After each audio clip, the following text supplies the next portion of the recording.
Well, hello there, everybody. HabKeineName here, German speedrunner extraordinaire, here to have fun at this Jon Summer-thon 2025. Happy to be part of it, happy to be here. And yeah, we're gonna be running Lufia. So, we have about a 3-minute tutorial cave in front of us with, pretty boring stuff. So, I'll explain the rest during that. And I'd say, first of all, text generation in this game is a thing where it generates text boxes letter by letter, similar to most Pokemon games. So our name is just gonna be exclamation mark. Very catchy name. Definitely not gonna be annoying to say a million times. Exclamation mark. So yeah, to save some frames over the entire game because they use the name a lot. And with that, I'd say let's start the run in 5, 4, 3, 2, 1. Good luck and fun. Lufia. Alright, so, Lufia, if you haven't heard of it, shame on you for not having heard about the best RPG on the SNES. Amazing story, amazing combat, amazing gameplay, fun riddles and everything. Yeah, really just a great game overall. So, to already get the, to address the elephant in the room, what is that category? Any percent NMG, no Manip? Well, it's simpler explained than you think. Any percent, I think everyone should know. Trying to beat the game as fast as possible under normal conditions. NMG, also very common thing to hear in speedrun communities. No major glitches. There will be a few minor glitches that I will still be showcasing. Yeah, immediately starting off by overmashing there. Great. Yeah, will be a couple minor glitches that will be showcased.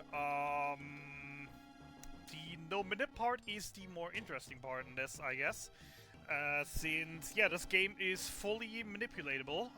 Once you know your starting RNG, which is usually done by most runners by simply just having all 4 save files empty. That one is always the exact same RNG. Oh my god, really? Really?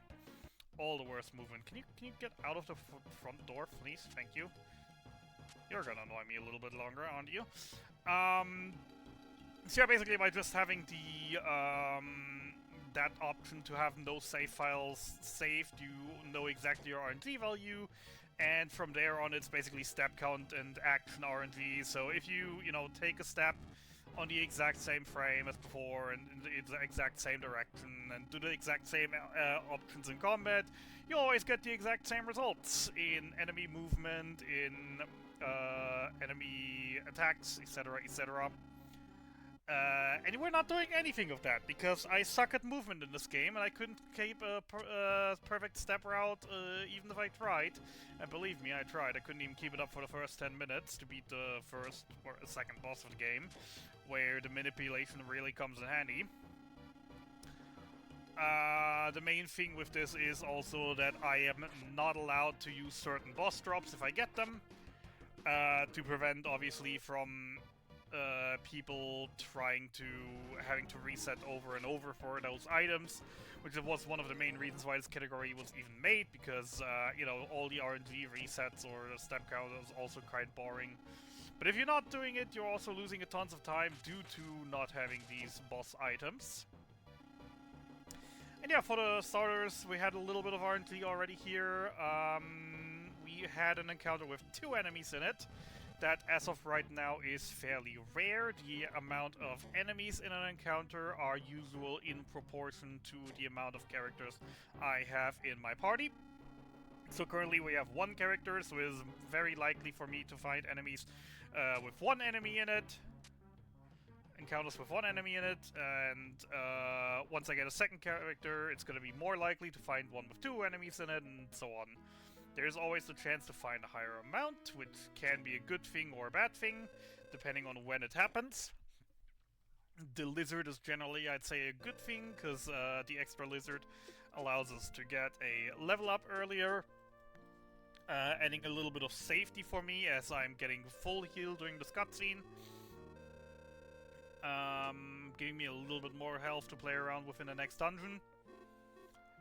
And also the extra lizard gave me an extra 5 gold. And we're already a little bit on money routing, as RNG is affecting it with the, you know, the luck that I have with encounters. Since as soon as we reach the next city, we want to do some more shopping. And in order to afford that shopping, we need a total of an extra 11 gold. If we don't get that, then we just have to sell potions, which might not be the favorable outcome, because we do kind of want to keep our potions, because, well, healing is nice, and it will be our only way to heal for the start of the game. So we really like to not sell our potions. So if that extra lizard, we already have an extra 5 gold in our pocket now, so we need another extra 6 before the next boss. More techniques. So I was talking about glitches, and I was talking about minor glitches that we use. Well, technically not really a glitch, just a, how was it called? A,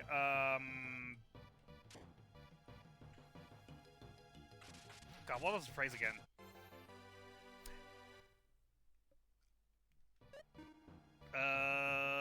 I'm not remembering the word right now. God damn it, I'm feeling embarrassed right now.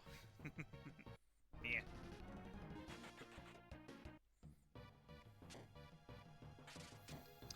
A innovative use of game mechanic. That's what it was. God damn it. Why was I struggling with that so much? Since, yeah, on the overworld, we have the chance to get into random encounters. And obviously, random encounters take time. And we don't like to waste time on random encounters. However, funnily enough, once you open your menu, you reset your encounter value and also protect yourself from getting more encounters for 4 steps. And then obviously, since it reset your encounter rate entirely, that means the following steps after the first initial 4 are less likely to give an encounter otherwise as well. So, yeah, while I'm traversing the overworld, you will see me open and closing the menu a bunch of times. And there goes the first boss already. Yeah, that was easy. We bought the item earlier, the nice old boomerangs, deal AoE damage, deal deal about 3 times the damage that we could do with normal attacks right now, which, you know, we like to see. We'll be using those as our main source of damage for a good while.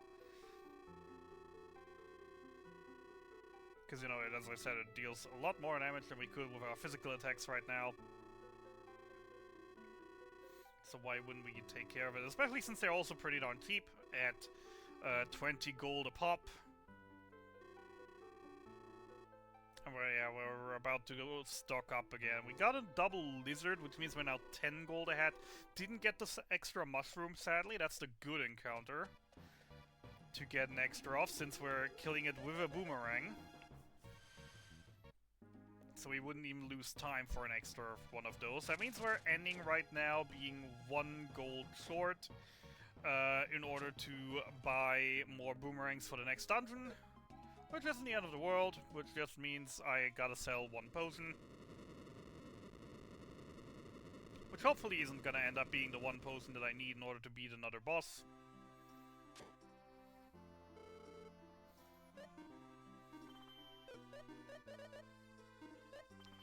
11 boomerangs, and we're moving on. Alright, as you just saw, earthquake in the city. Yeah, earthquake's not really nice. Let's investigate the nearby lake cave, where we're gonna find a catfish who was just bored, and that's why he caused the earthquakes. To, you know, do something against his boredom. But before we go to the catfish, we have a few things to do in this cave that we want to do, and of course they get to 50. Great start. I've tried to attack the enemy from the side. Unfortunately, he walked towards me in the wrong moment. Hey, potion drop. Uh-oh.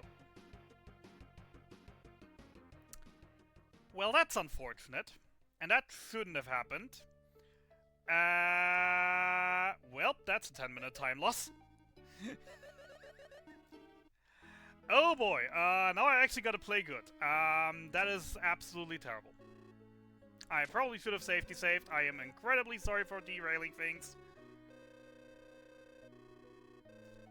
That is awkward. That hasn't happened before.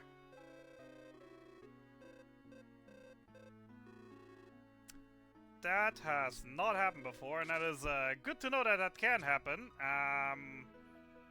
Gosh darn it. Well, now, as I said, now I just gotta play better.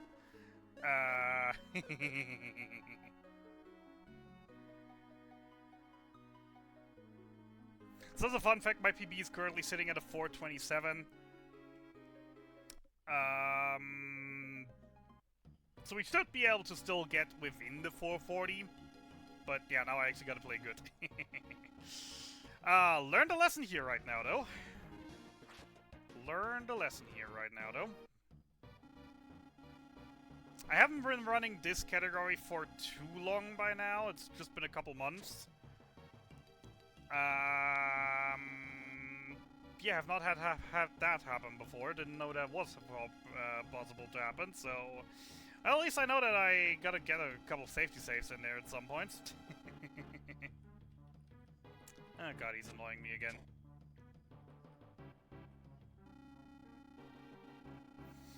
Alright, tutorial cave once more! Yay!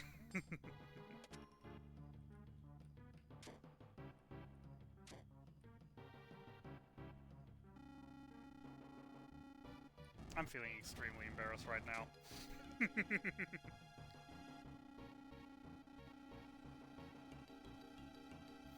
The main issue I have with this game is also just overconfidence is my undoing. Simply because often enough I'm just like, oh yeah, I know this game. I've played this game like a million times already as a kid before I started speedrunning it, so I know the game in and out. Which, you know, it leads to overconfidence every now and then.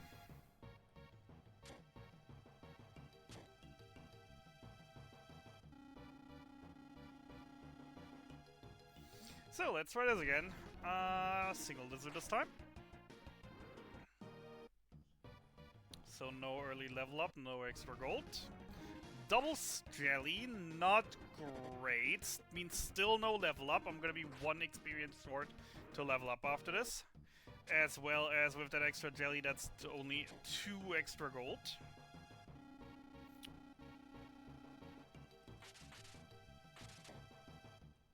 That's not the end of the world.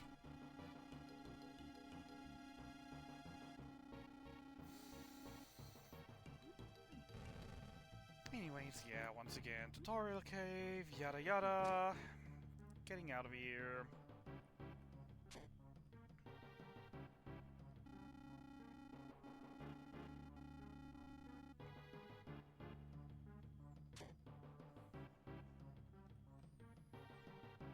God, I hate that slime so much.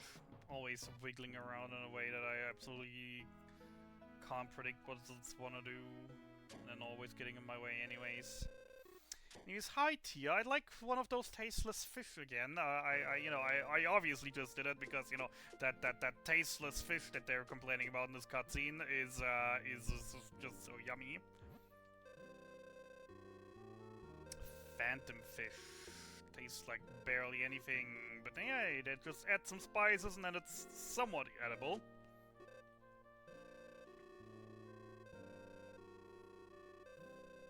Just add a bit of salt and pepper and lemon.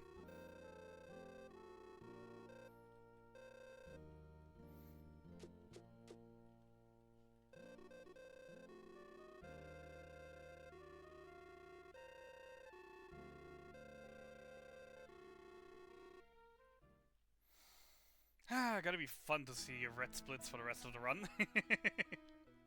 Probably should have reset the timer there as well, but whatever.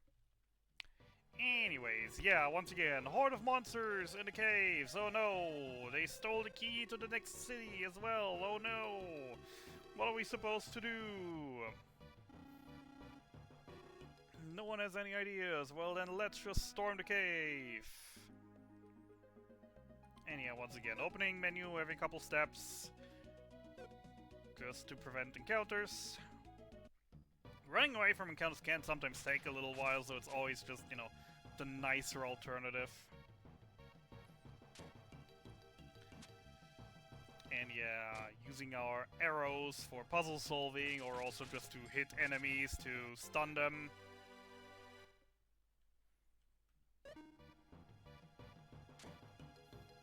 Reset spell, allowing us to get back to the entrance of things, is very nice sometimes when we have longer rooms with longer walks to do, or just simply to reset enemy positions in a way that they won't annoy me anymore. There's an extra lizard. Means we're 7 ahead of money route. Single mushroom, sadly, so we're staying at 7, so we're 4 short. Luckily, potions sell for 4, so we're getting away once again with only selling a single potion. Build a bridge, dodge a spider. Healing up. So anyway, hi, it's this guy again.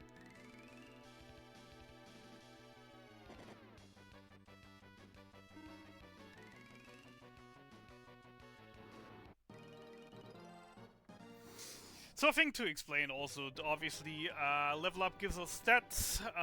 Those stats can have rolls, good rolls and bad rolls. Reason why the game over just happened is because I got bad rolls on my speed. With medium and good rolls, the Eagles would not have been able to outspeed me. Got a little bit unlucky there then. But that's just how it goes sometimes. Usually it's not that big an issue, but since the enemy and before that also got a couple hits in me and already weakened me, that's why I wasn't able to live that one. Once again, that point that I just mentioned, overconfidence, my undoing. But we'll get back on track.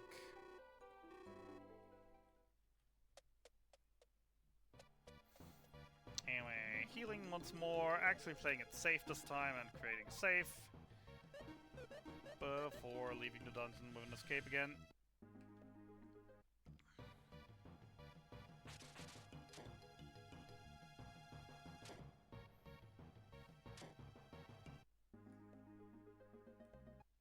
Ah, goddammit. There's sometimes screens where I don't do the menu opening simply because the step count isn't that high. Or so I'm just taking my chances to try to get the encounter and to not get the encounter. Basically just get lucky and save my time with the menu opening, closing all the time. Selling a potion gets us to 220, which is exactly enough for my 11 boomerangs.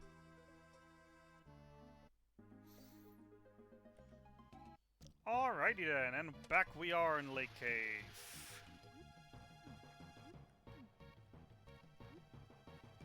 So, and this time doing the right thing. The thing is, with most enemies, they have a fairly random moveset. Some enemies like to chase, like this time he didn't, and I got him from the side, got the first strike for it.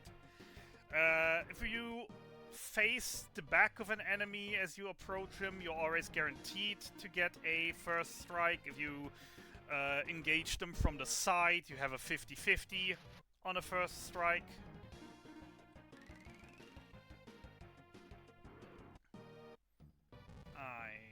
The buck, then the eagle, then the frog, that's what we killed. Riddle solved, the door is open. Leaving us to a new weapon, the Insect Cross. Good upgrade to our small knife that we have right now. Also comes with the added effect that if I hit a enemy that is of the insect category, the weapon will deal double damage. And we'll be killing a bunch of insects in this dungeon on our way to get a very useful item for the entire rest of the run.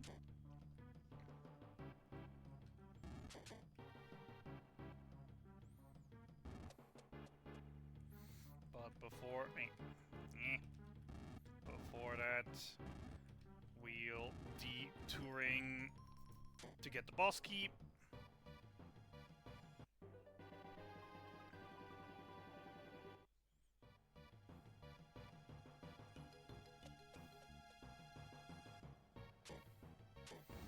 Before we're going into the monster room. where I'm gonna equip the Insect Crush. And then we're getting started on chopping away. We're hoping that we get single enemies with the insect, that we're getting double enemies on the eagles. One eagle in the... there's 3 in total in the room. One eagle is actually very good if we get a single one, because we do not have enough boomerangs to kill all the eagles here, as well as the boss and the enemies after the boss. So getting a single one means we can kill him in 2 attacks. If we get doubles now for the last 2, that will just mean better experience, better money, since we can kill the other 2 with boomerangs. Just gotta keep 6 boomerangs, 4 for the boss, 2 for the enemies after the boss. Getting pretty good encounters here, and the moment I said I get a double mushroom.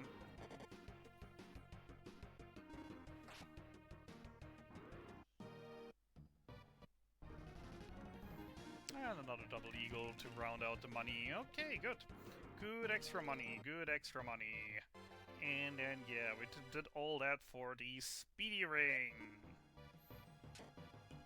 Accessory will allow us to increase my agility.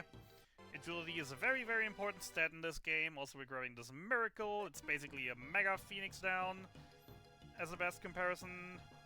It revives revives one party member with full HP and full MP. D2 for a little save. Healing and equipping before that.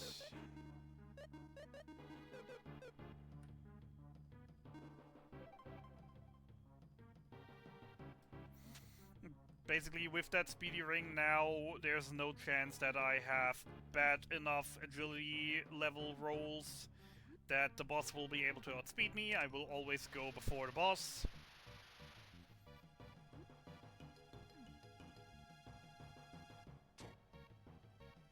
Who can sometimes like to troll a little bit. He has a couple weaker attacks that usually deal like 15 to 19 damage. He has a couple stronger attacks that deal like 35. We hope to see the weaker ones. Catfish has 200 HP. We will throw boomerangs for anywhere from 47 to 53 damage. So if everything averages out to 50 damage, that means he kills. So we're currently 2 behind. Now we're 1 point behind.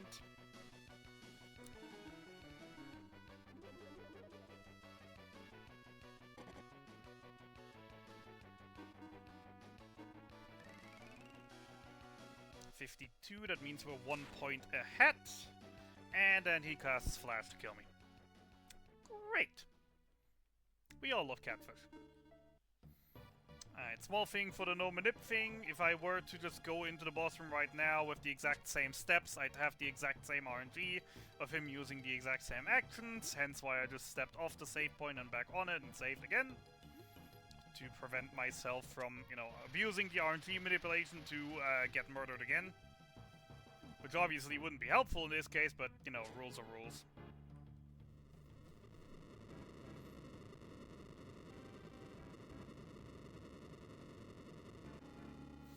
Let's try that again. Hopefully getting a little bit luckier with our damage rolls this time. Starting off with a -1. After the second one, we're -2.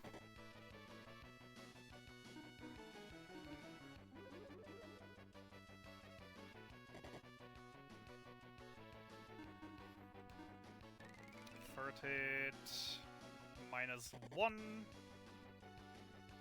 So there are 2 damage rolls out of 6 that can kill.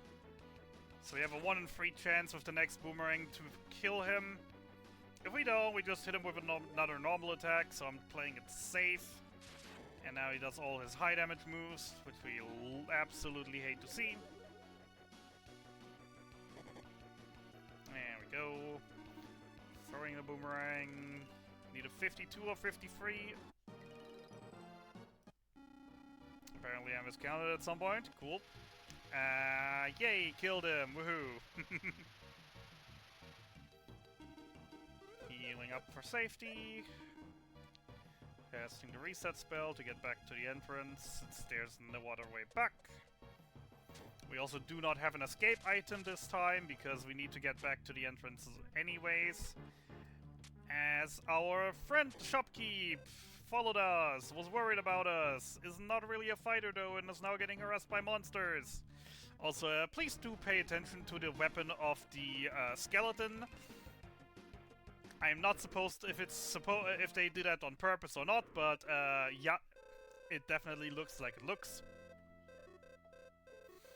And yeah, Shopkeep is just like, oh, but I like you, and I don't want you to go alone because I'm scared for you. So I'm now coming with you, even though I'm really not a fighter. I'm a shopkeep, and I run a weapons shop. I know how to handle myself, and gets ambushed immediately again and nearly murdered. So we just rescue her once again.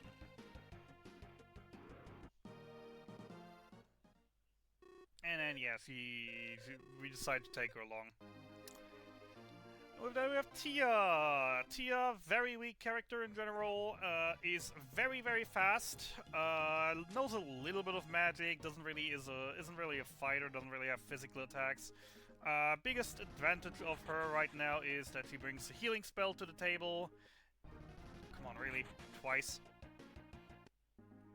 Twice exactly on the pixel that I wanted to open the menu. I got the encounter. Always fun when that happens.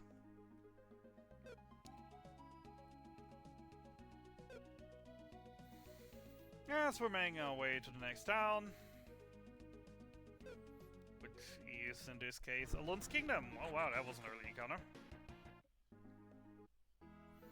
Where we're gonna do more shopping! Yay! We're gonna sell the miracle that we got earlier, because while we do like the full revive, it's also worth $1,000. And you know, $1,000 is $1,000. Stacking up 31 boomerangs, 4 escapes, 1 warp, and a mini shield for Tia. Which we don't necessarily buy for the defense, which we buy for its special attacks. So, let's talk about special attacks in this game. You might have seen the orange bar that has slowly built under Maxim's HP MP.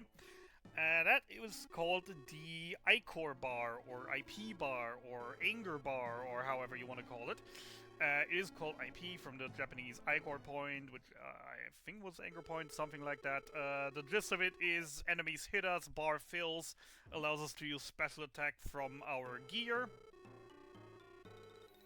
Also say hello to Birdie and Bert.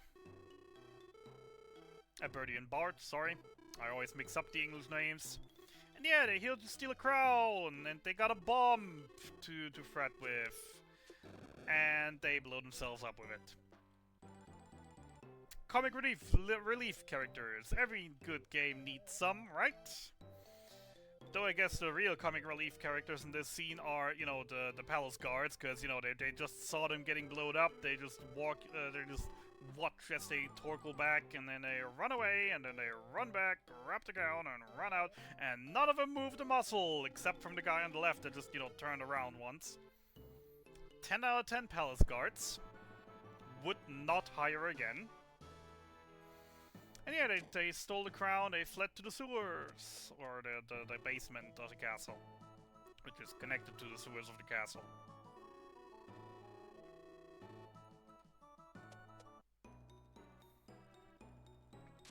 So yeah, we're after them, because, you know, we're heroes, we're the good guys, we have to save the crown, because, you know, the bad guys can't get away. And, whoops, and luckily enough, though, the thieves also left us a little present. Right here passes Angry Horse. In form of bombs! Yay! Now we got our own bombs. Wonder if we can, you know, try to rob a crown with it. Anyways, for the heroes, don't think about it. Anyways, yeah, bombs in this game. Put a bomb down, move 5 steps, bomb explodes.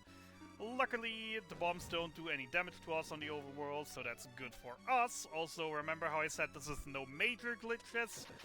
Watch me step on this switch here, and then cast reset, and then magically a pot appears on the switch, and the bridge kept being built. Yay! Small time save there from having to, you know, find the pot and bring it there. It's a bit out of the way. More bombs over here, more enemies to dodge there. Easy puzzle, just put it on the, on the switch that we want to go. Preferably do not run into the bats, because, you know, running away from encounters takes time and is slow. And yay! Classic 3-in-a-row puzzle. Looks more intimidating than it is, especially if you have done it a million times. It's always the exact same.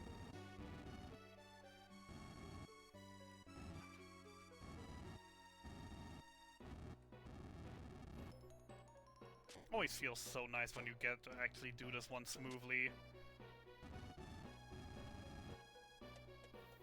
Alright then, teleporter room. Wherever we put the pot will put us into a different room. We only care about this room and the exit though. Because here we find another miracle. Once again, miracles, full revive, full health, full MP. Also sells for 1,000 gold, and you know, we like gold.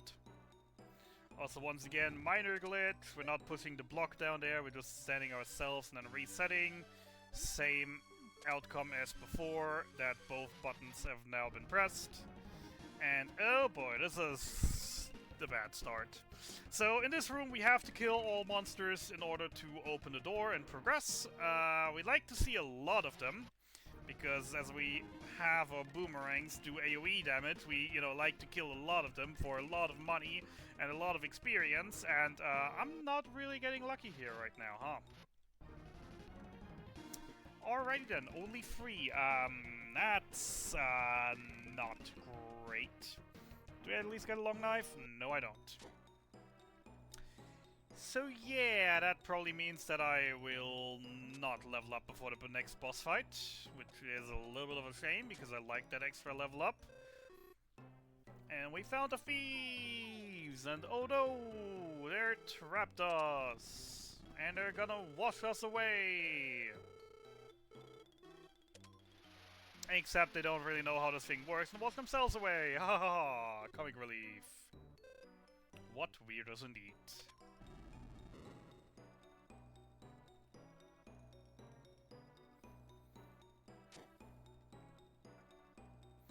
And they dropped the crown as well. Well, we're not gonna complain about that. Easy crown, easy gain. Time to bring it back and get a reward for it, because, you know, we don't do things for free. As we bring the crown back, the king will give us 4 options to choose from. These 4 options are illusion of choice, as all 4 options are basically just one option. He gives us the option to ask for money, to ask for the prince's hand, to become king, or for nothing. In reality, what these rewards are 2,000 gold, 1,000 gold, 1,000 gold, and 3,000 gold. So yeah, we're just taking the most amount of gold. Because we like gold.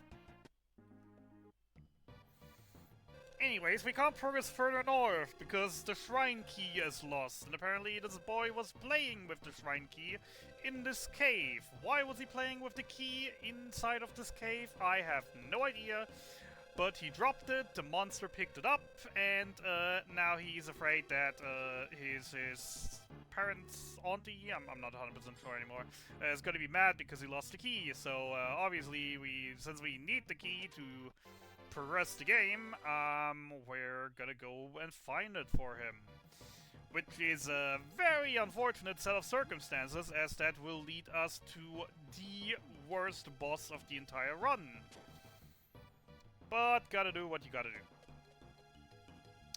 Gonna do a few small detours in this cave on the way to the boss. First of all, we're gonna go over here, grab the light armor.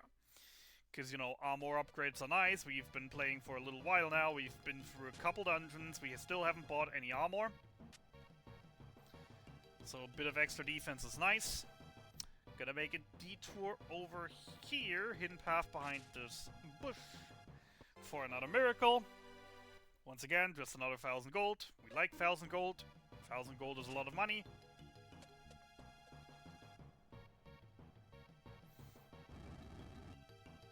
Building bridges with pillars. Building another bridge over here. To get to the witch ring, which we absolutely do not need, but it's worth 700 gold, and we like gold.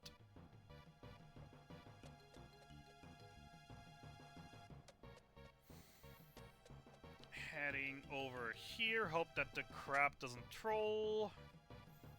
Crab sometimes likes to move in very, very weird ways that I can't get past it or can't get into a line to shoot it with and then basically have to encounter it. But, you know, we kind of want to avoid.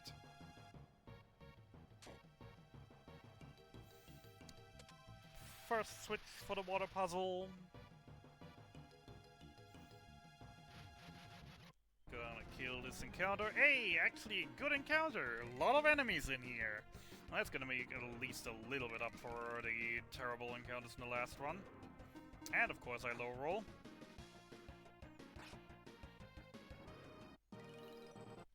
Alright, that's at least a maximum level up. Sadly not a tier level up, but you know, at least one level up is good, better than nothing. Makes our tank a little bit tankier for the next fight.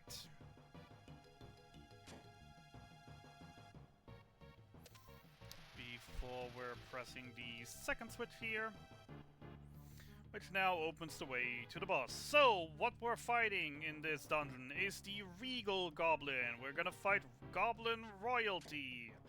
And he absolutely sucks. He hits like a truck because we're kinda under-leveled.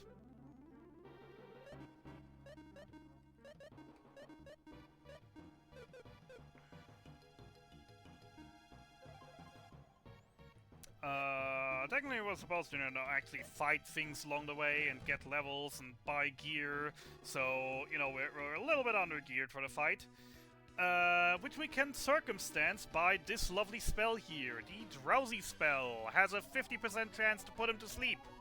If he gets put to sleep, well, then the fight is super duper easy, even though he has a couple wake-up conditions, but, you know, if he's sleeping, then, you know, things go better.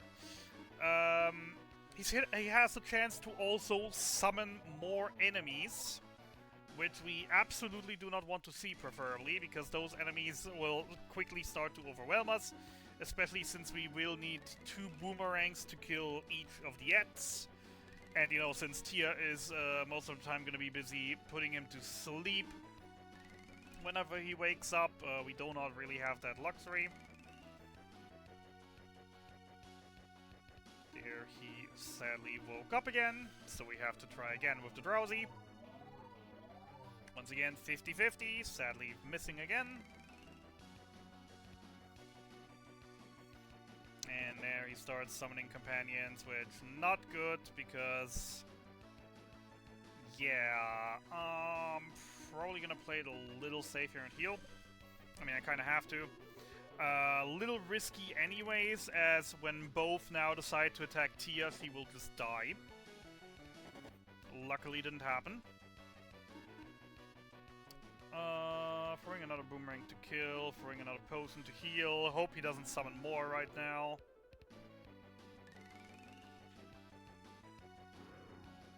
Of course he summons more, and he summons the mage. Oh god, we hate the mage. The mage is absolutely devastating, as the mage has the chance to just kill Tia in a single spell cast. So that one I want to get rid of immediately. And there's Tia dead. Great. Well, that means I can't sleep him anymore. He should be fairly low, so maybe I'll get lucky and kill him before he kills me. Hey! Actually didn't believe that would work. Anyways, in that chest is the key that we came here looking for. Anyway, we're not gonna pick it up. Because, funny enough, for the story progression, they do not check if you actually have the key. They just check for the boss stat. So we can just, you know, save the time from the chest opening animation and move on. Tia having been dead for the Eagle Goblin is not great, though. That means we just lost a bunch of experience, which could be problematic because he already has the lowest HP pool out of most characters in the game. So there is a good chance that that one death can steamroll into her dying everywhere. Which obviously we will not hope for, but it is a sad possibility.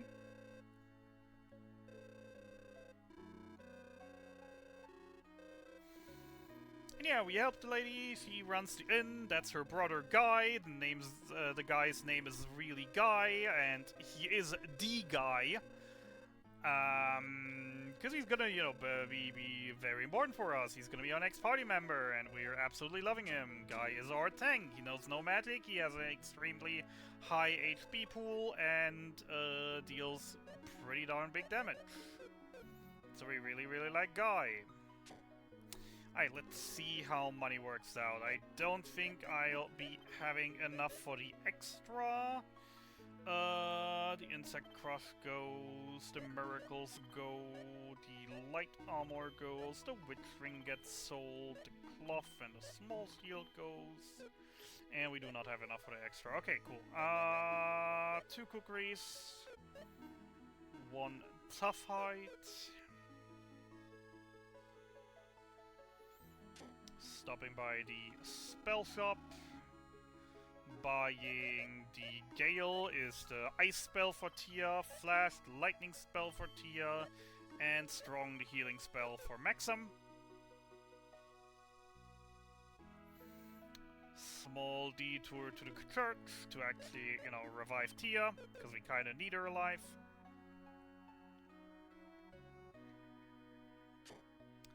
Item shop, where we're going to buy big boomers. 8 of them. 3 high potions. And a couple of wakes.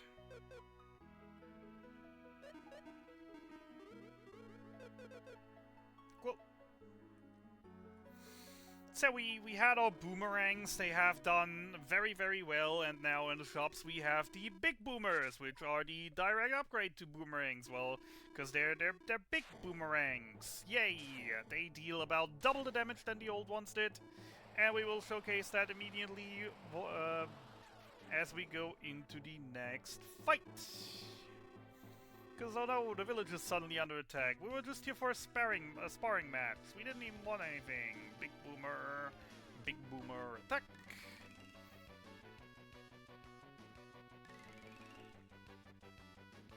And everything is dead. Yay!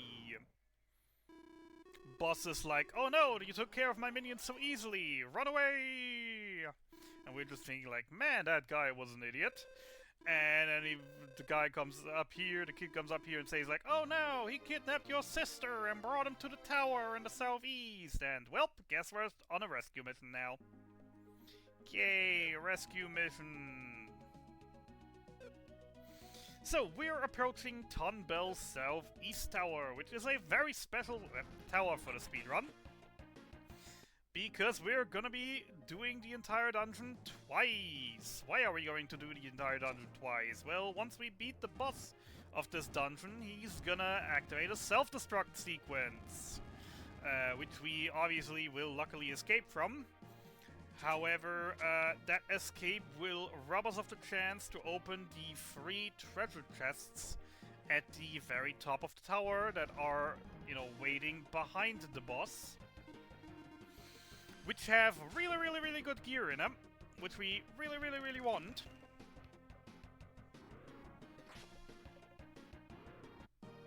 Because it's gonna make a huge impact on the next couple boss fights. So yeah, once we're done clearing the tower, we're gonna have to do it again. Yay! I love double dipping. And, you know, the fact that we're doing basically an optional dungeon run in the speed run should, you know, just be proof enough that the gear is really, really good. If we're going out of our way, climbing an entire tower again.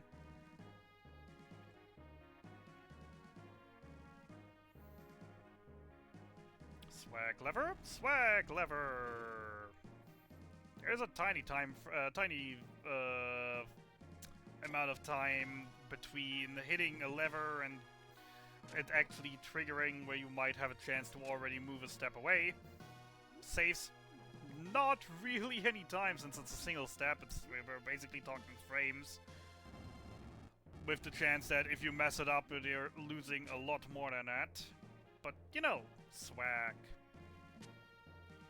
Don't annoy me, crap.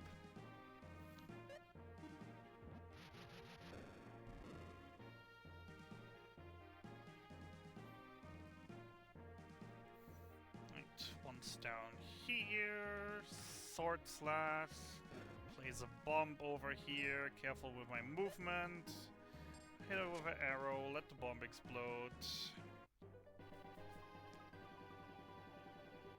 Yay, boss key.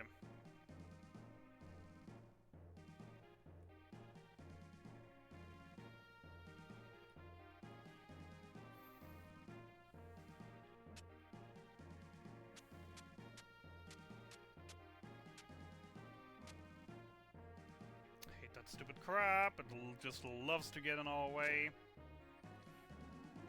Gonna heal safe.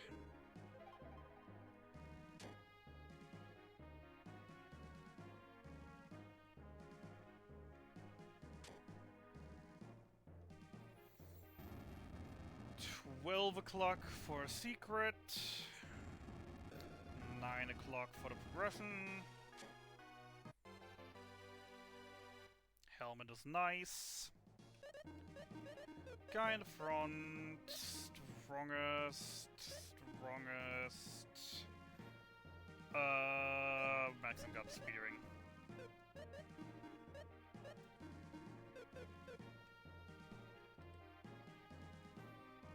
Swag lever. Swag lever.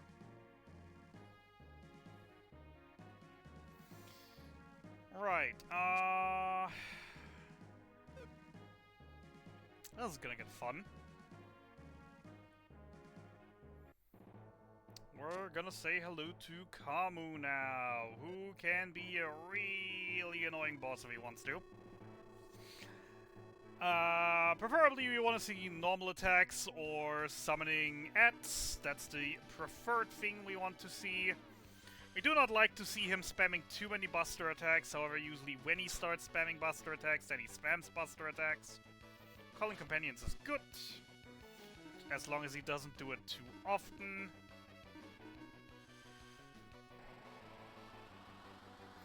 He has a weakness to lightning. The kukris that we bought earlier for both Maxim and for Guy are lightning infused, so they're dealing lightning damage. And have special attacks that, you know, deal extra damage that is with lightning infused. Want to use that as often as we can with Maxim. Guy just sticks with normal attacks as we want to save his special bar for the next boss fight.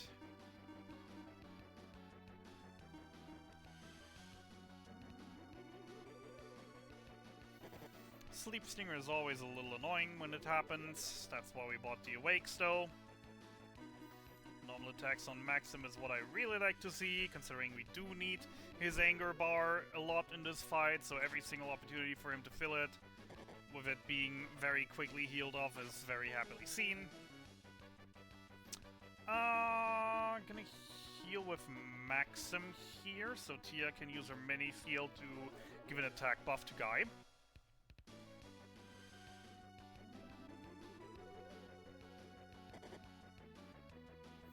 Very nice. Fight going well so far. Kind of surprised I haven't seen any buster attacks for how long we've been in this fight already. But, you know, is not really a bad thing. I'm liking it. As I said before, when he spams starts using Buster attacks, he usually starts spamming them. And when he starts spamming Buster attacks, then that's usually a case of I will not be able to out-heal that if it goes on for too long.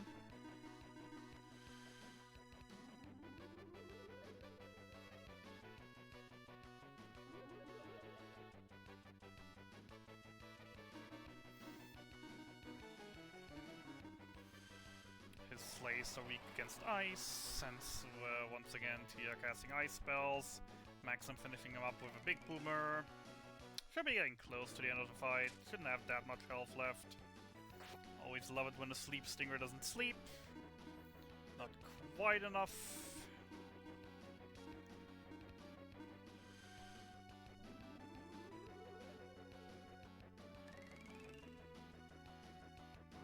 Hey, there we go. Can't believe I got a Camu fight without a single Buster attack. That is weird. That is really weird. Because that usually doesn't happen. He just loves spamming his Buster attack. It is his special attack, his signature attack. Has a super cool animation, so I'm kind of sad we didn't even get to see it once. But I mean, in the end of things, it worked out, so... Kinda sad that we got that little, honestly. That means that our anger bars aren't at fill. The Buster attack would have been an AoE attack. So that really would have helped us with building our gauges for the next boss fight.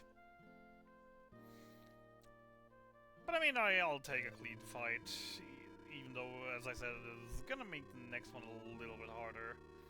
Which is the second worst fight of the speedrun.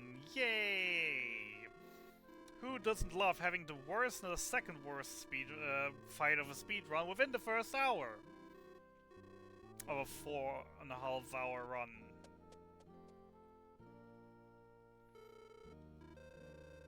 Say hello to Jesse. Jesse is Guy's girlfriend. And the reason why he kind of wants to stay here, but then Jesse is like, come on, we know you love fighting.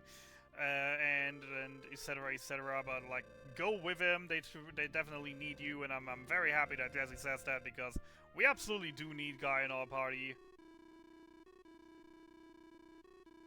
So now he becomes an official member of the party. And we can get out of here to continue our journey, yay! See, as already said before, due to that fake self-destruct sequence that the boss was announcing, we were not able to get the chests that were behind him, which was why we're gonna make a detour to climb all the way back up the tower to grab those chests.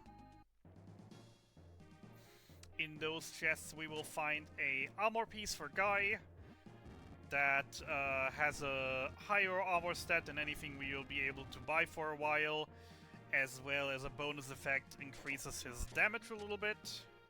We'll find a fire dagger, which is a weapon that we can give to either Maxim or Guy. It's a dagger, it has higher attack power than anything else that I'd be able to buy right now, as well as being a little bit special with it being the first free time. So I've said earlier we had the special attacks on the kukris that dealt 1.5 times the damage plus lightning.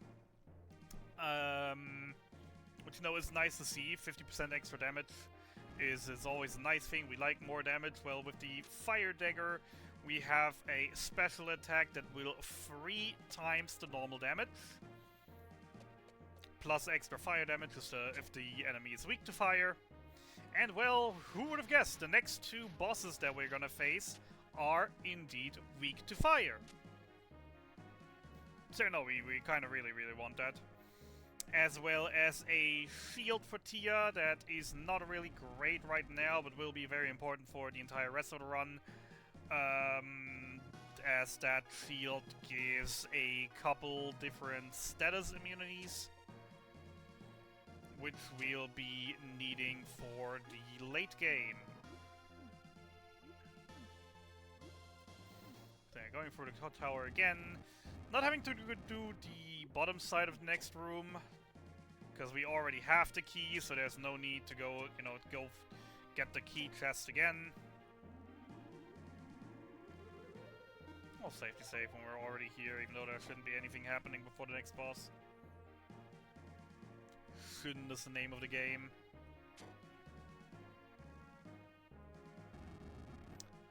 Nine o'clock.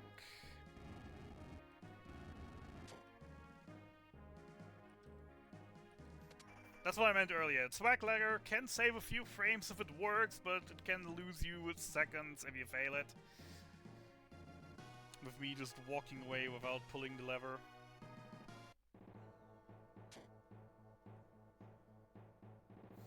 Alright, and come on more. Fire Dagger. And the Pearl Brace. Equipping guy with the best stuff we have already, and we're out of here. Right, off to the... Whoops. Why did you eat like 2 of my go left inputs? Thank you, game.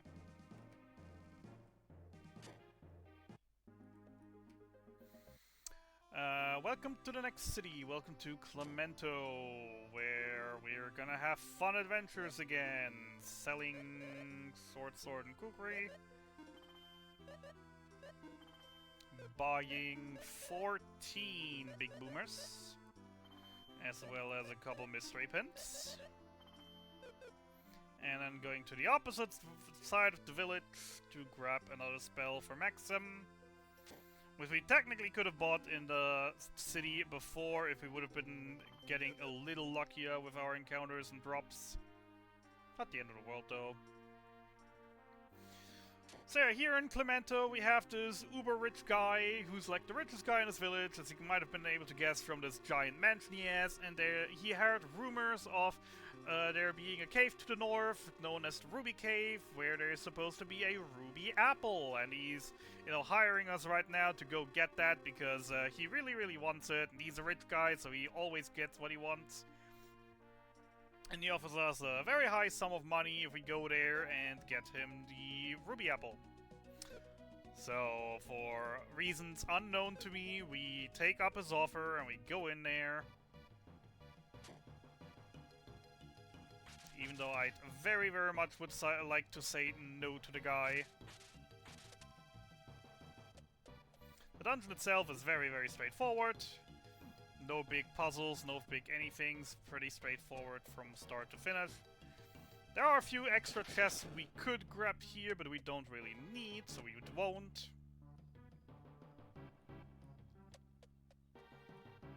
Hey, Skelly immediately moving, nice. And Skeleton likes to troll sometimes a little bit with me, sometimes standing there for a minute or two before it lets me through. Oh, goddammit. Miscounted my steps. It's fine, as long as they don't do exactly that. Yay! So remember what I said with I don't really need the safety save. There shouldn't be anything happening. So we don't have any revival items right now, so we're backtracking to the last town to revive our party member. Yay!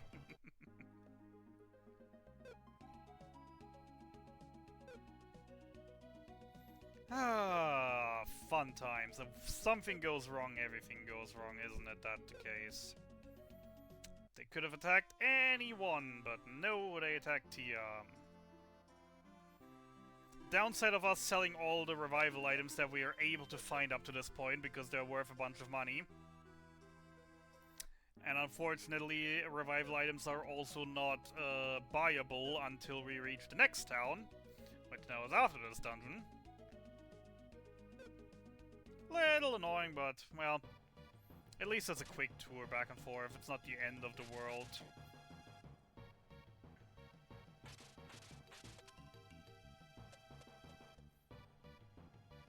We got the key already, that means I don't have to do that part of the dungeon again. Can just head straight for the boss now.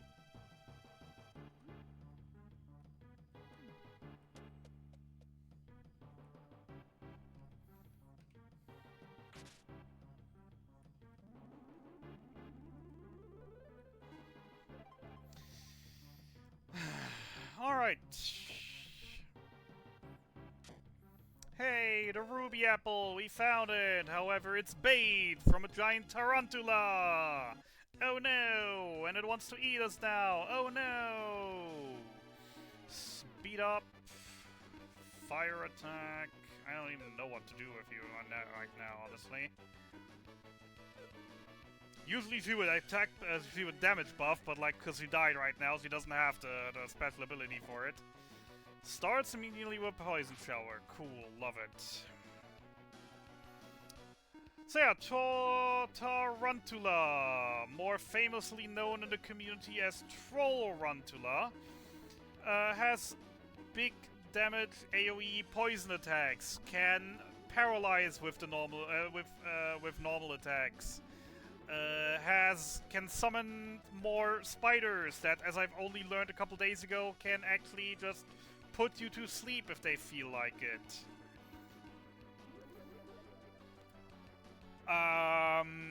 So we have sleep, we have poison, we have paralysis, we have big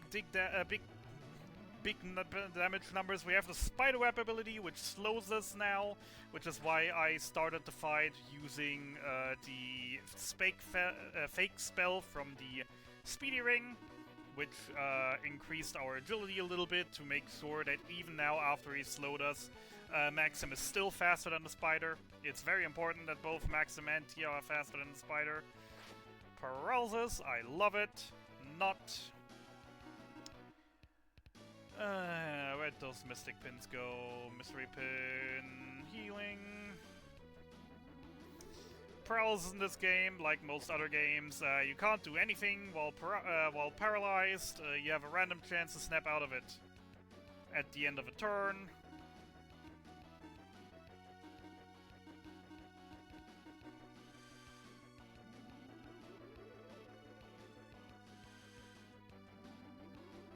Or, you know, you burn healing items, which we did. Please don't tell me she dies from poison here. Thank you.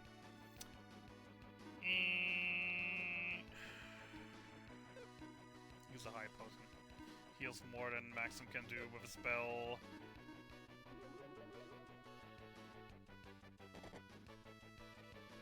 And of course, paralyzing the next one immediately. I love how this fight is going. Yay!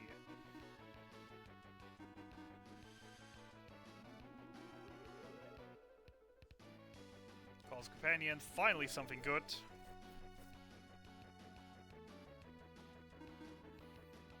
Big Boomer to kill the Companion, normal attack there, heal the boys.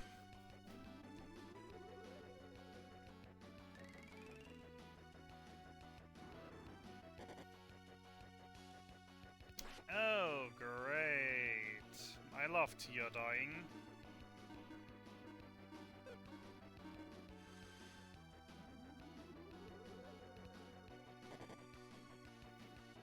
And Maxim getting paralyzed immediately. Please tell me that kills, thank goodness.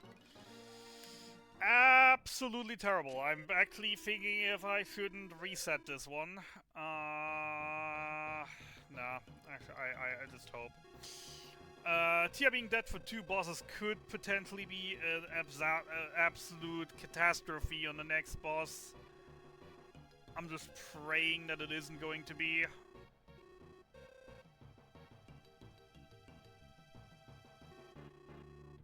Actually, let me double check her stats.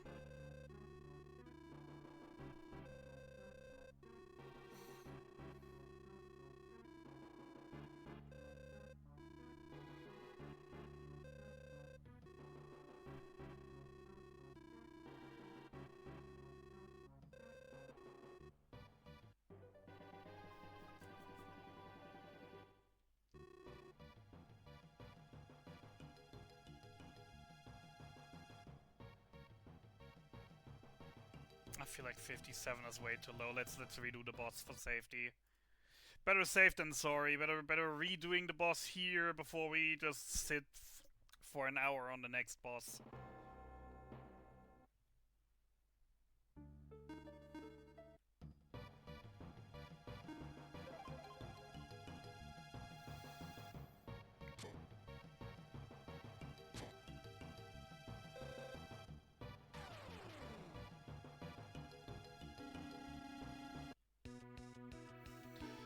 So yeah, Tarantula. Terrible fight. Not a lot of fun to do.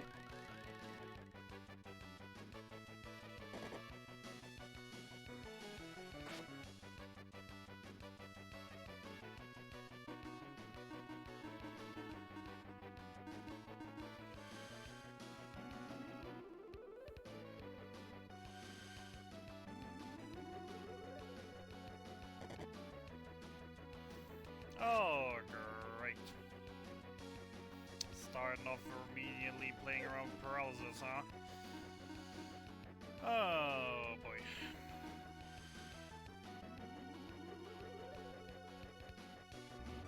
Spider went for the speed down. That is actually very, very good in my case right now.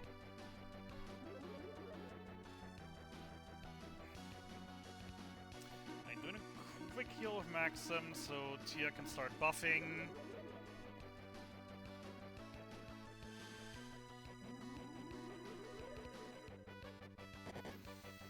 Into another poison shower, of course.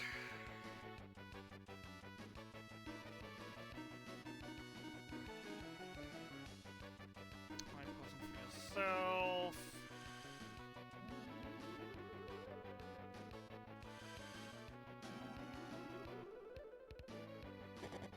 Don't! Ah, of course. I love paralysis.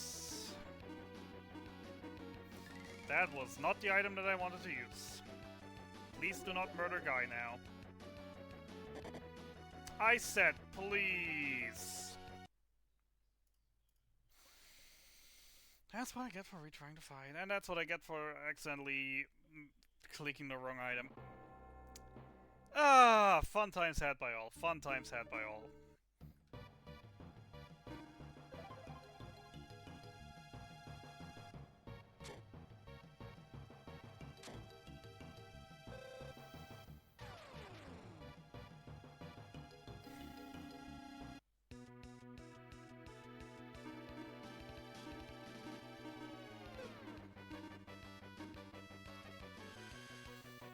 So, let's try that again.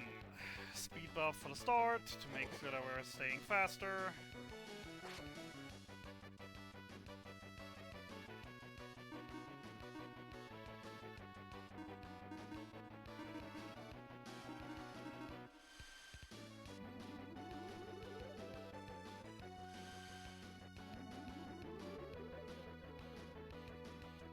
Host Companion is great, gives me time to buff now. Big Bomber to kill Companion, attack, battle loss to increase attack power.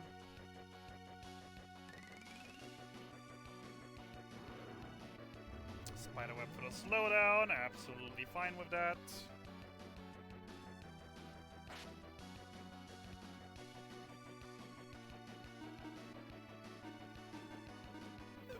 Not quite enough for another battle lost.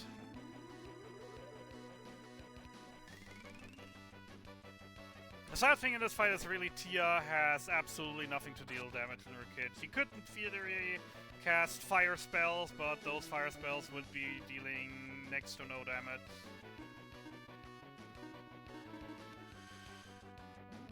So if you don't have a turn to heal or to buff, it really ends up just being awkward.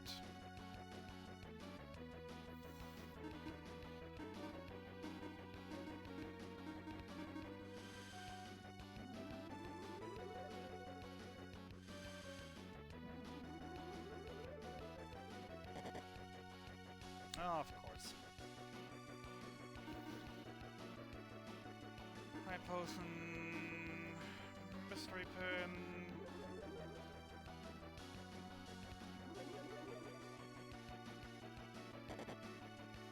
Stop it! Hey, came out himself. That's great. That means you can attack. You can use another blaze attack, and you can heal him.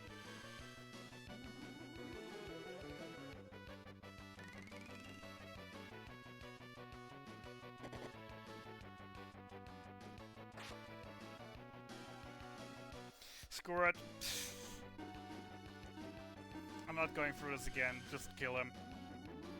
I don't care if I sit out clowns at this point. Just get me out of the spider's hellhole.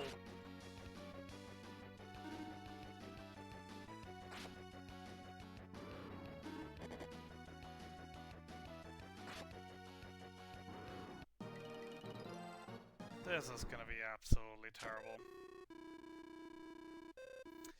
RNG is absolutely against me with this one. Anyways, in the fight, the crystal, the ruby apple broke, and we find this dude here trapped by a spider. And he's a glass maker, and he's giving us an apple that he made out of glass. This looks exactly like the ruby apple, and we show him the ruby apple, and he's like, yep, I made that, it's just glass. So the real treasure was never really anything. Yay, we came here for nothing. However, it still looks like a ruby apple, and you know, the rich guy doesn't know any better, so we're gonna sell it to him anyways. And then taking all the money and giving it to the glass maker to pay his freaking rent to the rich guy. None will be the wiser, everyone will be happy, except for me, after the absolutely terrible fights that I've been having.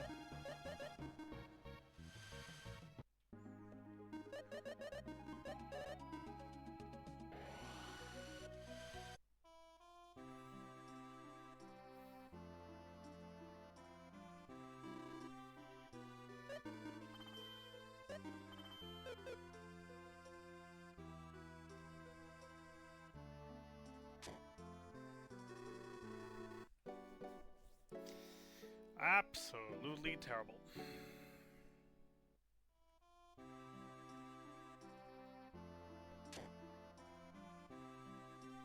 Have not had a run go this south in a while.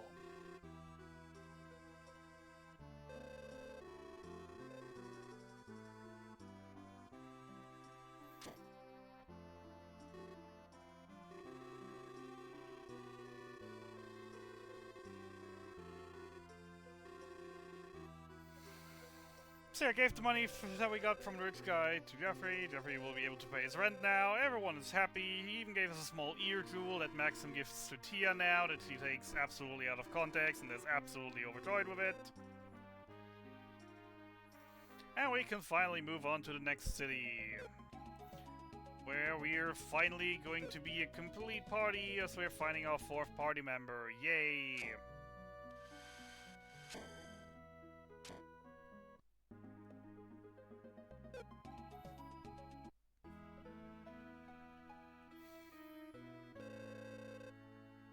Girl getting harassed by little boys.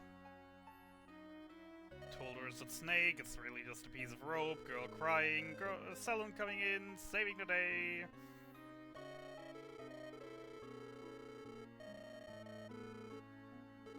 Give me some life advice.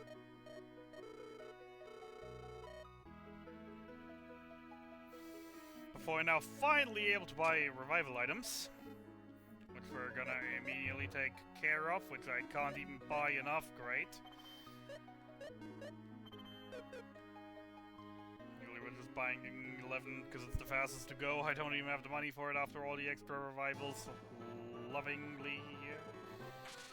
Selin, commander of the guard, beating up another guy. Yay, good sword training. Just absolutely smashing the guy.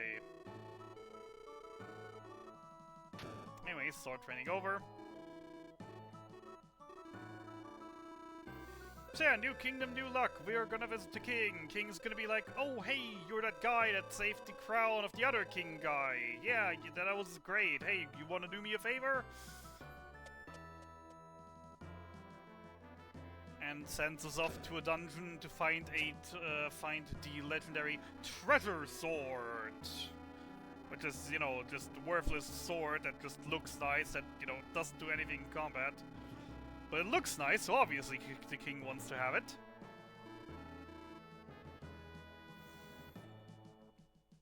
But of course he just doesn't want to let us go, because, you know, it's dangerous in there, so he's gonna send Selin with us. And Selin's like, I don't want to fight with those guys.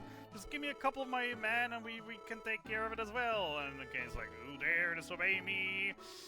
And Selin absolutely not happy with it, but, you know, can't really disobey the orders of the king, so yay, we're working together now. Say hello to Selin. Selin is a better Tia in every single regard. He has stronger magics, he has better weapons to use that deal more damage, he has better healing.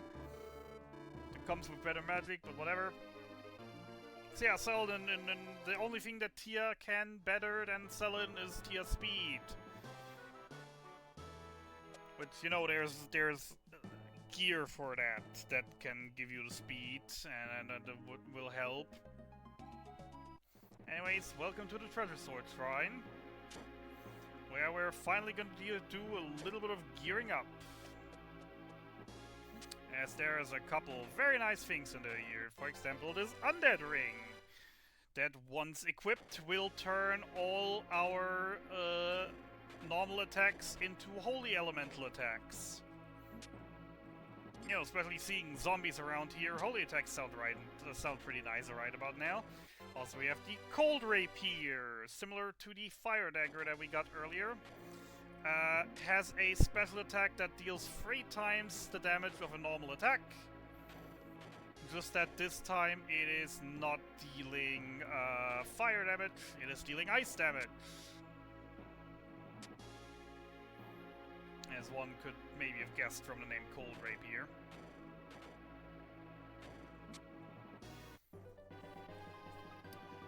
Boss Door Key, as well as the Anger Brace shield that will be very, very useful for a long time of the run. And come especially very handy due to some immunities on it that we'll be abusing for the final boss.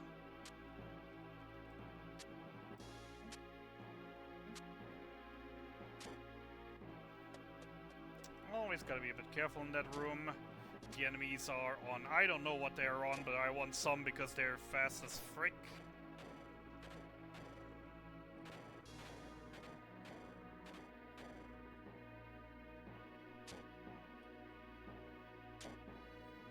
Hidden room to the side here, where we can grab a Mind Ring.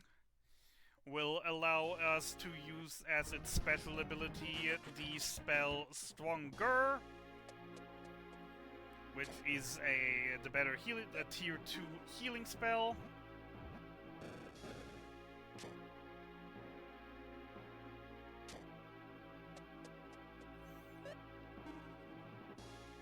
You know, we like stronger healing spells.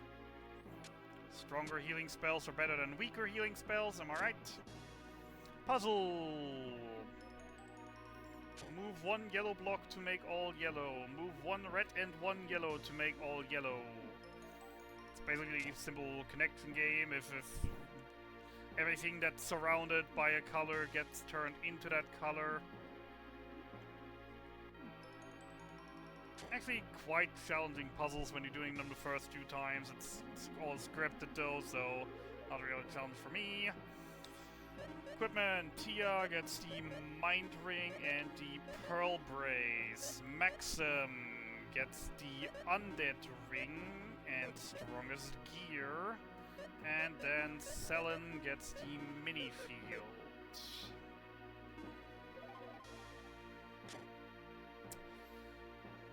Right, let's go French, as we're gonna be attacked by clowns now. By the clowns Pierre and Daniel.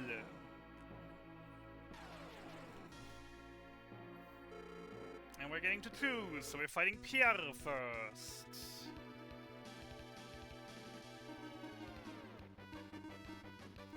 Pierre, as you can see, he's blue, so he's obviously casting Fire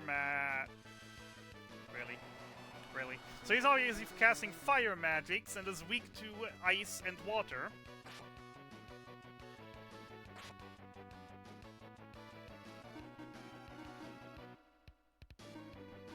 Good thing we got revival items now.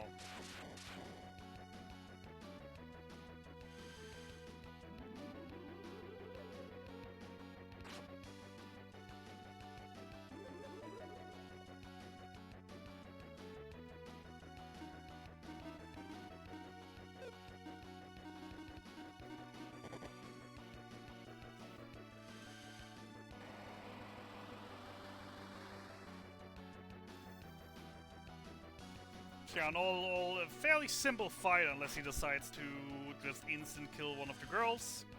Likes to do that sometimes. It's never fun when he does. Sometimes he's just laughing at us, not even really making use of his turn.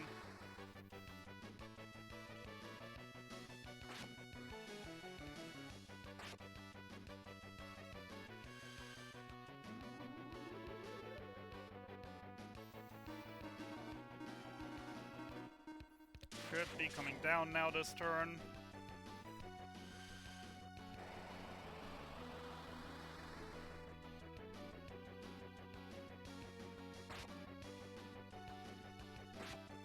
Or maybe not.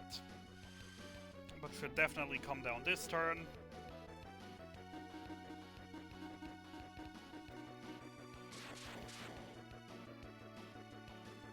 Thanks for not killing Tia here. Very much appreciated.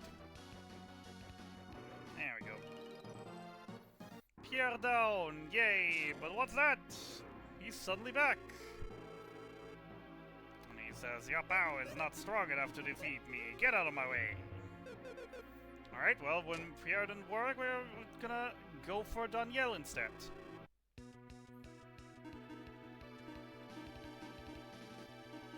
Danielle, as you can see by him being obviously clothed in red and yellow, is weak to fire and lightning.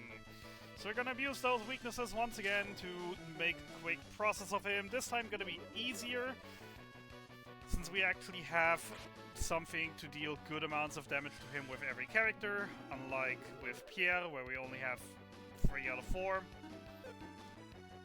Flash attack, flash heal.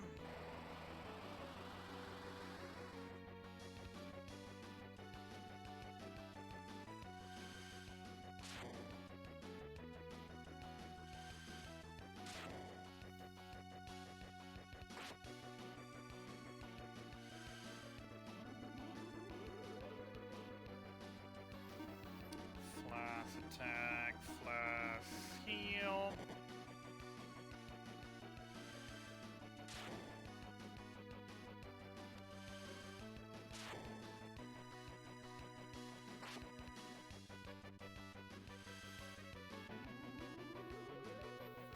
Should be going down next turn. Let's hope he does not kill Selen. I'd very much hate if he'd kill Selen. Wrong category, Feka. We're not running Iris percent on freaking Jon Summer-thon. There's a 6-hour time limit on our runs. Hey, yay, clown's down, and oh no, he's not! Why is he not dead? Oh, terrible, terrible. Going back for a little safety save and heal.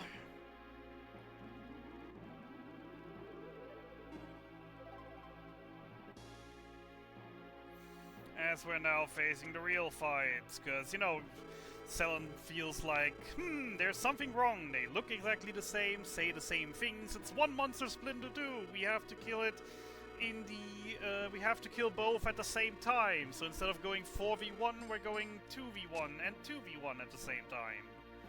Splitting up into teams. Hope that goes well. Buff yourself, heal.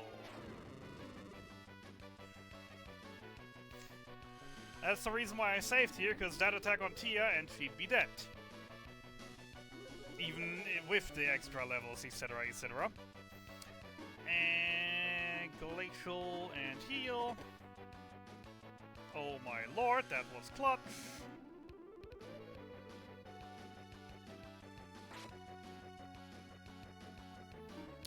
Attack and heal. He's laughing at us, we like him laughing at us.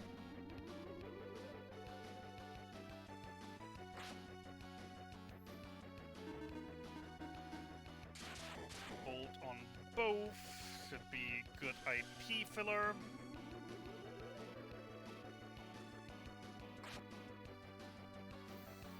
And next attack should be the kill, unless I had terrible damage rolls.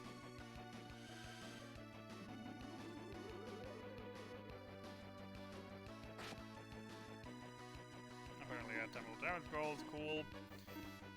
Let's overkill him then, because why not? Sure, laugh at me, why not?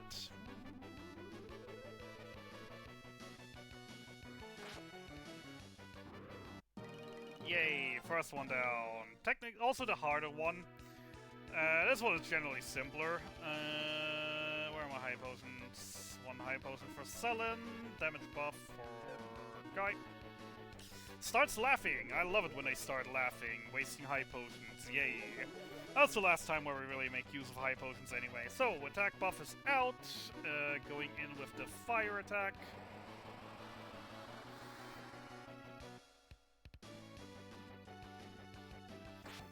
For some pretty darn nice damage.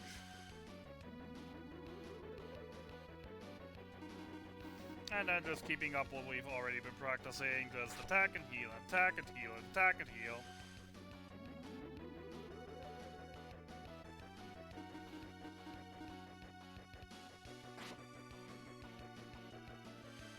And that should have been the kill. Naomi is very confused. I think the numbers I might have on my notes here might be wrong. Hey, they're dead. Yay! Alright then, so that worked out.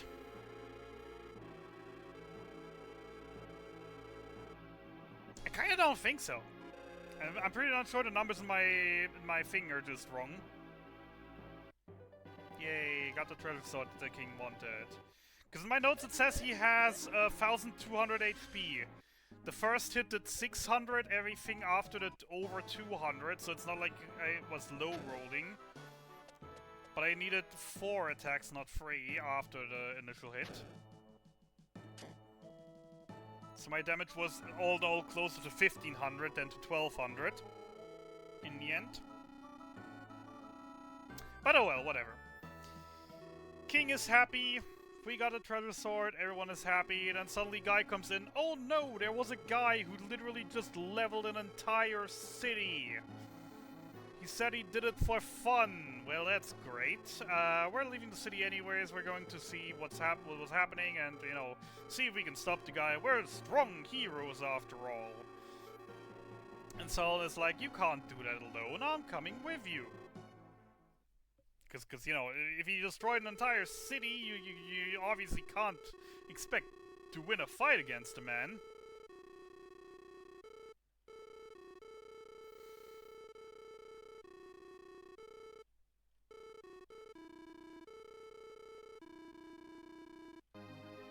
So anyway, Selena officially joins the party, and now we're gonna grind for 2 hours so we can beat the guy.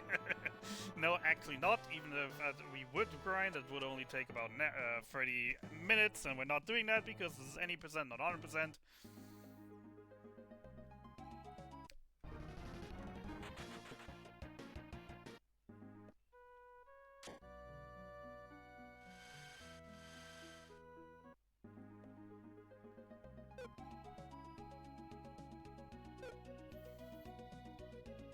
Oh no, the entire town is really destroyed. But luckily I already know that he went to the tower in the west. So welcome to Gordovan West Tower, the final dungeon of Gordovan Gades %.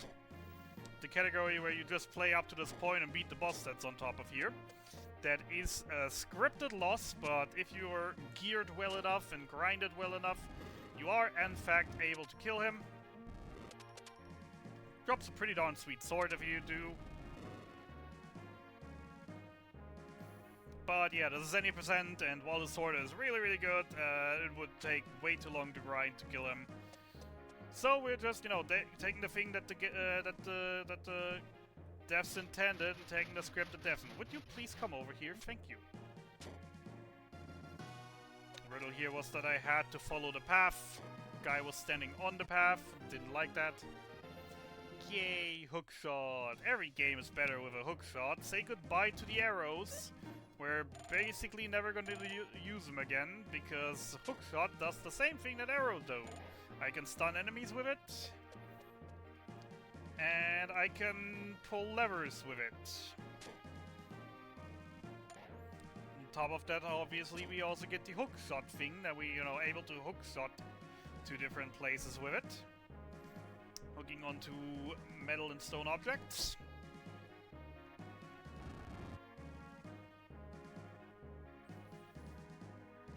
Only thing that the hook shot does worse than the arrow is range.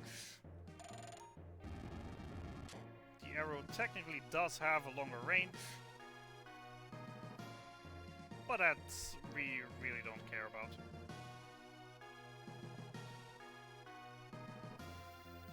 One, two, three, 4, 5, 6, 7. How did I know that? Because I ran the game before, duh. You're usually supposed to step on the button and then it tells you in which order you have to press the things. Back to the 5th floor.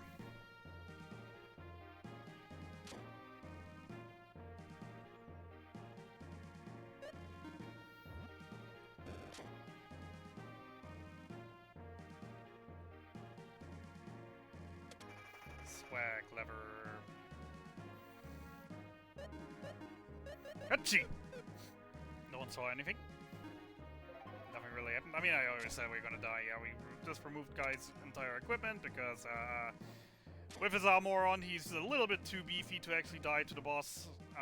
So we're just taking off all his stuff so he dies quicker. Let's see if Gades actually opens with a good attack.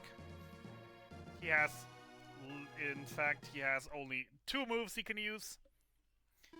He has a single target normal attack, and he has a AoE special attack. We kinda want to see the AoE special attack, simply just so everyone dies in the first turn, hopefully.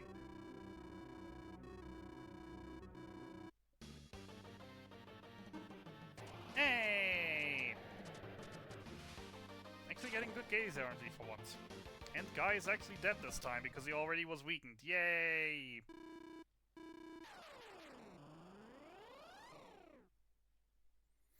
I mean, oh no, we died. Oh, what a shame. Oh, hi, Iris. Thanks for the free heal.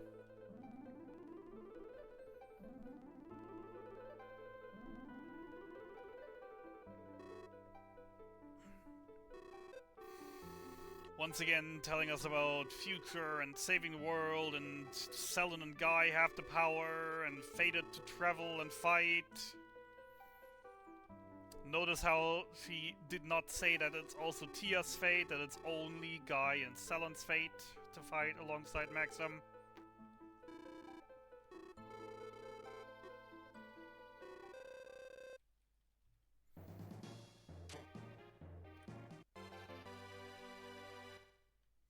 Say hello to money and money. We will never use these items, we will literally just sell them for money.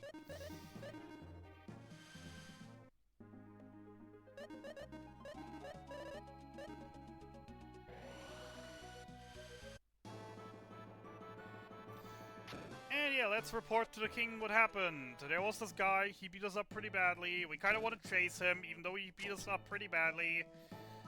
Suddenly a messenger comes in. Oh no, Guy's sister is went incredibly sick, and he has to immediately go back and care for her.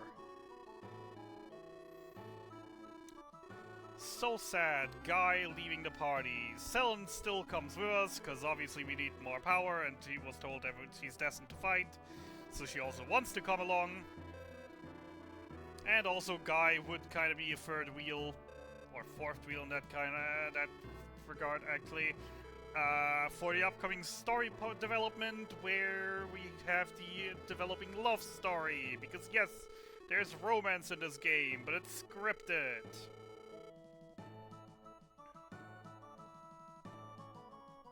Because now we're getting into the arc where Maxim starts falling in love with Selden, and then Tia is playing envious and not giving up, etc., etc. It's all pretty heartwarming. Orc didn't troll, very nice. Love it when that orc doesn't troll me by running into me.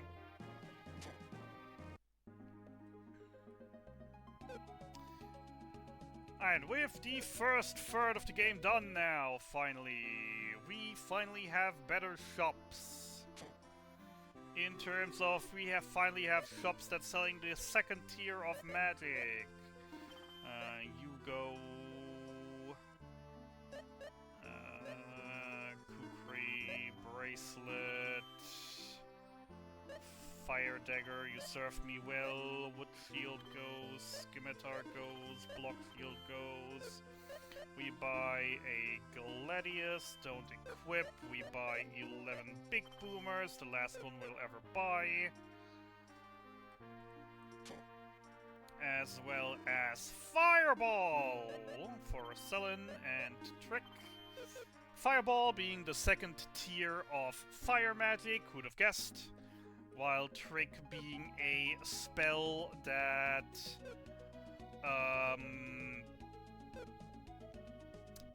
that improves attack power in combat. It's a worse version of the special ability that we've been using off of the shields. Except that it has the advantage, while it does less damage buff than the shield ability, it can be used AoE. And we're buying it to literally use it for a single fight.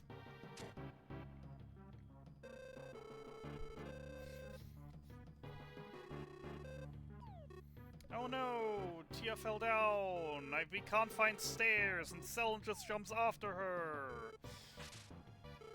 And are you okay? Yes, sure. And now being mad at Selene. Why'd you just jump down there? It could have been dangerous. You can't just do that.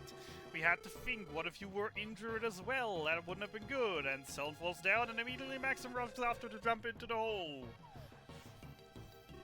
Being like, Selene, are you alright? And Selene being like, you literally just told me not to do that. Why are you doing it now?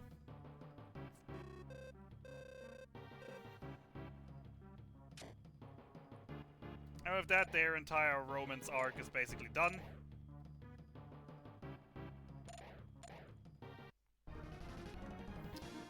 Big Boomer, Flash.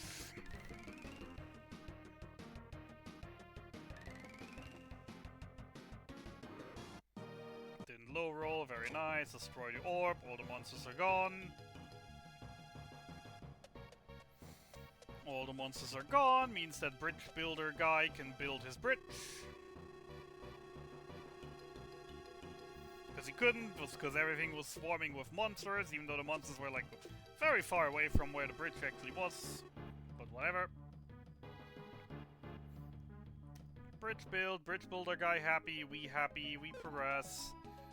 And we're about to say hello to the best character in the game! Yay! It's finally time! Welcome to Bound Kingdom, which is currently under invasion. As you could tell by the evil music. Say hello to Idura and his horde of monsters, and say hello to Decker! Strongest warrior in the castle, no, strongest warrior in the world, ha ha ha ha. And he's a little bit slow and flabbergasted, and destroy Kingdom with those silly monsters, and oh come on, tear him into pieces! Monsters, what are you doing? Tear him into pieces! What the? Hoo-hoo, up here, boom! And everything is dead, except the literal weakest monster that was in that pile. I don't even know why he brought a jelly for a castle invasion. Everyone can kill a jelly. And he runs away. So Decker just one-shot a bunch of monsters that absolutely would have destroyed me. So proving how strong he is, and then the prince comes and is like, oh, there's a monster invading our castle, and oh, hey, I defeated it, I'm the strongest, I'm the greatest warrior alive. Yay, everyone is happy.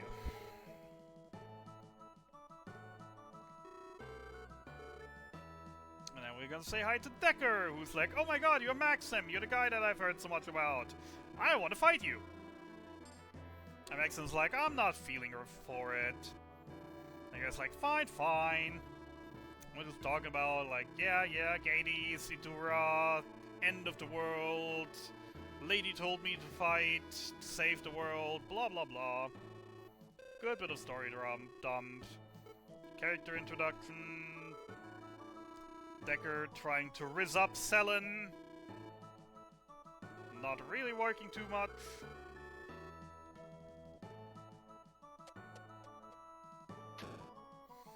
Going to say hi to the king in that moment where he's saying there's a guy coming in saying like Idura went into the North Dungeon.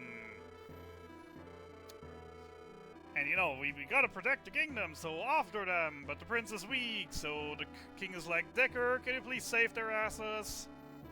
And Decker's like, you know how often I've done that already? You can't keep doing that. And then it's like, what do you want to do? Let him die? And then no, and Decker goes, and we go after, because we have nothing better to do.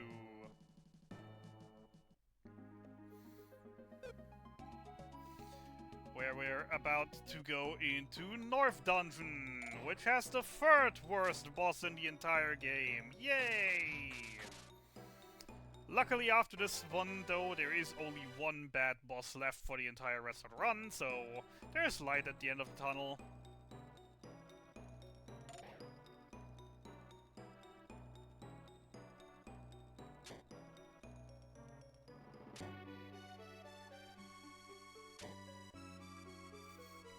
Right, from the left, from the left, from the left, from the top. Push, hook, place. I forgot the sword, I forgot the sword, ah! Please no killing anybody, thank you. Keep forgetting when I go into this room that it's, you know, guarded, that there's pretty strong enemies on the other side. Made that mistake more often than I'd like to admit.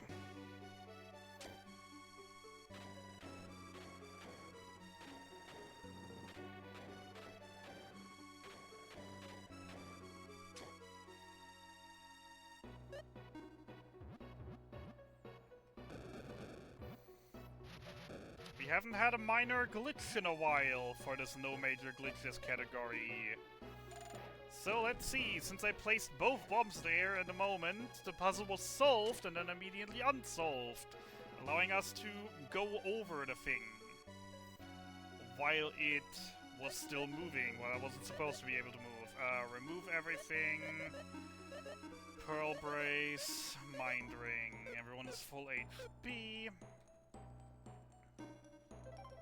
Alright, let's hope RNG lets me through here fairly quickly. As unfortunately this boss is fully RNG. Even though it's not even really a boss. And oh no, it's a trap! And Idura is like, ha ha ha ha, you're so dumb to fall for that. And here, I summon monsters. They're gonna tear you into pieces. And say hello to the mummies, and we really hope that they will not attack Selen. Oh, no more than 2 of them will attack Selen. We don't care if Tia dies, but we absolutely do not want Selen to die.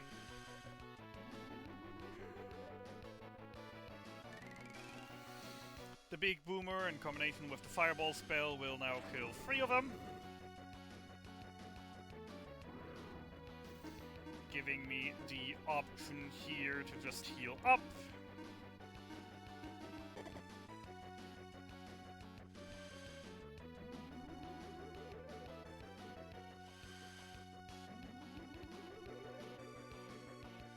Before finishing him off. Because you're thinking like, oh, this fight was simple and easy and wasn't even that bad as you made it out. Well, there's a second wave. Say hello to the trolls. Big boomer. Regain for Selen. Fireball on 2. Hope Selen doesn't get murdered. Thank you very much. Okay, fight actually going well for once. Love it. So yeah, it's full RNG. If they just decide to all go all in on Selen, it can very quickly end in a game over. Big RNG fest this fight.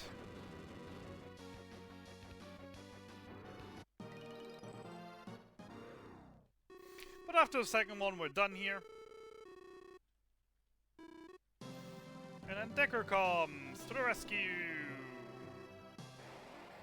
Nidora is once again like, bunch of monsters, go! Decker's like, no! And then Nidora's like, okay, I'm scared, bye.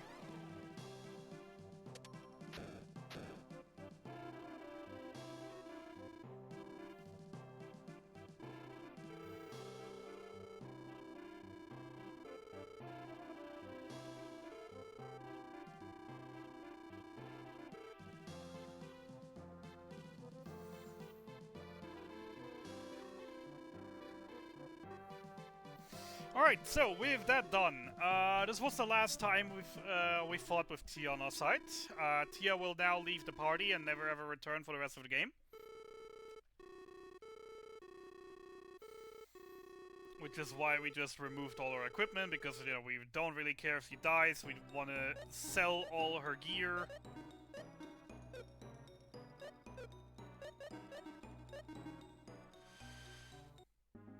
Hope I get a free heal here after the party change.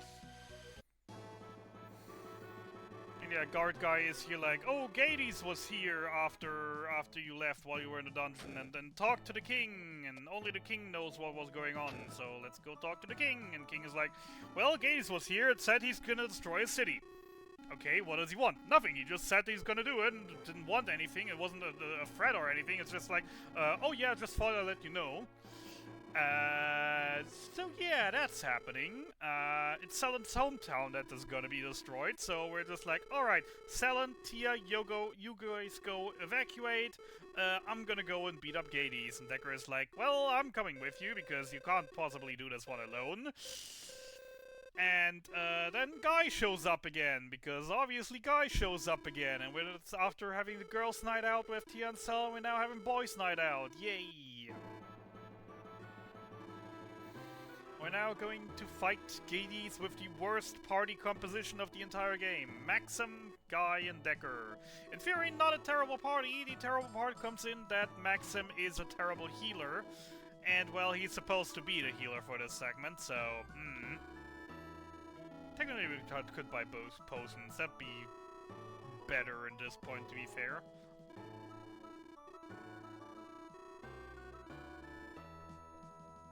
But potions cost money. Can't be AoE. So we're sticking with Selen as our, with Maxim as our healer. So the girls go out. We are going after Gades. Let's see, do we get a full heal? Thank you. Decker in the front row, Guy gets optimized. Right, off we go to Ancient Tower, where Gades is holding up.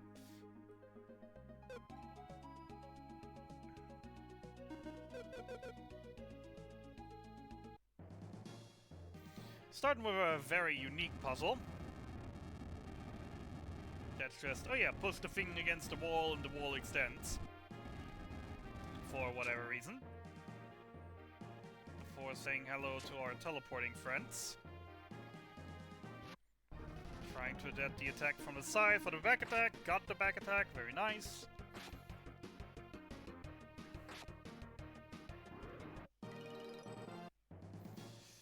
Maxim having died on the last fight is gonna be a very bad thing for me in a moment. Because now I really gotta hope that he gets hit a bunch without being murdered! To fill his IP bar. Well, that was, as ordered. Wasn't scared there for a moment that they might murder me. That is, perfect. Bar is full, that's exactly what I wanted, thank you.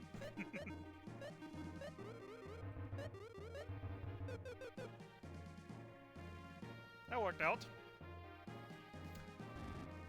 Pumpkin always walks the opposite direction of me. There's a button in the middle. I'm supposed to trap him. However, since I'm just never going left again after this, he just stays in place. Spikes whenever you come close, so we're hooking over.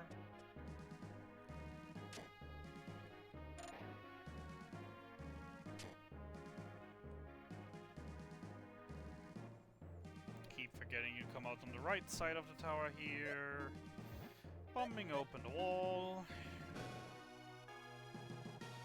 The real door is over here. Don't want to deal with you. Don't want to deal with you. Don't want you to annoy me.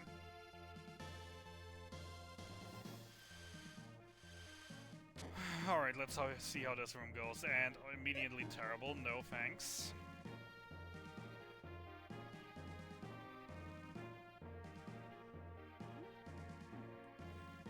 Could you do me a favor and come over here, please? I kinda don't want you to stand exactly where you're standing. Of course. Goddamn enemy AI. You wanna come over?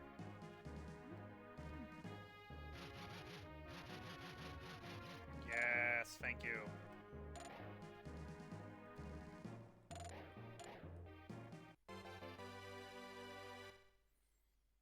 Hate this room.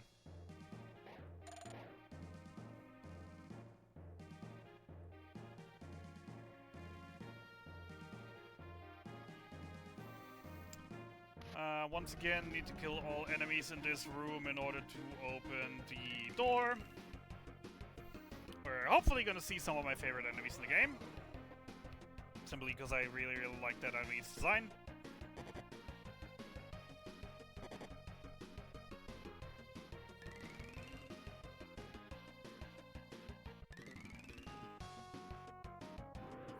Low rolling, of course. Healing up, making sure not to accidentally cast reset. 50. Yay! And say hello to the frogs! God, I love these goofy looking frogs! Also, did you know, guys? It is Wednesday, my dudes. God, I'm happy I got to make that joke. Even though I absolutely feel cringe right now, but whatever. I love those frogs. Have a great frog design. Anyway, it's off to the next room. Say no to you, say no again, say hello to boss room key. Gonna take a small detour here, bombing this wall, getting the item behind it. Is another miracle. That one we're not gonna sell. We will have no longer a need to sell miracles for money route. That one is purely for backup purposes. Having a full revive in the bag for whenever things take a turn for the worse. It's just, you know, nice to have.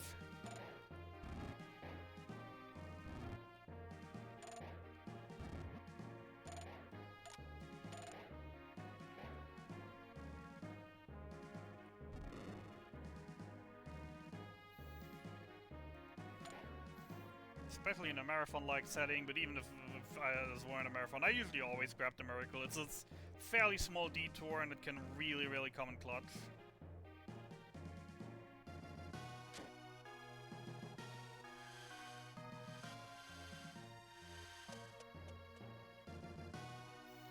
Small detour down here to get a phaser field.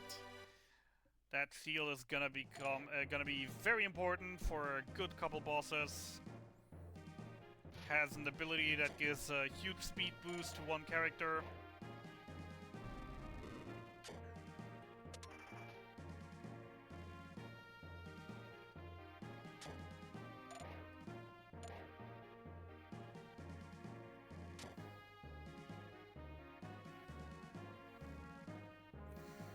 Alright, so far so good. Stun. Oops. God damn it. Please no murder. I said please!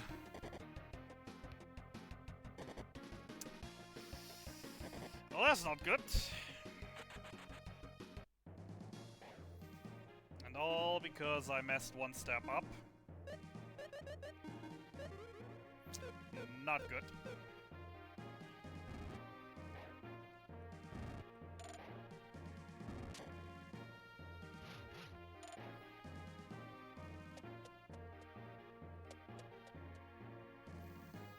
One, two, three, four, five.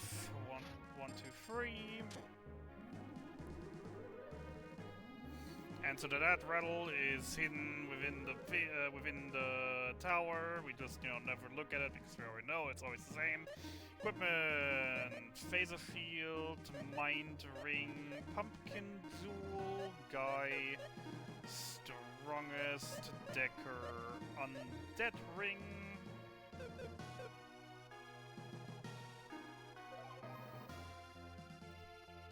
And it's time for everyone's favorite RNG minigame of the run.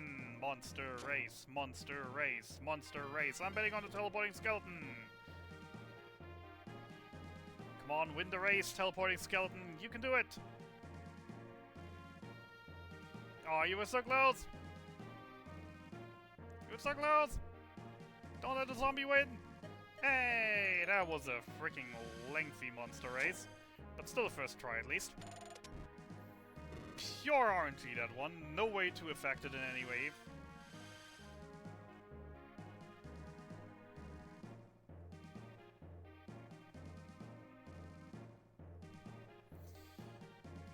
Right. Gators is gonna be interesting. Going in with no IP on Maxim means that I can't use my strong healing spell.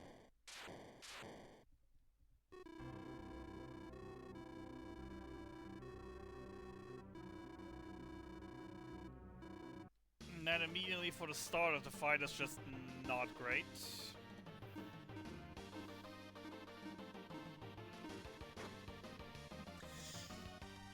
I mean, that fixes the problem, but it opens new problems.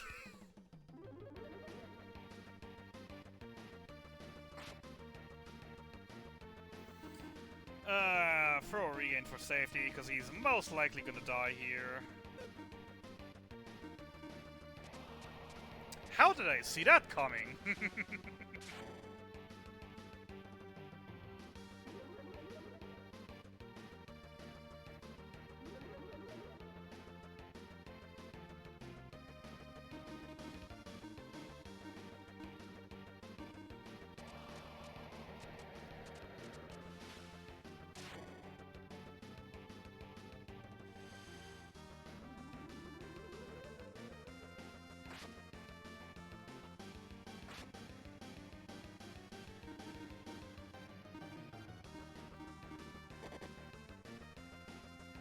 Clutch.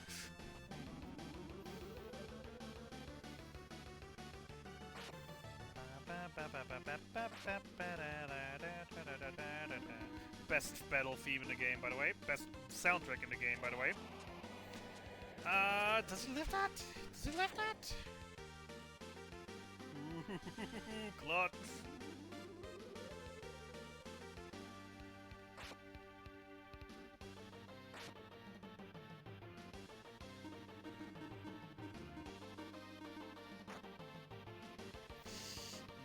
Not a great spot to be in once again.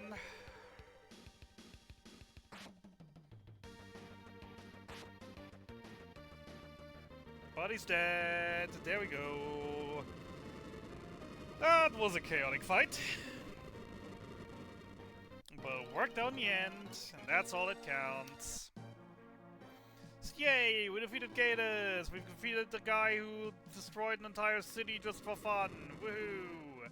But oh no! That the corridor broke down, and now only we're here. And oh no! He just armed the destruction machine to destroy the friggin' town that he said he'd destroy. And he did all that before he died. Oh no! Tyr and Salon are here because they were absolutely worried. But we now have absolutely no way out of here, so they should leave and I'm stopping the machine.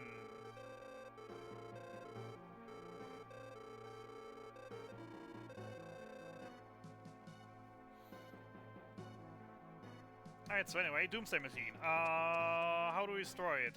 By destroying this one with a bomb.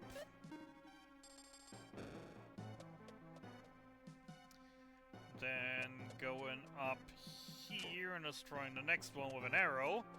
We're not gonna take a detour to grab a magic bikini for Salon. Bikini season sadly will have to wait.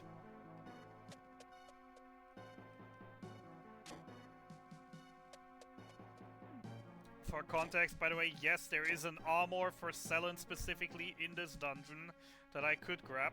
That is called the Magic Bikini. And yay, I disarmed the trap, I saved everything. But, yeah, the trap was trapped. Oh no, we're gonna die. And then Iris shows up again to save the day and teleport us out and heal us. Like she's done many a times before. Yay!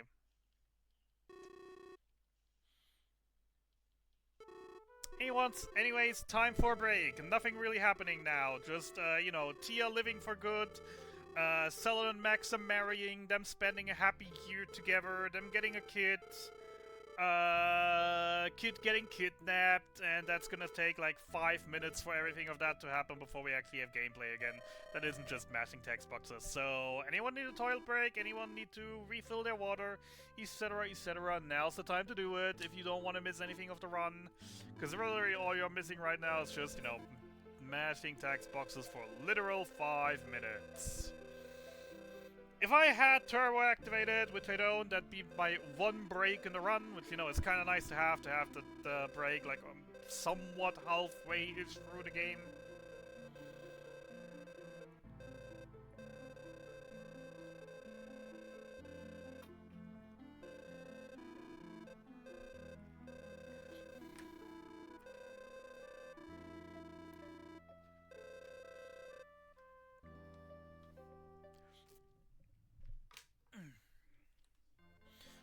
Wedding ceremony.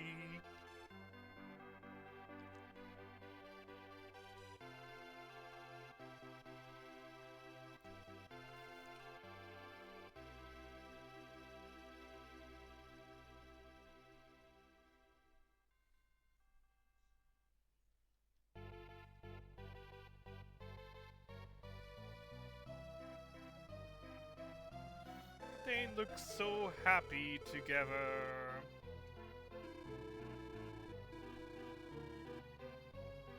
Decker asking Guy, hey, what's about your girlfriend? When are you gonna, you know, take her to the next level? And he's like, oh, you know, just girls, etc, etc. And then obviously his girlfriend shows up and hears that and is immediately, like, mad about it.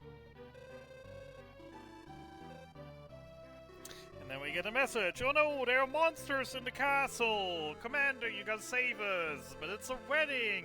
But they literally have their swords under their clothes, because, you know, they're warriors through and through, so... Honeymoon of the wedding is just going to exterminate monsters in the castle. Yay, everyone's dream honeymoon.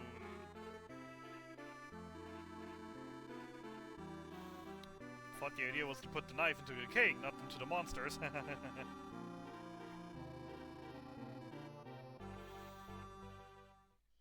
And so yeah, the prophecy was from Iris that, you know, Gades was the source of all evil, and that now that he was defeated, peace will be forever roaming around the lands, and there's no big threats.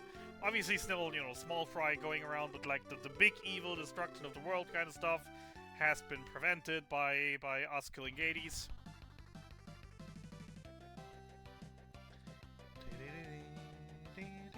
I love the soundtrack. I hate that it's literally nowhere else in the game aside from this little sequence here right now. Summer! We going to the seas? Selen got a new swimsuit!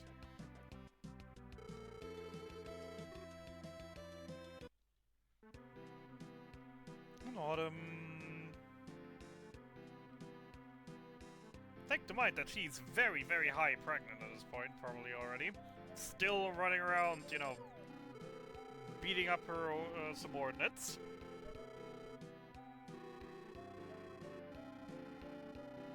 I mean, it's not high pregnancy at this point. At this point, she's like, what? 6 to 8 weeks-ish? And then we have winter.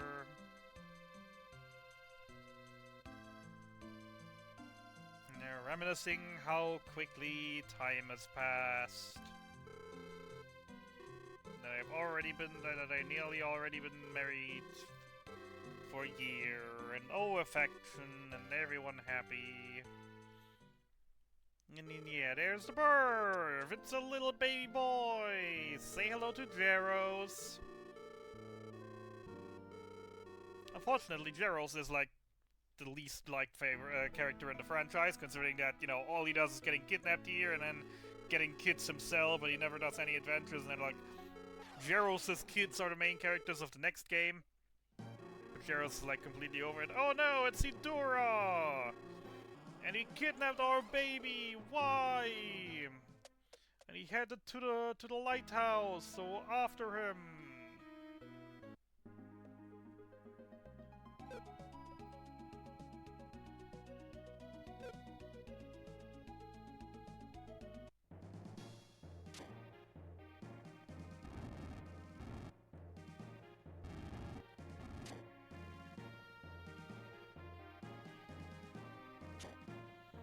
I like this dungeon. Anyways, give me a moment to focus here a little bit. Cause the notes I'm using are a little bit small and it's kinda hard to see parts of this. And you.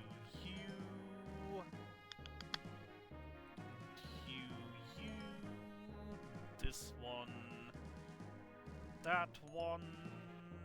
This, that. Yay, memory minigames. What if only 2 parts in the entire game where I'm really still using my notes for puzzles?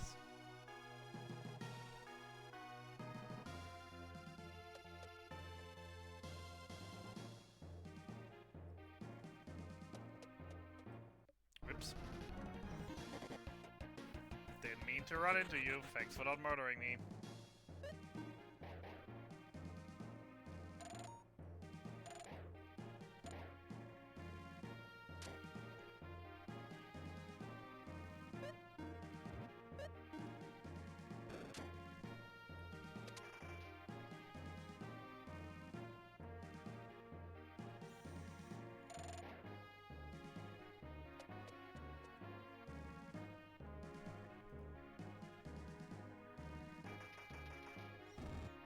Looks random, is not random, is always the exact same script.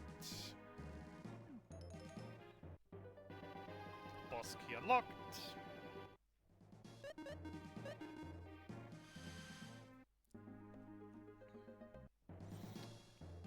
Out and back in, left side.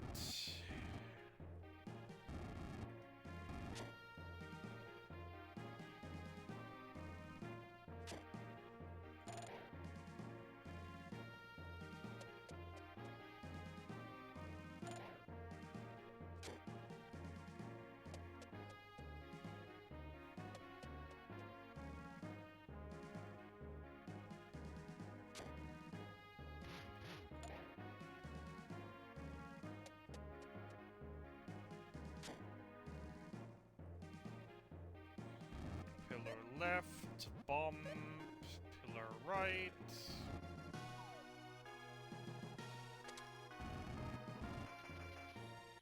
For the fantastic B-Rock, that little item is gonna have such a huge impact for the entire rest of the game. Both by the fact that it gives a very high agility boost to the character wearing it, and due to its special attack.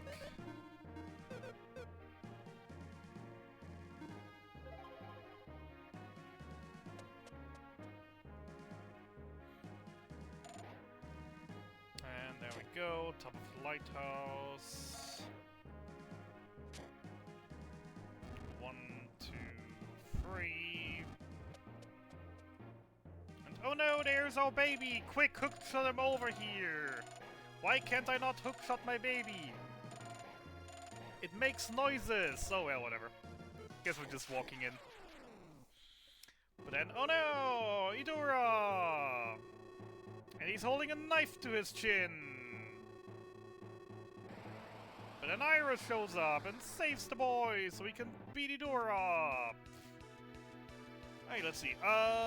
Attack, battle loss. Seldom on healing duty. Maximum damage duty.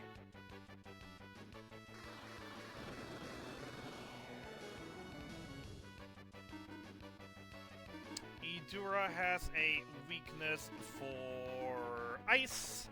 Hence, once again, the Cold Rapier is pulling its weight. Companions have a weakness to Thunder, where we're using the Tier 2 Thunder spell Bolt off of the Thunder Ring that Ceylon wears.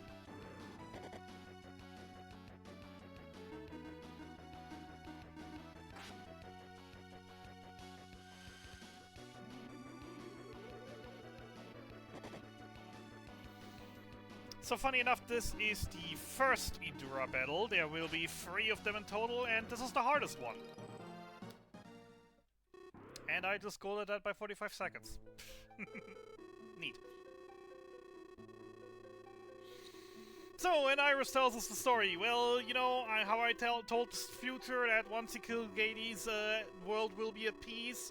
Well, that future originally said that you also have to die, and since Maxim lived and now actually also got a kid, like, everything is out of control, and the Sinistrals will return, and then there will be even stronger beings than Gades, and everything is gonna be terrible, and that's why we have to go back and fight. So Gerald goes to his auntie, and we're off to save the world! Off to the second half of the game! Yay! So, first of all, back to Bound Kingdom. That's how far we got in our journey. Let's continue on from there.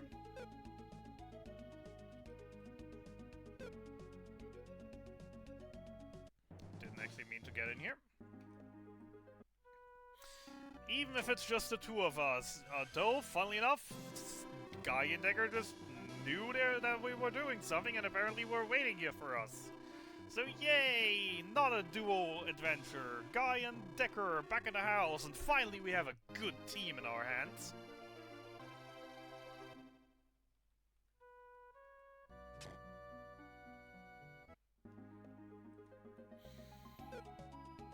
So, new town, new luck. We're gonna buy Blizzard for Selen, Stronger for Selen. Then we're going to the item shop where we're going to buy ice balls, 31 of them. We'll be using those a lot in the upcoming fights, since we're about to fight a lot of things weak to ice. So, we want a ship to go to another continent, because we kind of ran out of continent that we can traverse, and now we need a ship.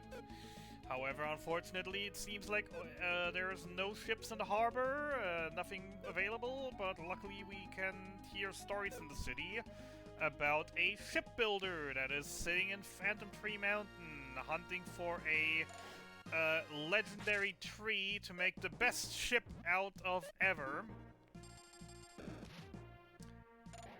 And due to that, we get to enjoy Mountain Soundtrack, which is such an amazing soundtrack. So yeah, moral of the story basically is we find Guy builds ship, ship takes us to the other continent, journey can continue. Oh my god, he actually moved for once in a while again, did the thing that I expect him to do.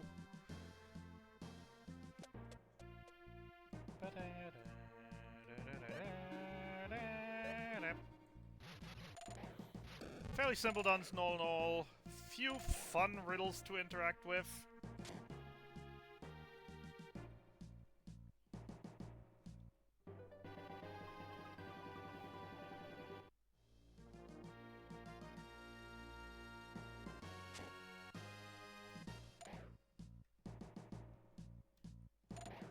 That bee gave me so much trouble last time.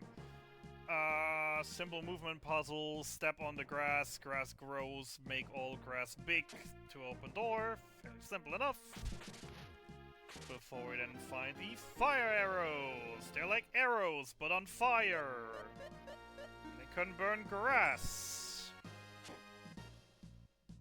Which saves us a lot of sword slashes.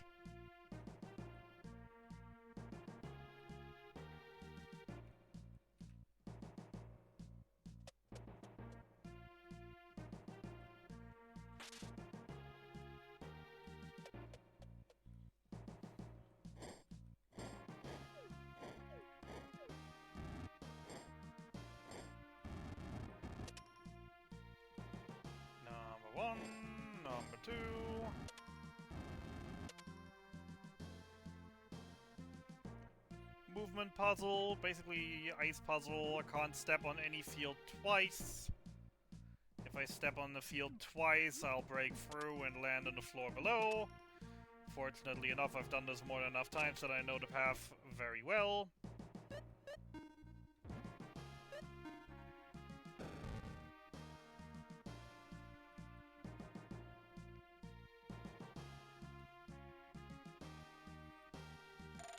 A bit of hook-shotting around. Getting annoyed by the enemies here.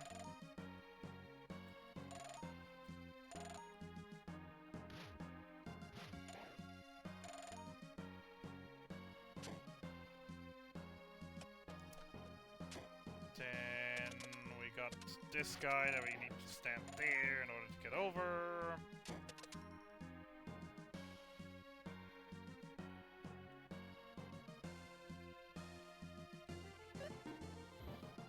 Open the door. To the weight puzzle. Need to add a certain amount of weight to the platform in order for it to fall, making a path. Enemy is a follower that usually just, you know, follows me around, so it makes it fairly simple.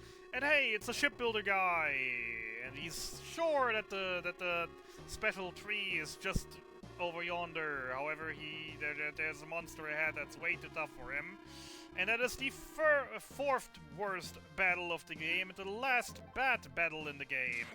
So let's hope the battle goes good. Does not go bad. They're weak to ice, which we will abuse by spamming ice walls. We will use the immobilize ability of the B-Rock, hoping that we get to paralyze one or even both of them. Or not, because they just immediately kill Selen. Great. Absolutely hate it. Which means we have to deal with double lions, which means a lot of healing, a lot of stalling, and it will take forever.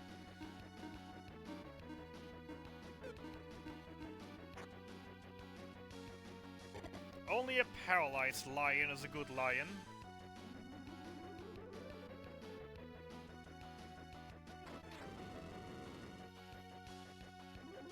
Either that or a dead lion.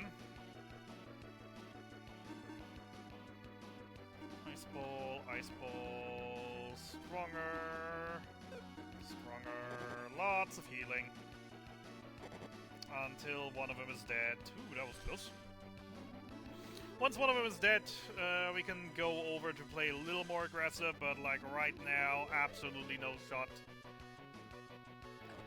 to do more than throw ice balls with the guys.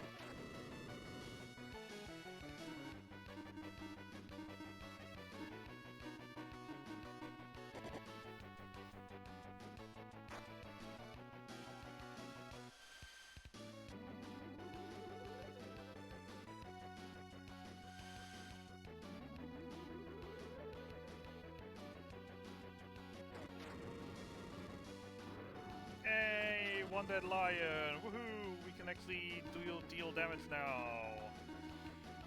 You switch to Blizzard, you keep healing.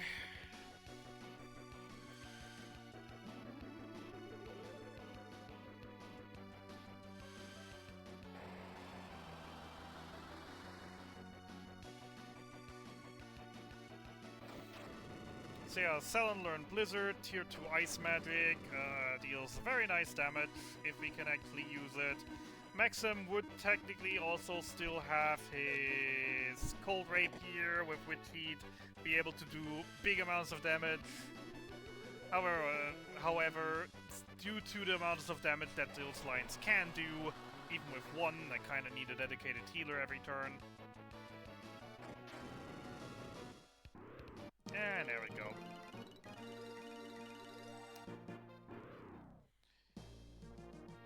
The last terrible boss of the game has been slain. Had a lot of RNG to it to fight. From here on out, most fights will be more chill, with a lot less chances for me to die, with a lot less chances for things to go south, unless I just mess up massively. From here on out, everything's gonna be better. So yeah, shipbuilder gonna build a ship now with that special tree that he found, and he's gonna need 2 days for it, which means we're gonna rest at the inn twice. Meanwhile, the boys are going off lady hunting. To which Selen just states, typical males.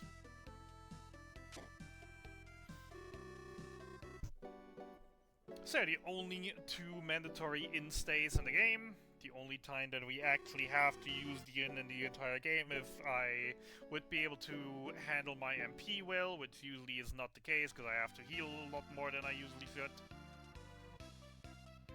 And yay, the ship is built! And with that, we're off to Grubrig, home of the ancient cave! Yay! Everyone who's ever been to Grubrig knows it is one town to behold, and once you're there, you're probably stuck there for a good while. And what are we going to do there? Are we about to run the ancient cave? Is ancient cave part of any percent? Well, I'd love to say yes. The sad truth is no. We're just going here for a shop that sells an item that's nowhere else to be found. And then we're immediately gonna head back out. Unfortunately. So remember how we used sleep strats for a few bosses earlier in the game? Or for one boss in specific? Well, now we have sleep balls, which have not a 50% chance to cause sleep, but a 100% chance.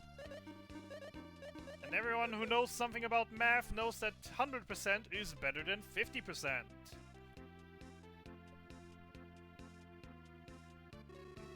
Off to Narcissus to continue the game.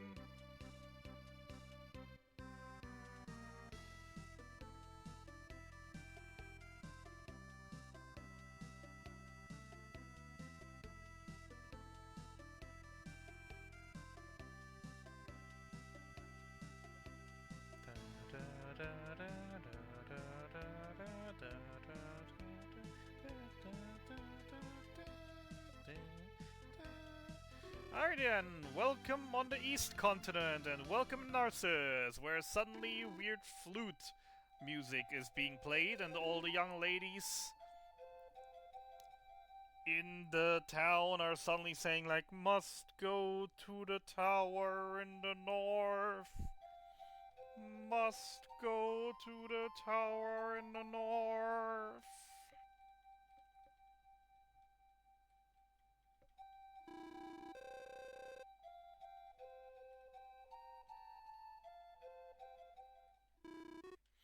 So the girls just got basically hypnotized and kidnapped. They are about to be used in a sacrifice to that Idura is planning to reawaken Gades.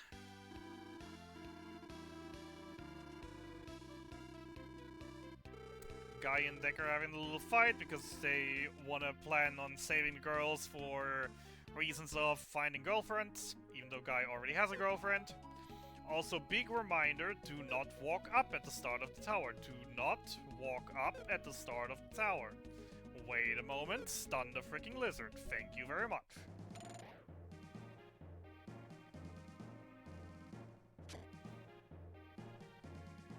I like to keep forgetting that lizard exists sometimes. And then just immediately run up into it, because it's also kinda hidden behind the text box. It's a bit annoying to run into. The monsters in there pack quite a punch.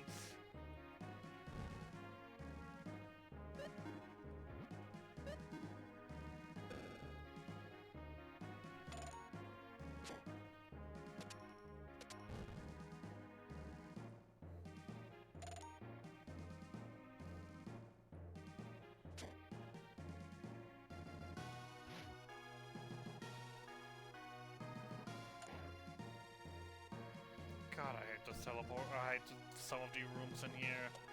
A lot of annoying teleporters, etc., etc. At least the samurai are always too easy to deal with in this tower.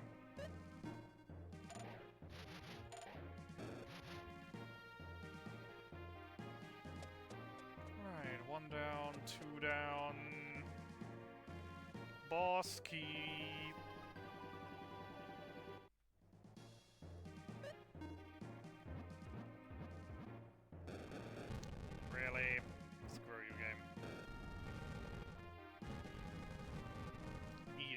put it like that. Anyways, we got the boss key. Yay! We're taking a small detour to grab the ice ring here. Something I haven't mentioned when we got the Thunder Ring, because it wasn't really worth mentioning, but it now is worth mentioning for the ice ring. With an elemental ring equipped, the spells of that element deal extra damage. So as I've said, with us buying a bunch of ice balls, there are a lot of enemies weak to ice in the near future. And Selen does have that Blizzara spell that deals very nice damage. Well, once he equips the ice ring, that damage is gonna get even nicer. Yay, bomb puzzles. 1, 2, 3, 4, 5, 6. And the same in over here.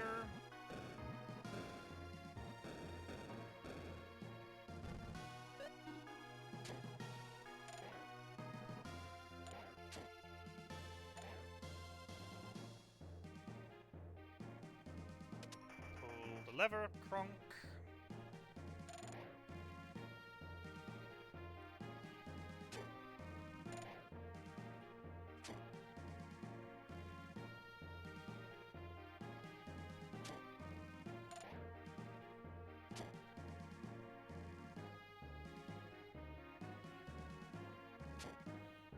Always a bit extra careful around squids. Squids are terrifying in this game.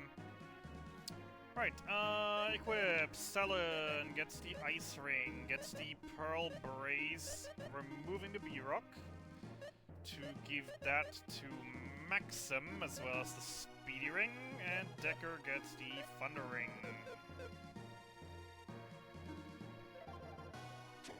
Last puzzle of the tower, fairly simple. Just move between the things to move the blocks.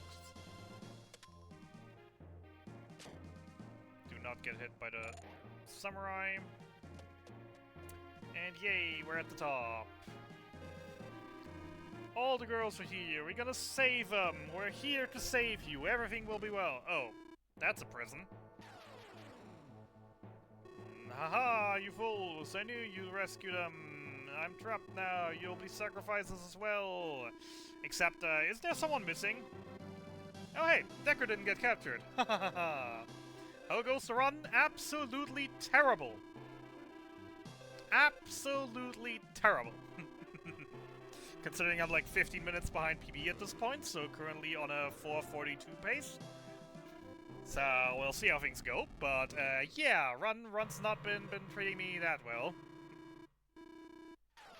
Troll Runtula was very trolly, feeling very trolly today. Alright, so, Decker got tricked, oh no! Well, guess we gotta break the cage. Except the cage is unbreakable! Except, is it though? Should make the cage a little stronger next time. Alright, Idura 2! Let's see... Ice Bolt. Ice Bolt. Casting Fleet on yourself, and Blizzard. Say hello to the only attack that Idura is gonna get off in this attack, thanks to Fleet. Now Maxim's speed is higher than Idura, so Maxim will always go first. And that's exactly what we want the sleep balls for, because now we can just put him to sleep and make sure that he will not use any other move for the entire rest of the fight.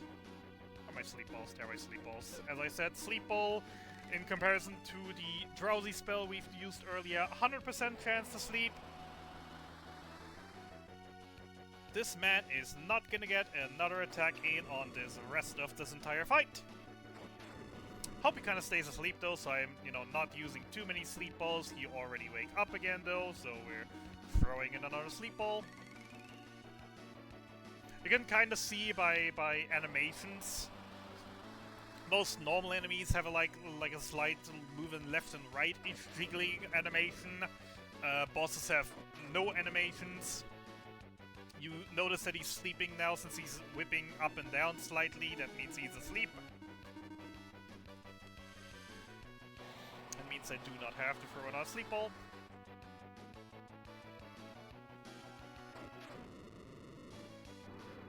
And down he goes. Simplified. And the girls are saved, and they're like, "Oh, Sir Decker, you're so great, and you saved us." And then suddenly, every single girl, turns out, has a boyfriend that comes to pick them up.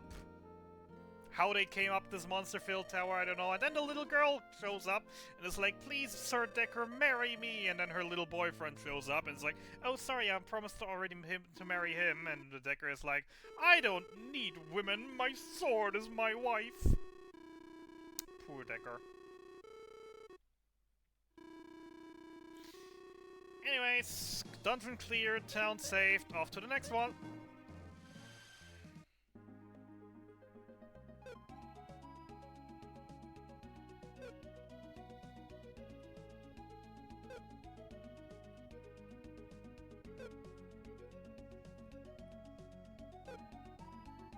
Except we don't even have to step into the town, we just run past it immediately into the next dungeon. Since we do not need anything from this town, no story triggers, no nothing. Right, starting by healing. Don't want to get hurt. Alrighty then, let's hope the lions do not annoy me too much in this dungeon. Their movement is somewhat random. If they move or if they don't move, they usually move in my general direction though when they move. They are just like semi-chasing me. Now we've seen what the boss lions can do. Those guys are, funnily enough, even stronger. Just, you know, less health, but dealing more damage, funnily enough. Small detour up here to grab that chest, containing the legendary Decker Blade. The weapon every ancient cave runner longs for, as it has one of the best special attacks in the game. It deals that deals half of an enemy's health, current health as damage. Except that's not really what it does due to damage rolls and front row, back row shenanigans happening. It can deal up to, I think it was like 58% of the enemy's health? I'm not 100% sure. I've never been great with numbers in this game.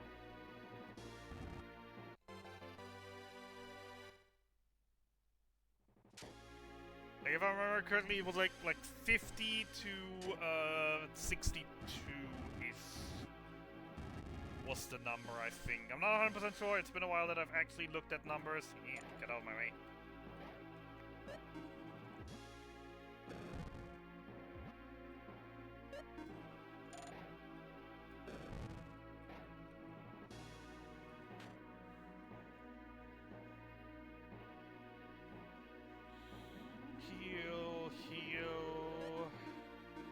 Decker Blade, Lion Fang, safety save, even though it's really not needed for this boss. As we're going into Idura 3, the last of the Idura fights. And this one will go basically just like the last one. A lot of ice, a lot of ice, a lot of sleep, with the exception that we're starting with the Fatal Blow this time. And Battle Lost Decker, Fleet Self, Sleep Ball. There, companion. Been a while that I've actually seen him summon a companion, Jesus. That was a absolutely terrible damage roll. That was less than half his health. Jesus, I don't think I've seen that one in a while. Normal attack, Ice Ball, Sleep Ball, Blizzard on the companion.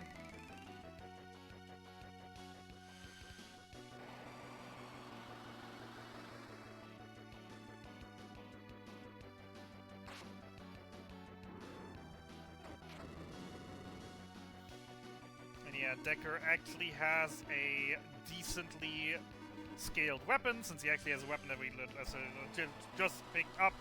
So he actually has a weapon that is capable of dealing damage, so we're normal attacking with him instead of throwing ice balls at this point. Dealing a bit more damage.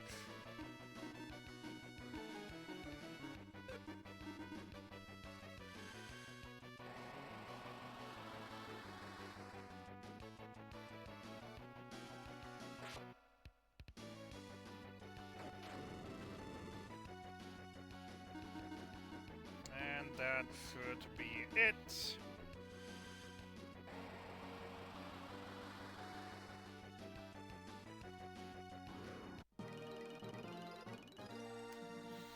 And there goes Lufia fight! Yay!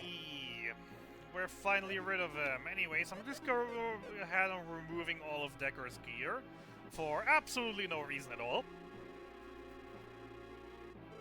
Yeah, for whatever reason, Idora kidnapped Iris, and we can't cast Escape because Magic Barrier, and the temple has a self-destruct button. Oh no! And compared to the self-destruct button that Kamu used in Tunbell Tower, this one actually will destroy the entire dungeon.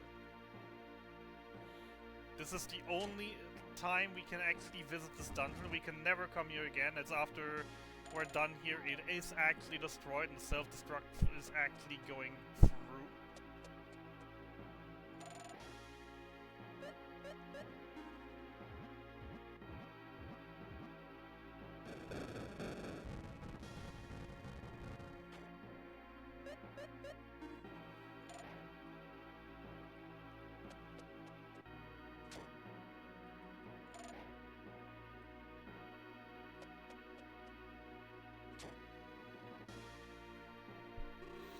Aha! Magic Ball! That one must be what's blocking our magic!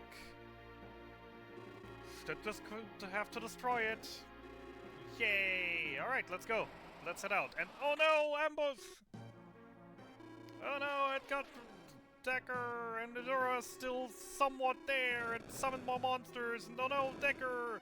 He's cut off and surrounded by monsters! And everything's blowing up! And ah no! Decker! Why? He sacrificed himself to save us!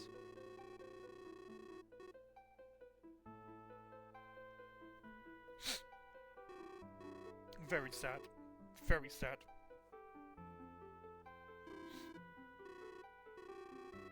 Anyways, Decker dead. Let's honor his memory. And move on as good as we can. Even after losing Best Man.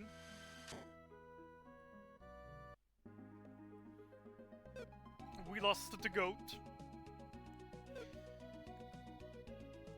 But it is what it is. Anyway, new town! Hey, they're selling ships here!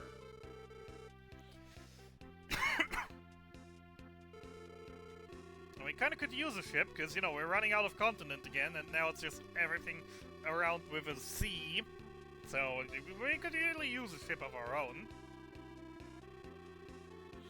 And they're telling us there's an inventor in the cave to the north, he owns the ship, he wants to sell it because it's not fit for whatever he wants, and we should go and see him and talk about buying the ship off of him. And now we get to listen to this soundtrack for a while.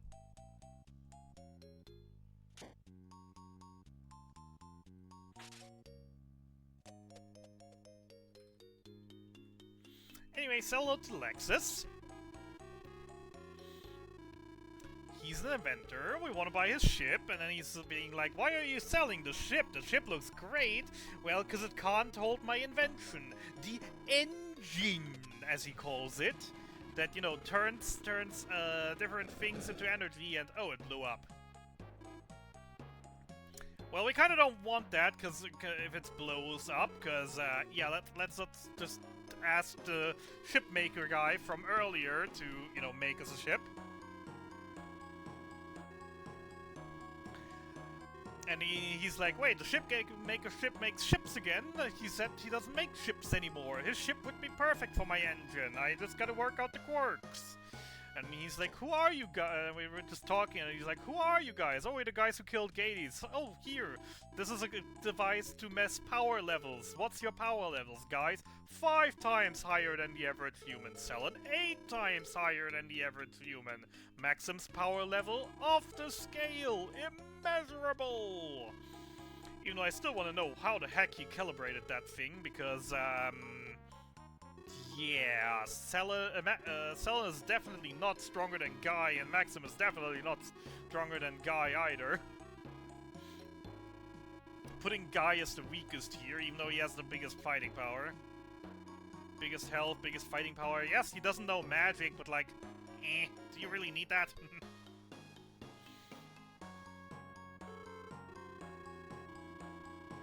Anyway, yeah, long story short, we're not buying a ship anymore. We're going to get shipbuilder guy to build a ship for him that he, for whatever reason, will be giving to us for free, and then Lexus will putting the engine on it.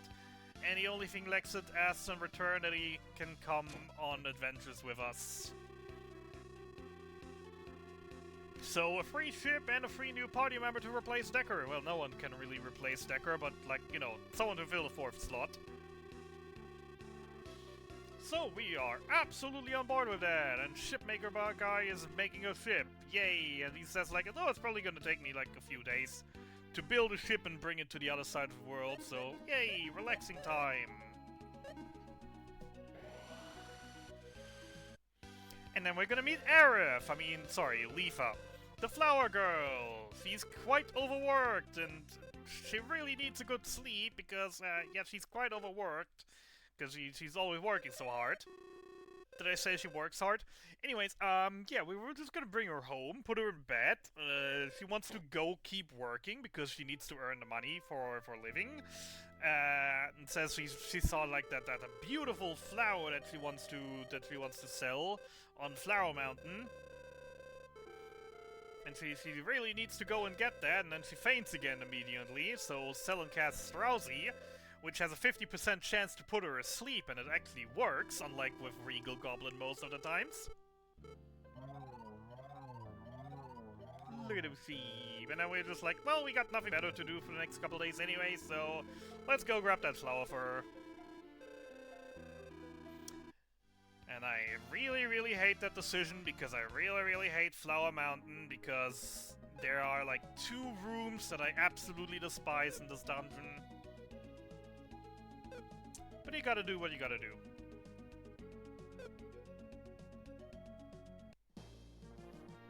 At least we get a cool new tool from here. The final tool in our arsenal that we're missing. And we're saying, stop! It's hammer time!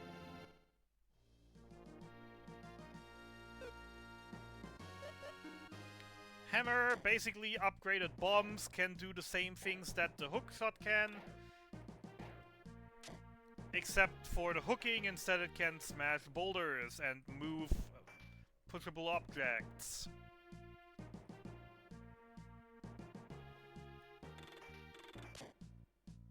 And god, I hate these mages. They just killed a 5-minute PB run the other day, so I'm absolutely gonna be extra careful around them.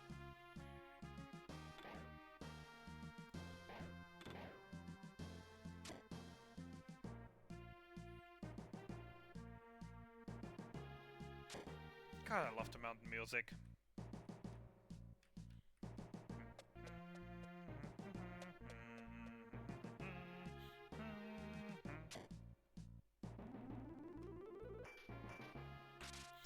Right, say hello to the worst room in the entire game.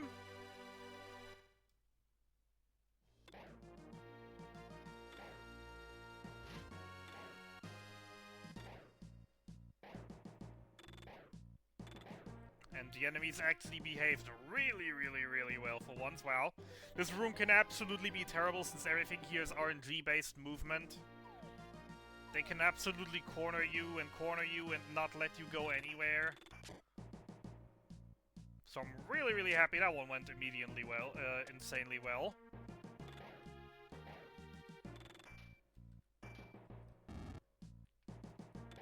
Like, it is easily possible to spend 2 free minutes in that room. That room went really, really well.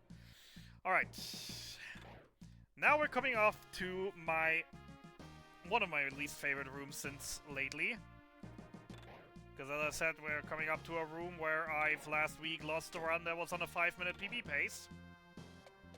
Because I just got absolutely murdered here.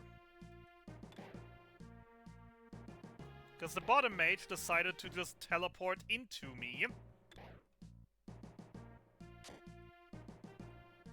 But today he behaves.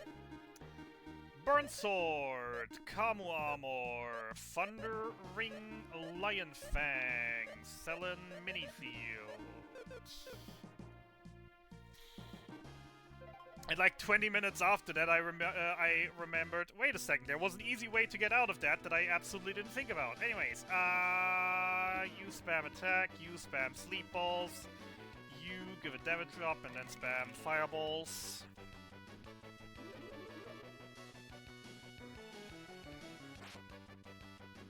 Yay! So we just got a fire sword, if you didn't notice, and yeah, we're fighting a flower. Flower don't really like fire. And suddenly we're doing really, really good damage.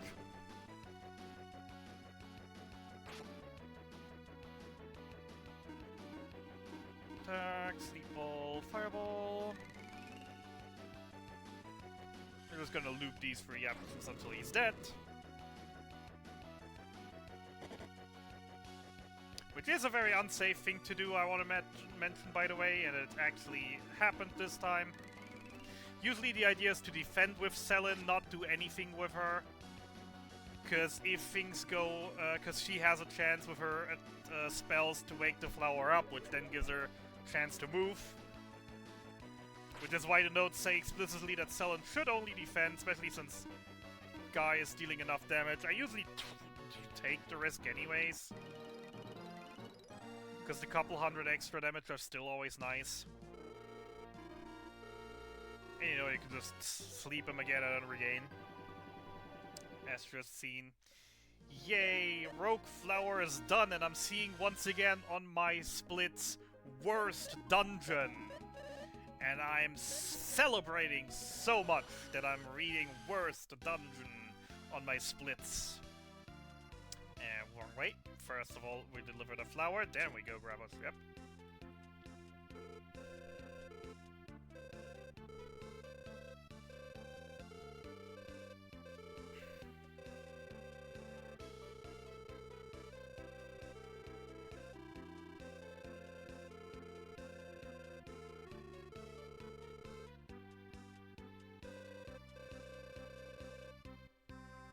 So yeah, meanwhile, while we climbed that tower, in the meantime, shipbuilder guy managed to build an entire ship. Lexus managed to fit it with an engine, and they brought it here, and everything is amazing.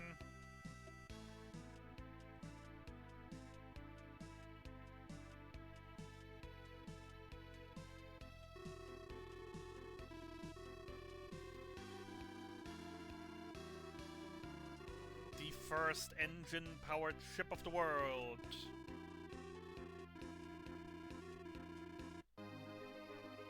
So, as I said, Lexus doesn't want us to pay for it, he just wants to tag along. Why? Don't ask me. And yay, we get a ship. The seas are our oyster.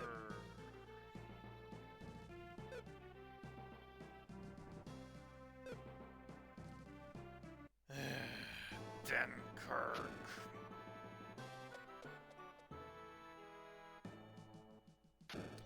Alright, let's get this crap over with. Welcome to Dunkirk. Dunkirk is at the brink of war with Aurelio Kingdom. Aurelio Kingdom is here to negotiate peace. They brought their national treasure, the ruby icon, as a peace offering. However, it got stolen. Luckily enough, we know a guy who knows how to make glass things that look like rubies, so we're going back to Clemento. You know, the place where we've been 2 hours ago when the freaking spider annoyed us the entire time. Yeah, Glassmaker is here. Turns out the ruby icon was made by his master, by his teacher, and now we're just like, can you make a new one? Just, you know, possibly out of glass, just has to be destruction or something. If you don't, there might be 2 countries going to war. And he's like, I'm giving it a try. And he just whips out a perfect recreation of that thing. Even though he hasn't seen it in years. Made out of red glass, not of ruby though. But hey, that'll work, right? That'll definitely work as the peace offering. So let's head back to Dunkirk. Is it noticeable that I despise Dunkirk?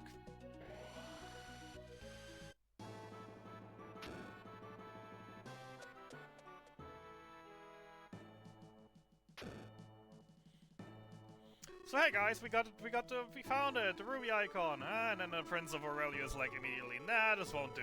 It looks amazing, but like it's an imitation, but maybe be enough. But it's nice that you helped, etc.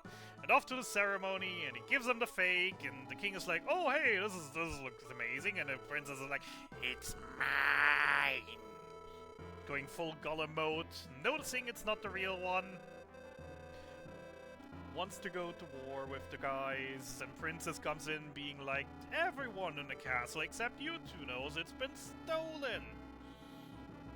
And then King is like, his general or head of the troops, James, has been gone for a couple days, and he's probably the one that got it, and he went to North Cave, and Dunkirk, North Cave.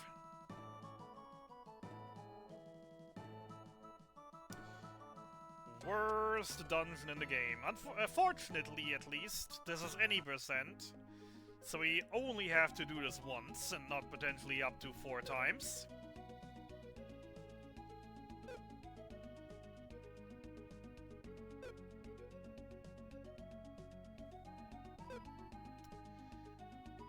But yeah, Dunkirk, North Cave.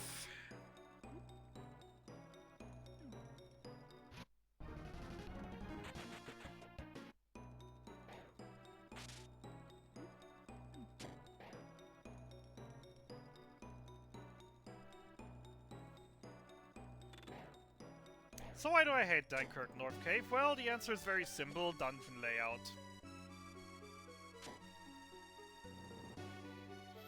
The layout of this dungeon is very bad in my opinion. It's all over the place and back and forth and all around, and there's a giant path in one direction that ends up having the key in it, and once you're finally done with that, then you have to walk all the way back to the entrance. You can't just teleport out in most dungeons in that moment, or you just grab the key and go back out, but no. This dungeon has a double key system in form of a couple switches that need to be activated. And if I were to just teleport out, those switches would be deactivated.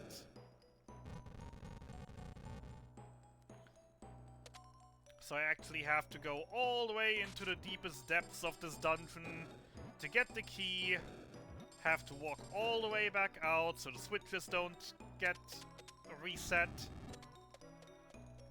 And then there's another giant maze section immediately after.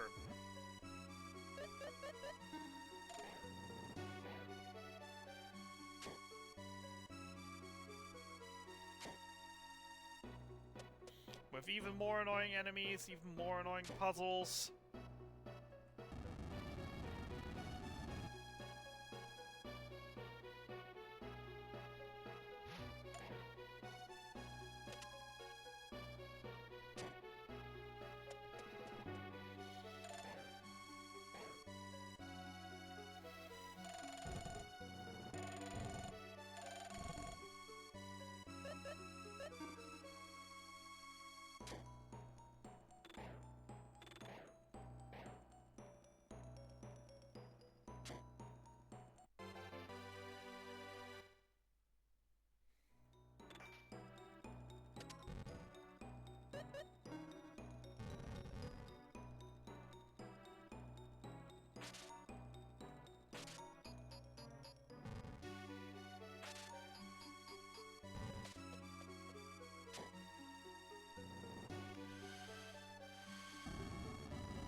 that crap. What is it with crabs and one tile broad hallways in this game?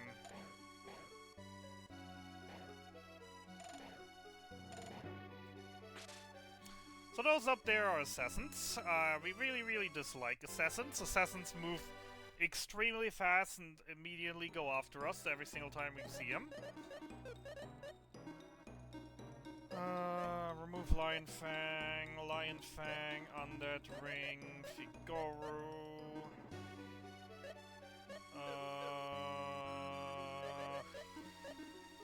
0-16, that's both not enough for a B-Rock. But whatever, just keep it on maximum.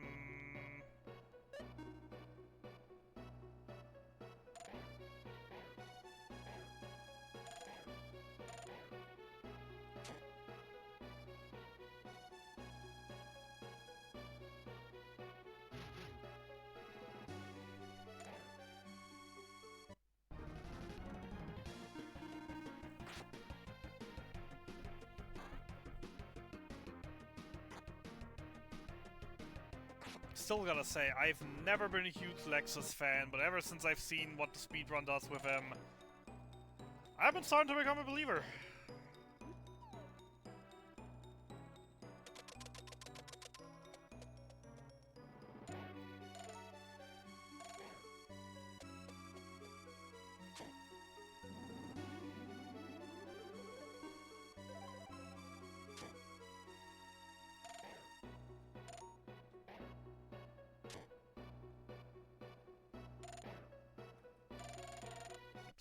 Damn it. One wrong step, and you're finished. Couldn't you have at least gone for Maxim or Selen to potentially give me the IP for that B-Rock IP?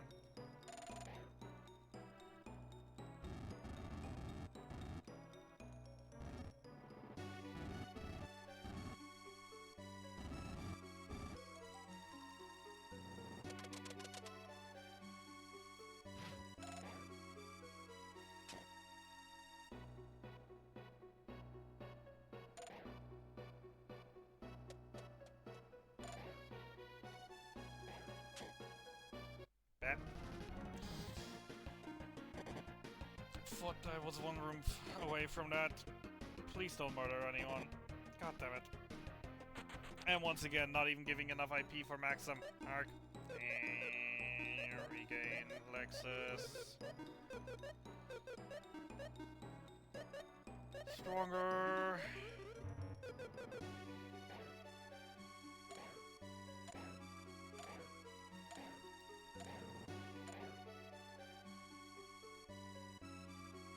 Alright, let's see how Shadow Room treats me.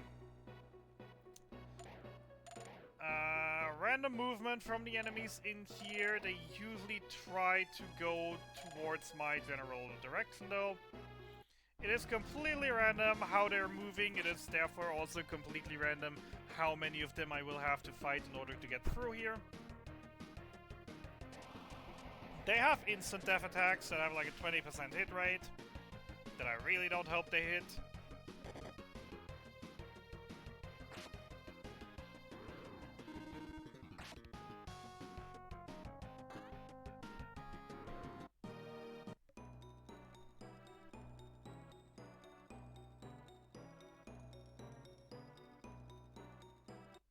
Sad. Would have hoped he went the other way, but of course he didn't.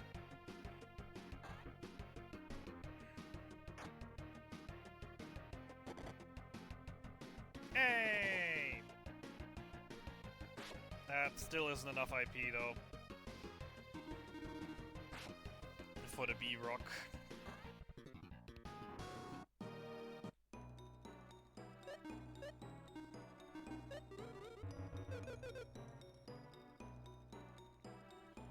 And he also doesn't want to behave. Alright, sure. Free fights, pretty okay.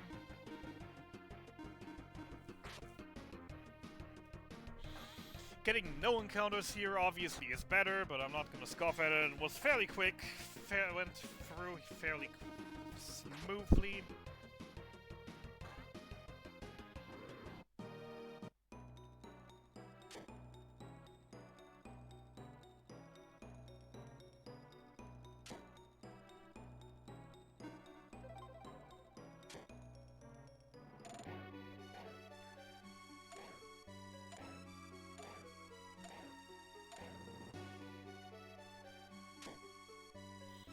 Yay, we're at the end of the dungeon.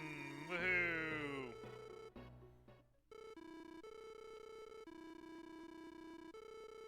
Who in the blazes are you? Invincible and mighty guy. Maxim, warrior of justice. Lexus, the genius. And Selin, the magical wife. Yay, the crew troop is fully. Attack, attack. Blizzard all. I don't even know what I want to do with you. Big boomer? Big boomer. Big boomer? Big boomer. Not a great thing to do, but yeah. I don't have good options with Maxim right now, that is the issue. Couldn't use the B-Rock, which is probably gonna cause issues.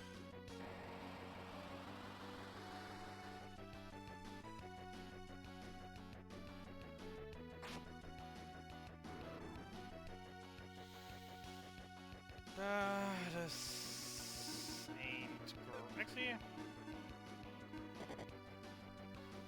hope for the best. Hey, apparently got all of them. Take it. Was like some was faster before that. Don't matter. Fight started terrible, went okay-ish after, so we take those. So, James off to prison. The real Ruby icon secured and given as tribute for peace. Prince and princess of the two nations having a close talk because, oh, they're in love with each other, obviously. Who would have guessed?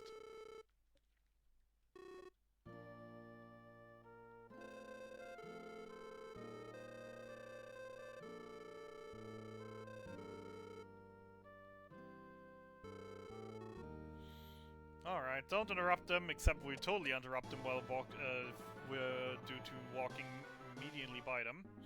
Anyways, yay! Where's dungeon behind me? Woohoo!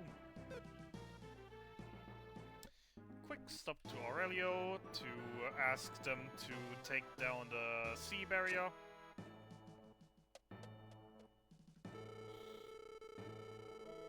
There's also the casino island right next to here, but we don't really care about that. Because we don't like gambling in speedruns. Anyways, Farum Kingdom!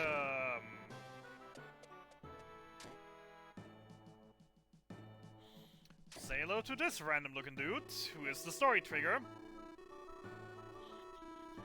His name's Hans. And Hans gets the Flammenwerfer. Anyway, he's in love with the princess. The princess is in a is offered a contest that whoever brings her the jewel from the top of the tower gets to be her husband. Prince from a rivaling nation, absolutely in love with her. Or wants to abuse her, I'm not actually 100% sure. It doesn't seem that genuine, honestly. Absolutely wants it. Hans, childhood friend and lover since then. Or in love with her since then. Hans off to go to the tower to get the jewel. The prince from the other country asked him to do so as well. Basically gave him the task to do that. And yay, Northeast Tower. One of my favorites. It's short, it's sweet, it's not annoying. Still has a couple of cool puzzles. And in the midst of those cool puzzles, we have another minor glitch to abuse.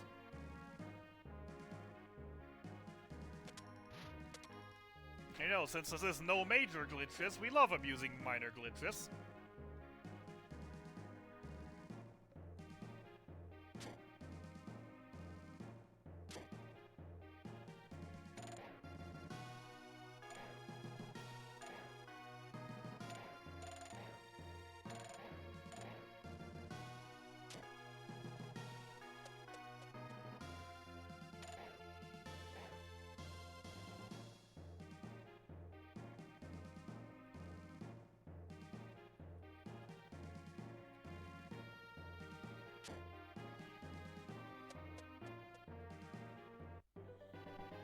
Key.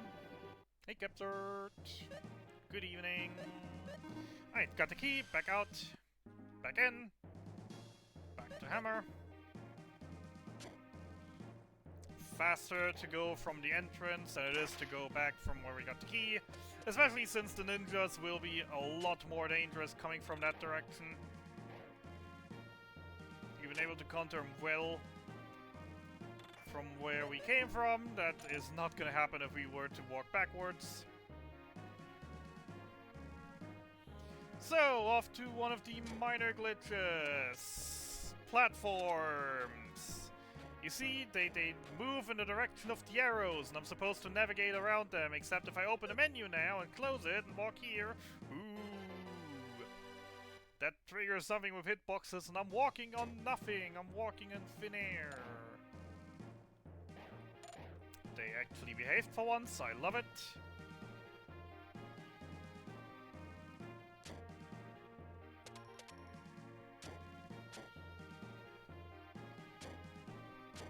Hi, Hans. And with that, we get the introduction finally to our new nemesis. Say hello to Amon, the Sinistral of Chaos. With fancy golden armor. Just knocking guy around like it's nothing.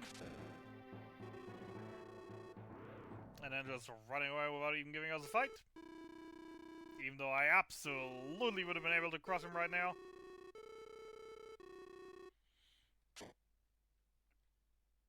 Anyways. Hey, the gem that the princess wanted. Yay!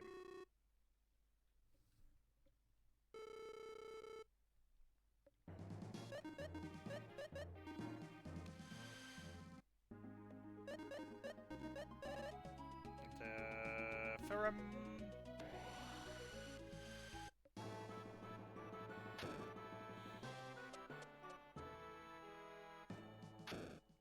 So, Hans brought the jewel, Prince is like, you call that a gem? That is absolutely nothing, and you probably didn't even go to the tower, and then Princess 8 is like, oh, I've heard the princess like sapphires.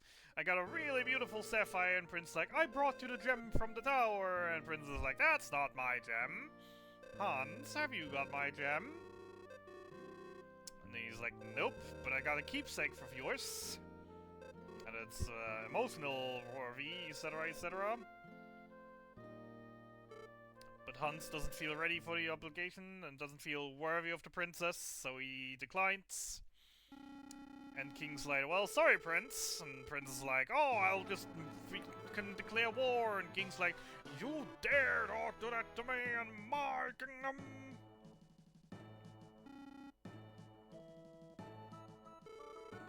Oh yeah, guard comes in. Town to the north was destroyed. Yay! Like, entirely devastated. Where have we heard that before?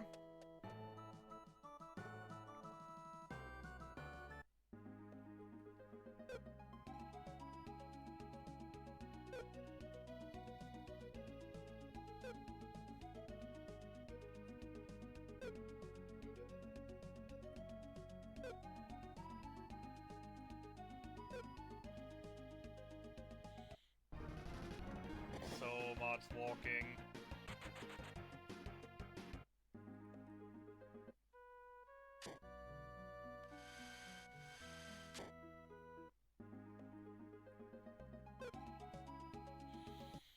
Yeah, town completely destroyed, no survivors. Iris here, telling us more about our faith now after we go and bury everyone.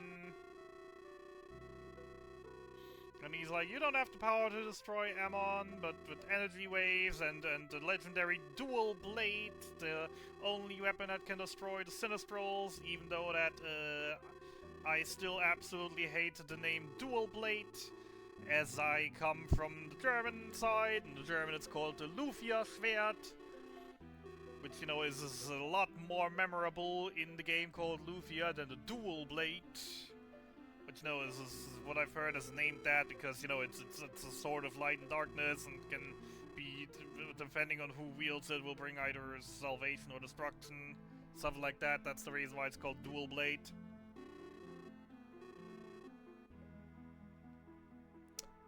But anyways, as always, Iris does a peace out after giving us that lore dump. And we're about to just head on with our journey like nothing happened, because nothing did happen. Moving on! Small stop in Trouble, where I am dropping all my ice balls, because we won't need them anymore. And instead, we're gonna buy Terror Balls, 14 of them. What do Terror Balls do? Well, they cause terror by instant killing enemies, with a 50% chance if the enemies are susceptible to death.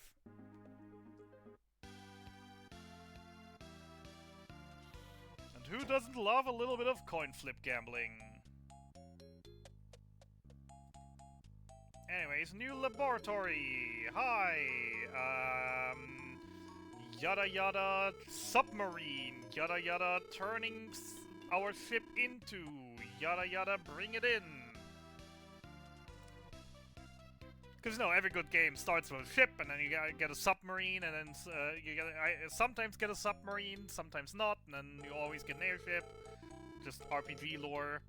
And just like, bring us the blueprints for the submarine, and then there's a girl, and oh no, the girl just ran away with the blueprints. And it was an elf girl. So after her, we need to get those blueprints back if we want our submarine. I don't even remember why it was relevant in that moment of the story that we now need a submarine. Like, lore-wise.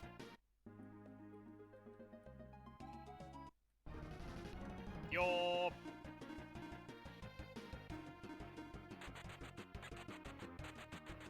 Sad. Would have liked the extra levels.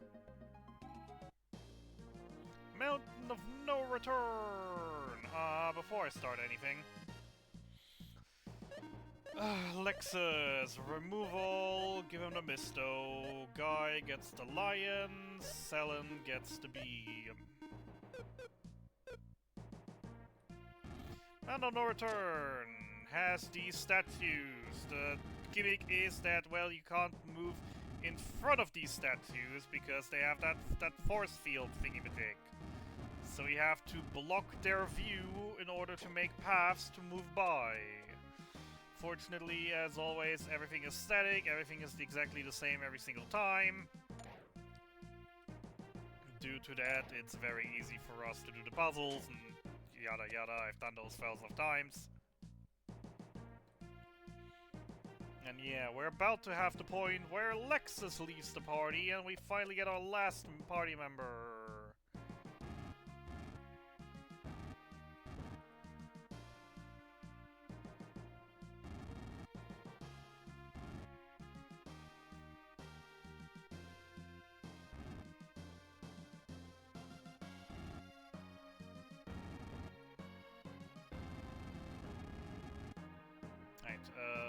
Lexus is unequipped, I did that, everything correctly. Give a little healing just to be safe.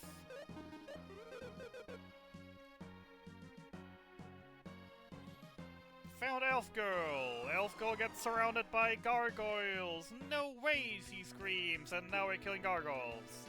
And I'm just noticing that Lexus doesn't even have enough IP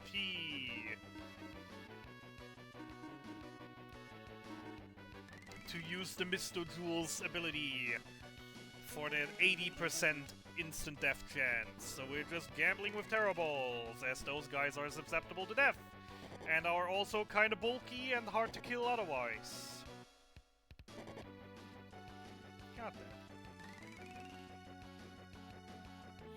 Terrible first turn.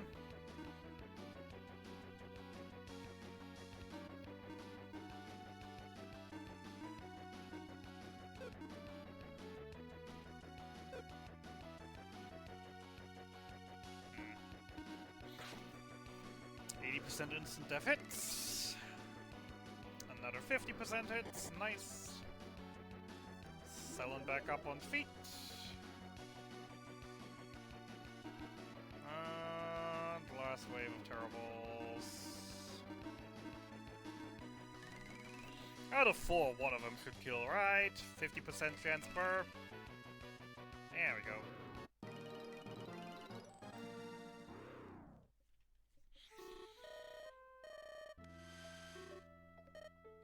And say hello to Artea!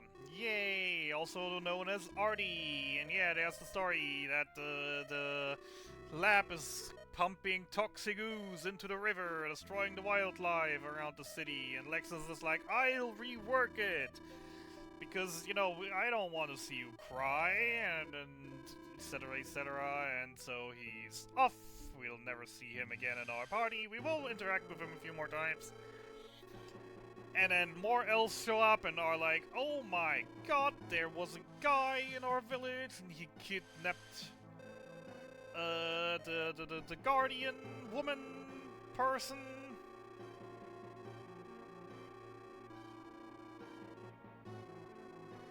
And took him to the shrine.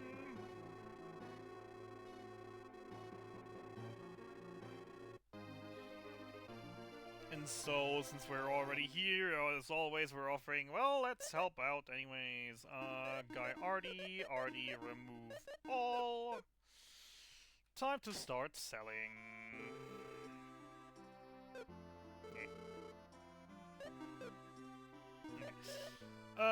We're selling the leftover Terribles, the leftover Sleep Balls.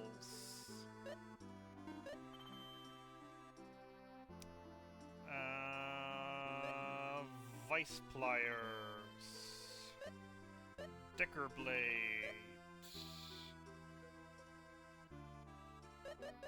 Pounder rod, Figoru, lab coat,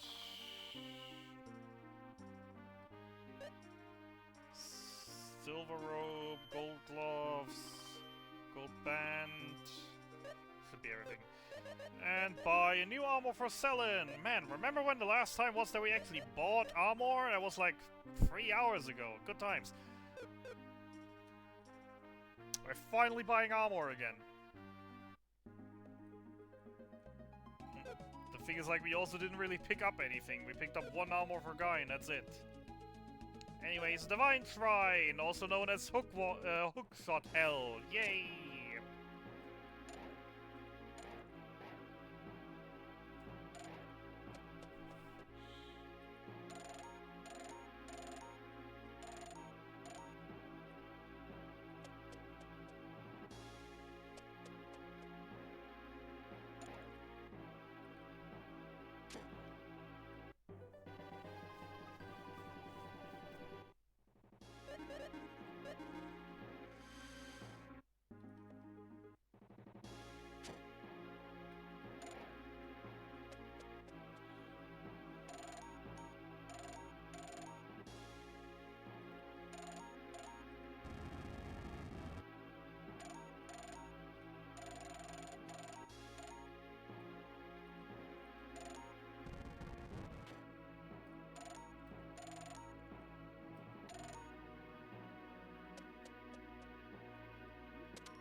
rocket ring.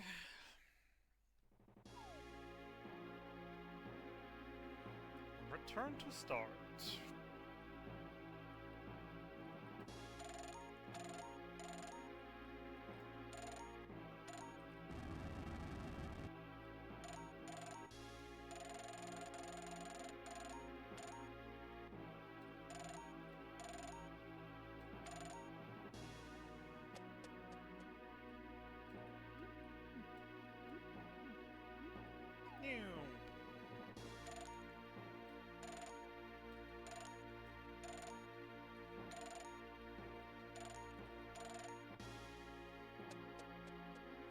And we're finally done with Hookshot Hell. That's a fun little dungeon, to be fair. But it absolutely loses its charm once you know the path in and out.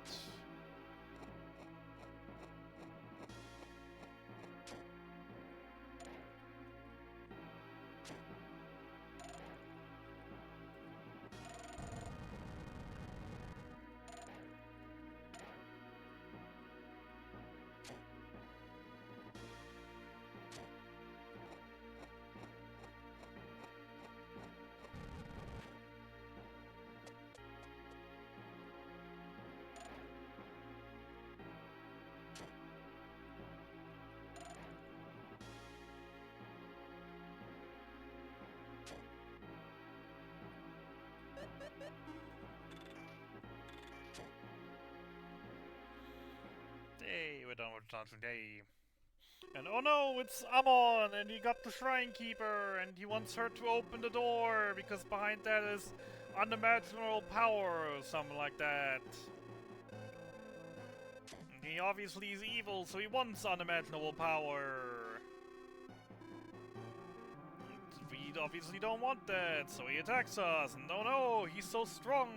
And then Shrine Maiden is like, haha, mine's bigger!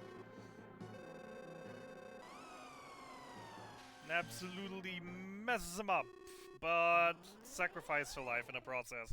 And oh no, woman's dead, daughter's gonna be absolutely devastated, and why'd you do this, and oh, boo boo.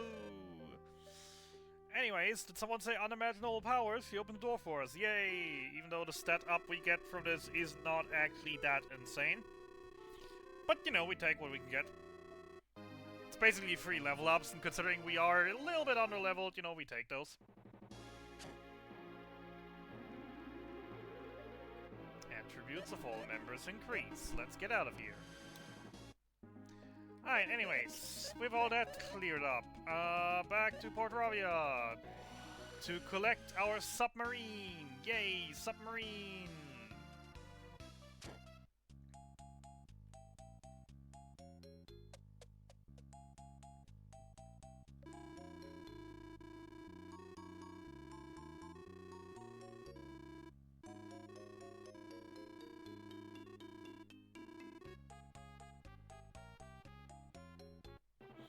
We can do this! And underwater there's no encounters in this game, so I don't have to open my menu every 3 seconds. Yay! Anyways, off to Barden Shrine, Venge Shrine.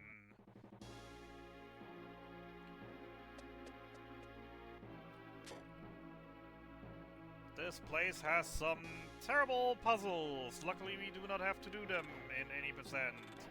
They're just for bonus loot that we not grabbing. Easiest key in the entire game.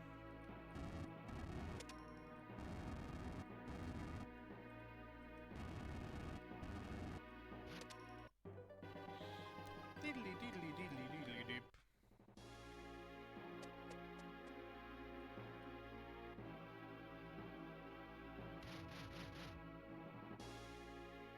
Little enemy movement abuse.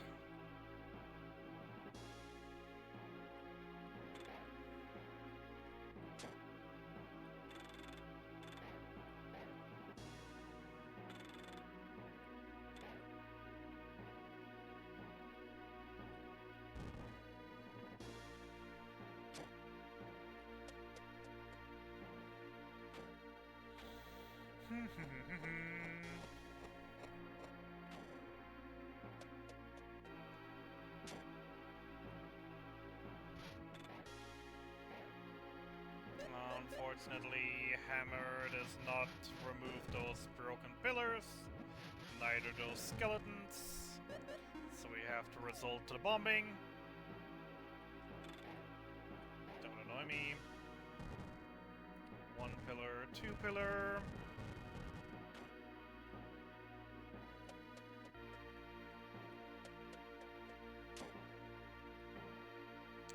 Small detour. Say hello to the evil jewel.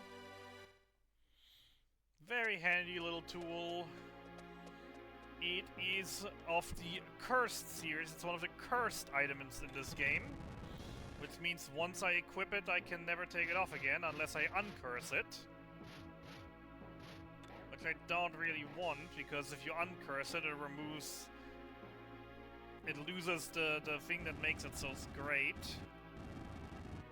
As that evil jewel gives you plus 100 attack power to its wearer. But you know, 100 extra attack power is kind of a lot. Evil jewel, unequip helmet, guy, tough hide, jute helmet, unequip lion fang, Artie, strongest, rocket B, lion, undead, B. Alright, time for one of the funniest bosses in the entire game.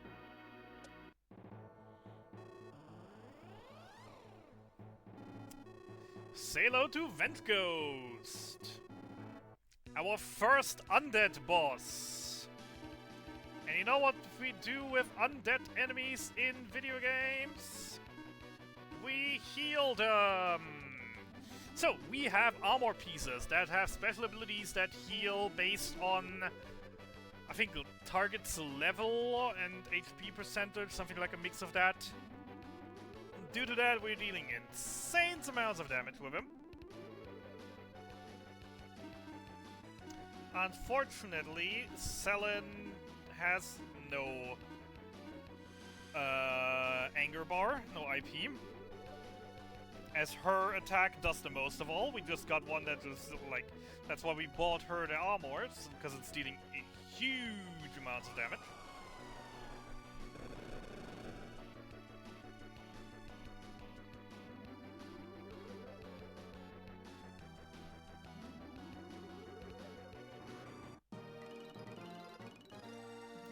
But you know, we got it anyways.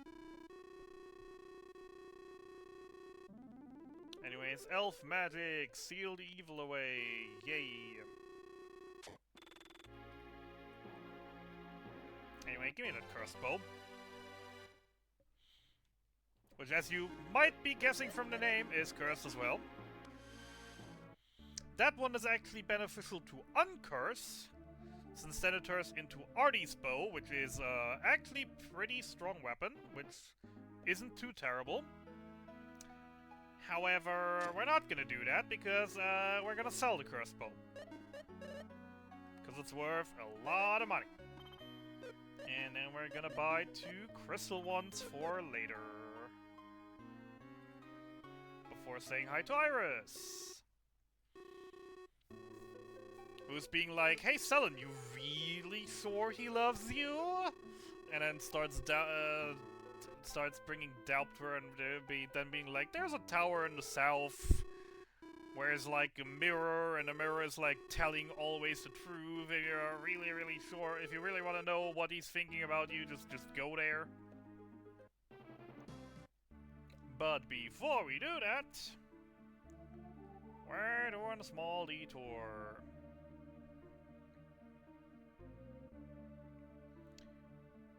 Into the next city where we have to go after that. Welcome to chat. Here in chat, we're gonna buy 2 Zerkorots. And then we're gonna buy 31 Dragon Tooths. Which are like boomerangs, just stronger. And dealing extra damage to dragons. Because, you know, we reached the point where, you know, there's gonna be dragons. There's always dragons in the late game of RPGs. And having stuff that deals extra damage to dragons is great to have for those occasions.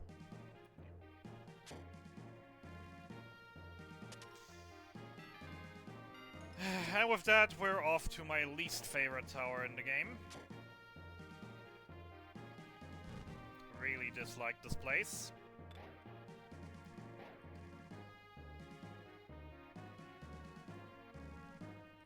It's not as terrible, it's nowhere near as terrible as Dunkirk.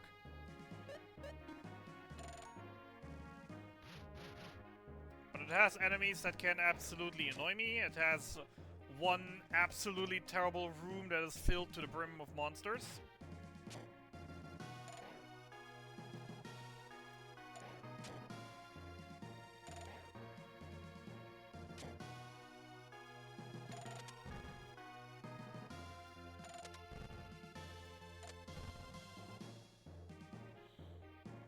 And it does have somewhat the Dunkirk problem as well. Being just, it's big, it's white, there's a lot going on.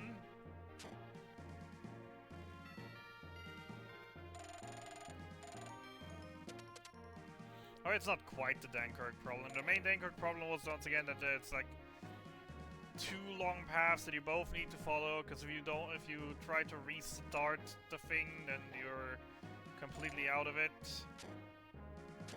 That's not really the issue here. The main issue here is just like there's no good option to go to. It's always awkward to move around in here.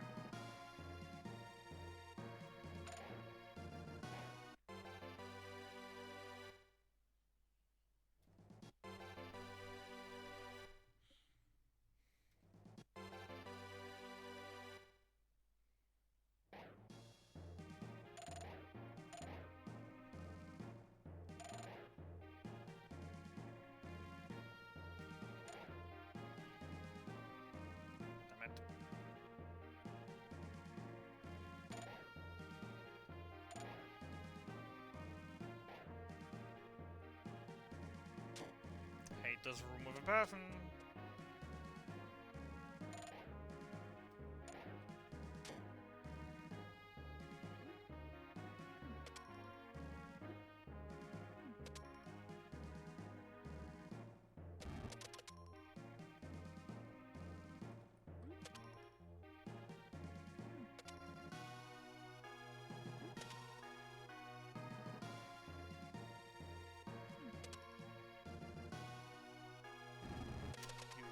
Up, you go down, you get blown up.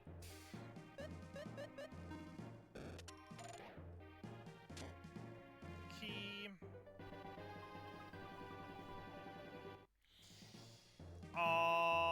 Unfortunately, since the start of the tower is fairly lengthy as well, it is still faster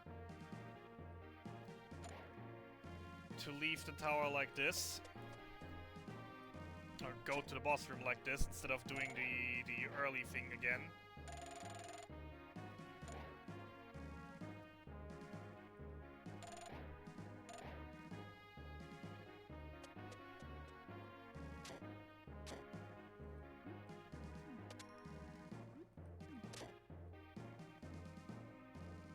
Mimic. Only Mimic in the base game. Alright, cool. Sell them in the front together with Artie. Items sort. Up to the top.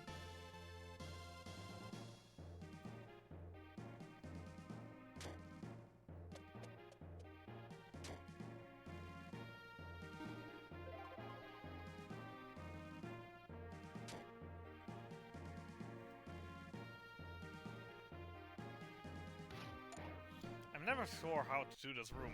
It always messes up. Every single time. Oh god damn it, come on, really? I need that guy.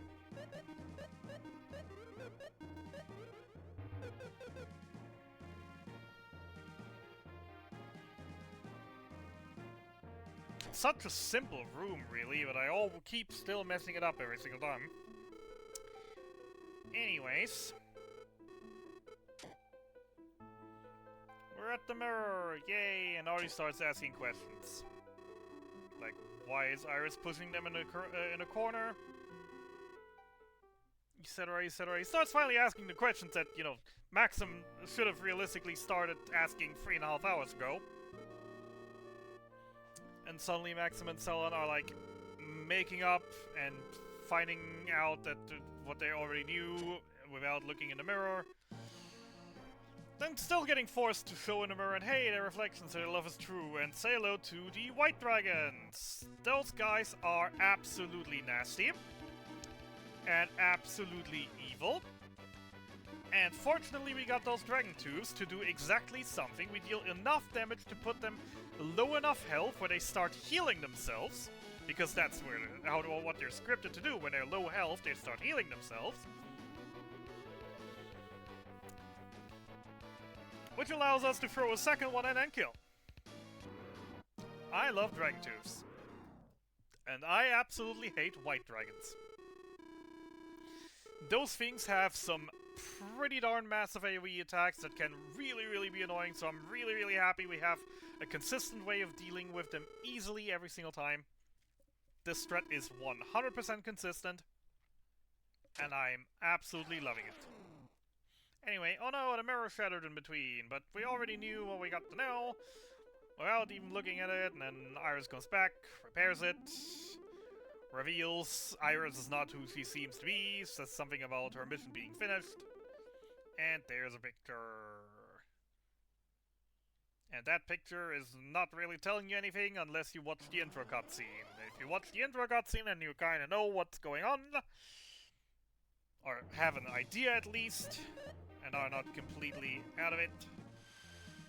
Anyways, yay, we're moving on to Volcano. Woohoo! Dragon Mountain. But before that, shopping time. Sell the song rock we just found. If I can find where it is, there it is. And then buy weapon, a silver sword.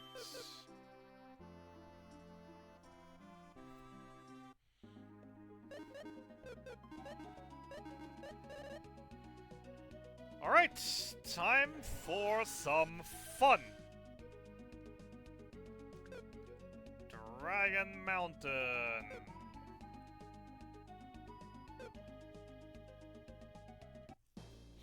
The technically considered hardest dungeon in the game.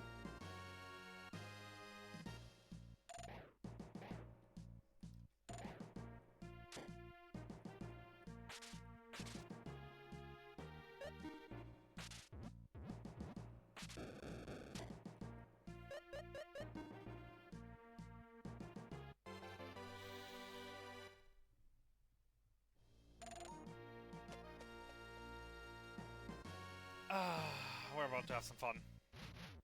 Okay, good. We're about to have some fun. So Dragon Mountain is infamous for two puzzles. And we're gonna have fun with both of them.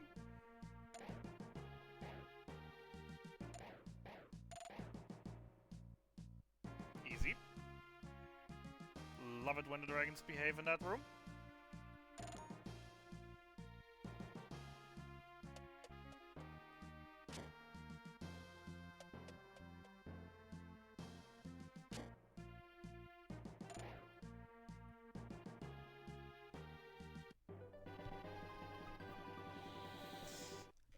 Alright.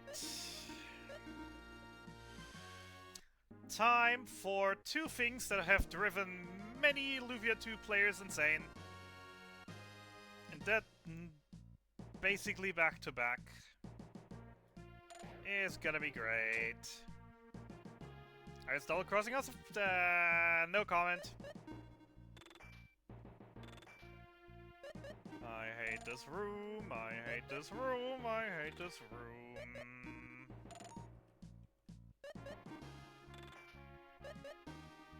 It's not bad, but all the back and forth between the items is easily and fast becoming annoying.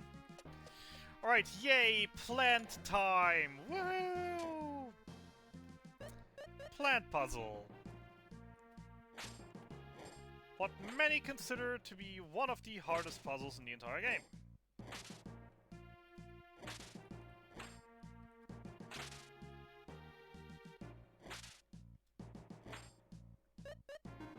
I messed up my movement, so we're doing the backup.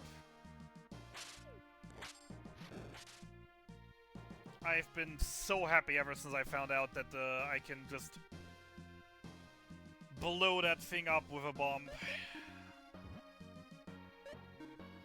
1, 2, 3, 4, 5, 6. Hammer. Yay! Ladies and gentlemen, welcome to the world's most difficult trick. Rules are simple. Push the things around, get the chests. Yay! Focus mode.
God.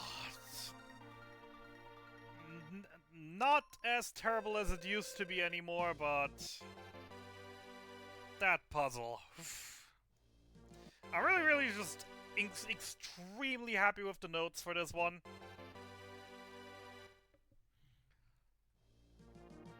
Because without them, I absolutely would not want to do this one. Alright, guy, top left, Maxim top right, equipment,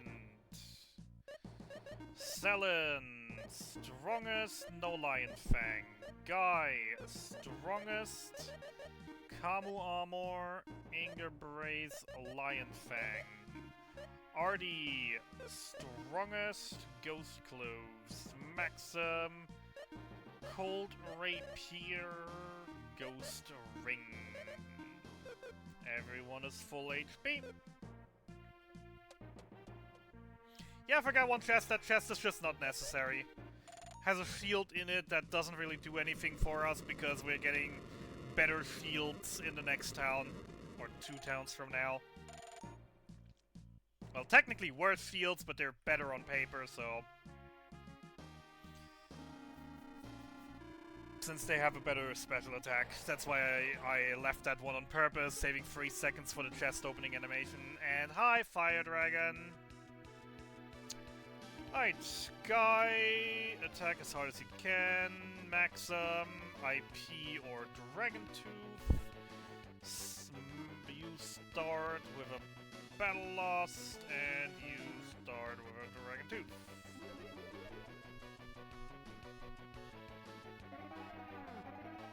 Starting immediately with a Drowsy. Let's hope no sleep. Thank you very much. So, the reason we did that puzzle, guy got a weapon that is strong against dragons. How strong? That strong. Deck. Tooth. Champion. Tooth.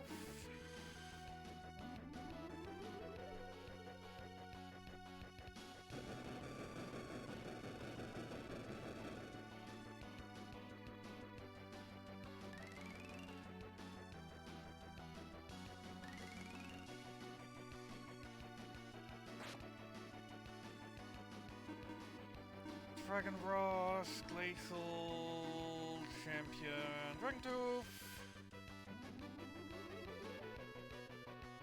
Yep, the Lizard Blow is strong against dragons. Nope. That's the Glacial. That's the Cold Sword. The Lizard Blow is a weapon that that deals extra damage against dragons. That is correct. It's not having to do anything with water ice.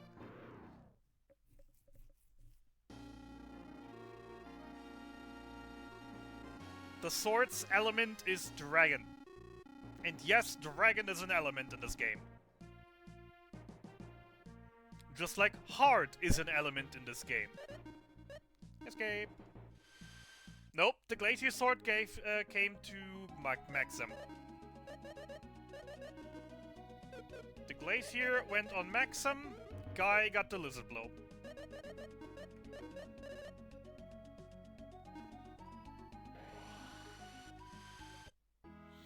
So, Chad Elder is back in village.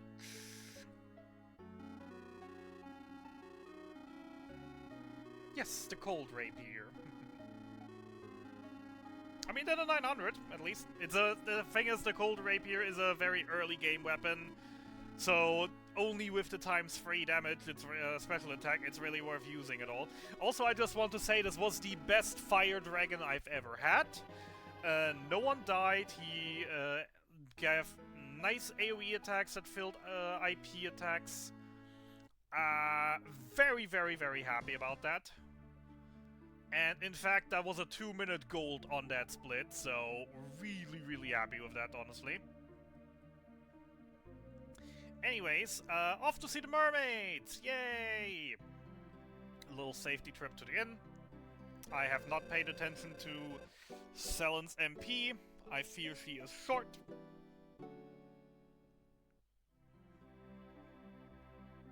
So I'm going a little safety going to the inn. Takes only a few seconds. Say hello to the mermaid queen. She's just like, oh, we're just visiting here, cause, you know, we heard you guys might know something about the dual blades, and they're telling us the story that there's a shrine that was supposed to be somewhere. And then the guard comes in and is like, oh no, the sea currents have changed, and the ghost ship was seen, and ooh, ghost ships. And the princess is missing. She might have been dragged away from the waves, and oh no, the princess is missing. Pardon the queen, she has to do something. Please excuse her, and she starts running, and obviously she's off to fight the ghost fight the ghost ship and save her daughter, and menuing.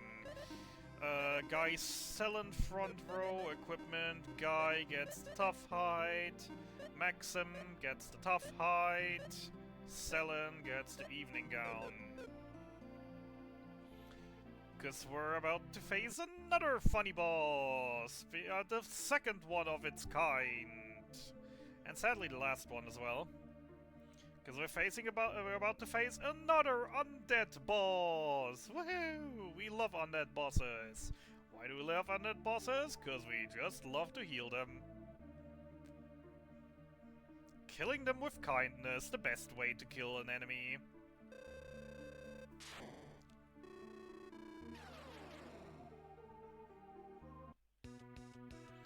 So, heal, heal, heal, and heal. Hope he doesn't summon ads. Kinda dislike when he summons ads, because it's most undead. Most ads he can summon aren't undead. It's fine, I'm just gonna cast a Firebird. Only time in the entire run where Firebird actually has a use. And we see the cool animation and get the funny soundbite that everyone's laughing about so much. The Phoenix, that sounds like a cat.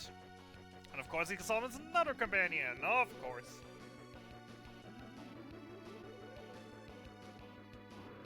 That ghost ship.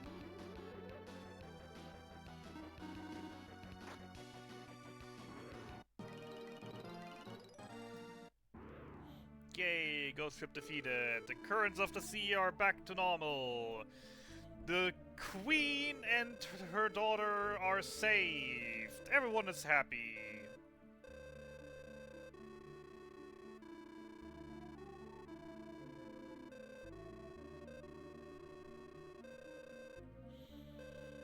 Except not really. Also at this point I want to pick up on something that I haven't even mentioned.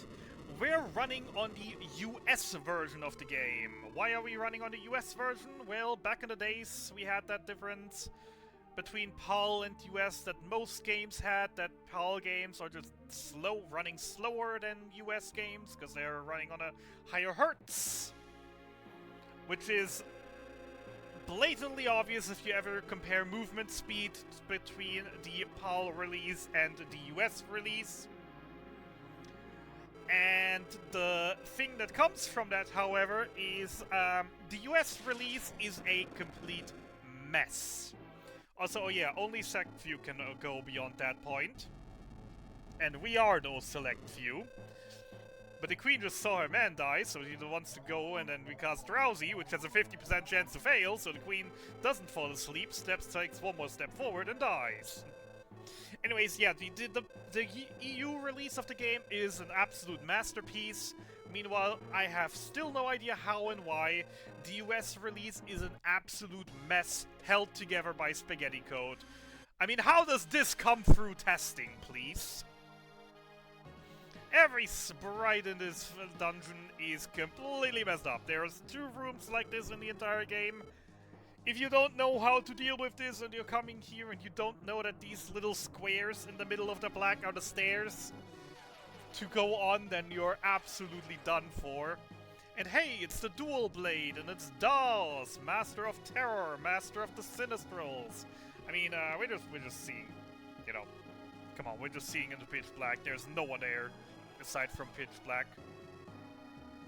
And no more Dual Blade. We're still talking to darkness. We're getting teleported out.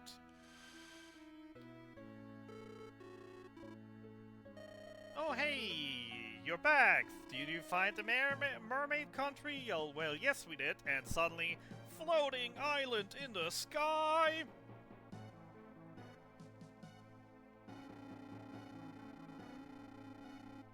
Say hello to Doom Island, and it has a laser cannon. And the entire town is destroyed, and everyone is dead, except for us. Even though we're standing just here as well. Anyways, the island can fly. Let's ask our engineer if he can do anything about that. Yep.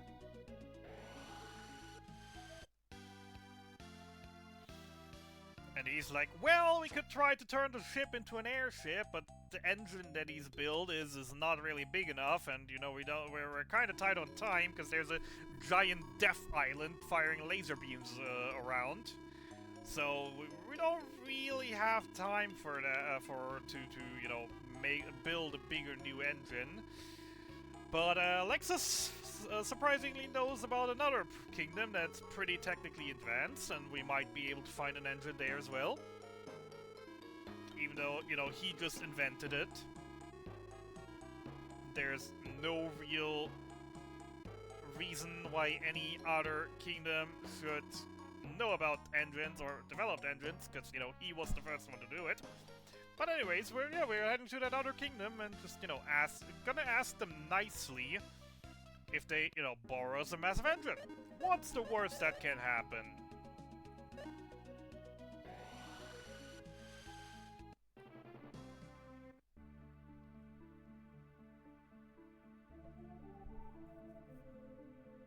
I mean, the worst they can do is say no, right?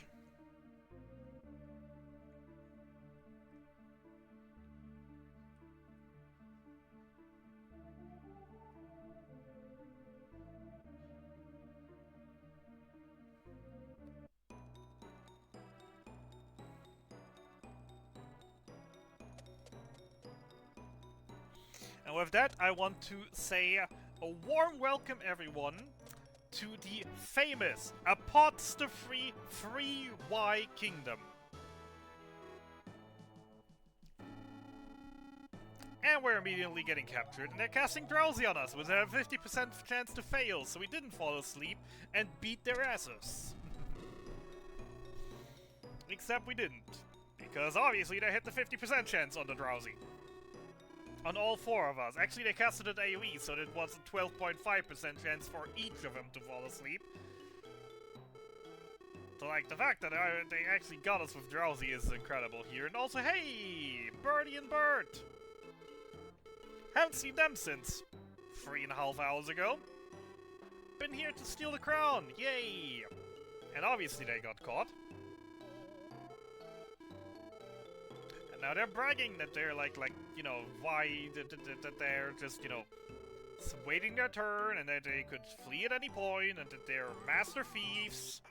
And they're actually proving it by opening the gate. They're actually able to tell the truth. They're just, you know, lockpicking that gate. And they completely forgot to lock us back in, but, you know, we don't mind.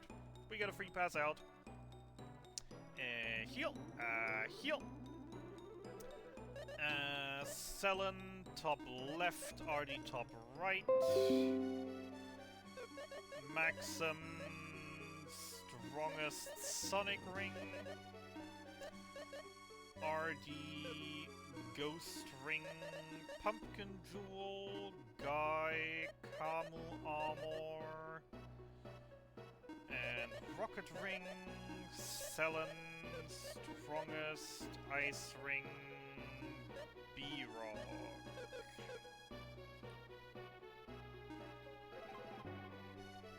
Cool.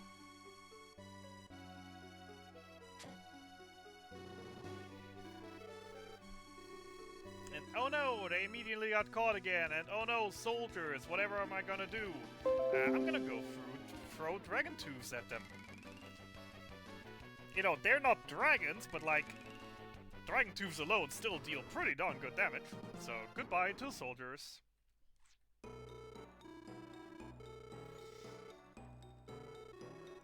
Anyways, we haven't done any non-major glitching in a while, have we? Well, how about we skip half the dungeon here? And now you'd think to yourself, what the heck, skipping half the dungeon? I thought this is no major glitches. How do you skip half a dungeon without a major glitch? Well, you see.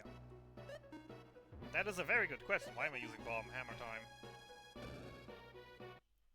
What did I just do? Please don't murder me. I need my IP.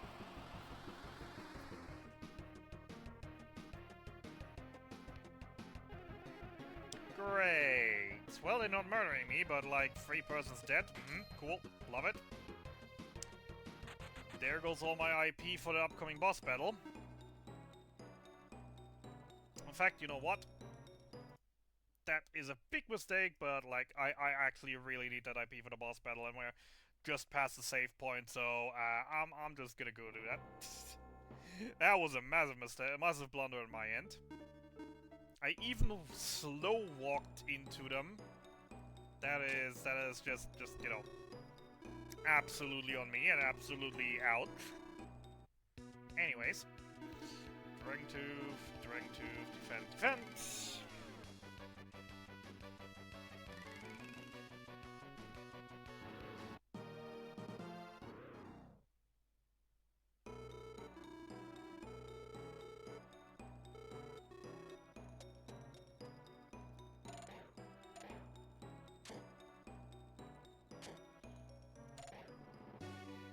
So, where were we? Oh yeah, skipping half the dungeon.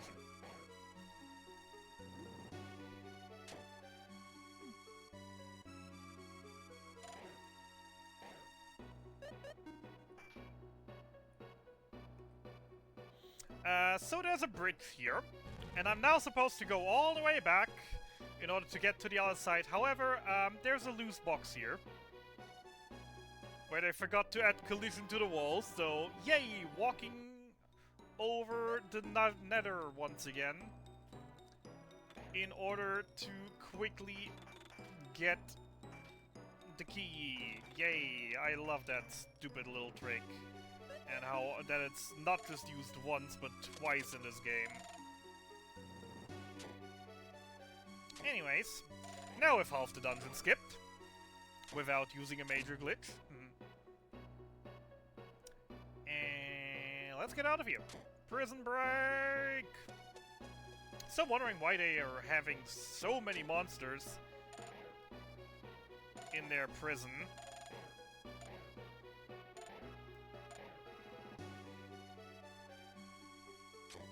Like, whenever they're going to oh, goddammit. Whenever they're going to feed the prisoners, they have to pass all these monsters themselves. So I'm really wondering what the guards were thinking, holding so many monsters here.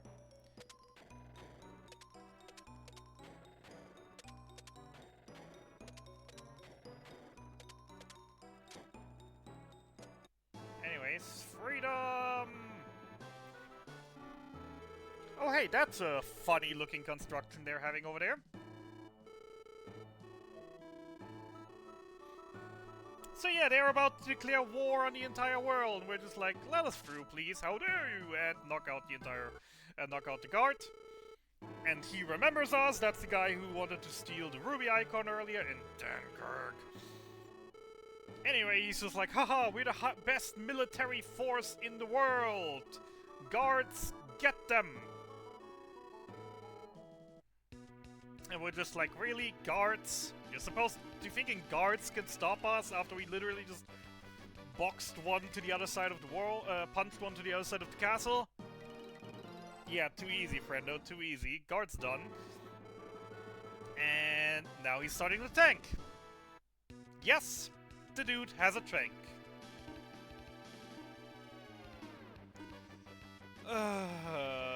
Holy energy, pumpkin jewel, attack, trick on all.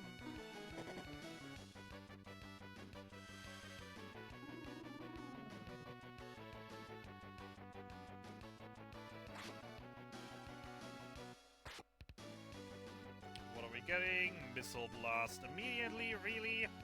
SMH. Dragon Rush, attack, attack, attack. Because we're still full health, so we don't really need healing. Good old tank. Incendiary, sure. I like Incendiary. Dragon Rush, Holy Energy. Champion, attack.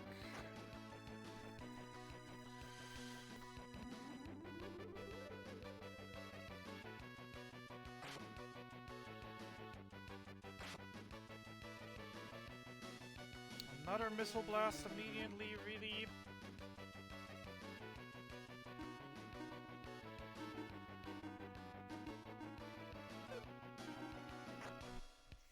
I hate it when he spams missile blasts.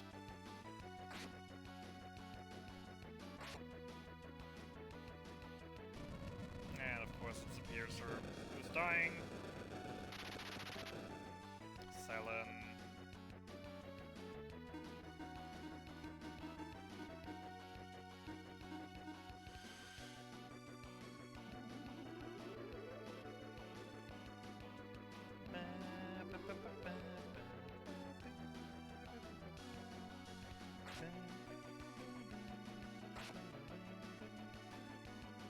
What was I about to say? Can I use just some machine gun attacks? That'd be nice. And the moment I wanted to say it, he pops out the machine gun attack.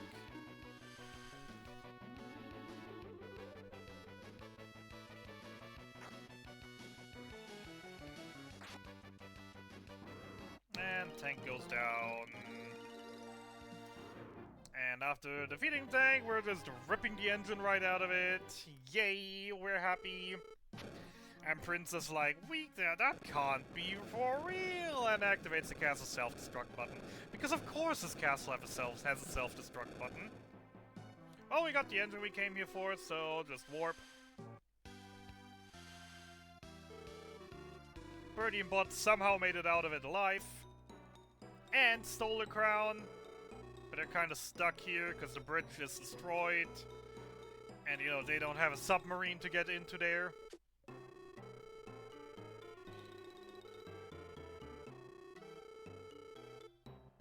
So, yeah.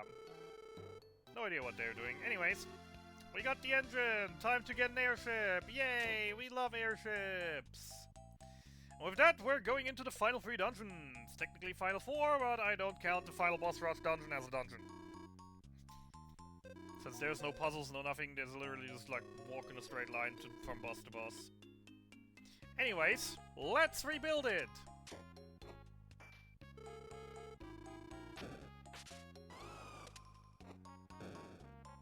Why did I just cast Fireball and blew up a bomb in the middle of a ship in order to rebuild it?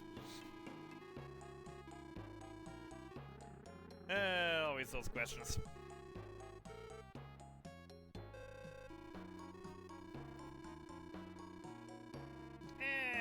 Anyways. Off we go to Narvik. Also known as the Triforce Isles.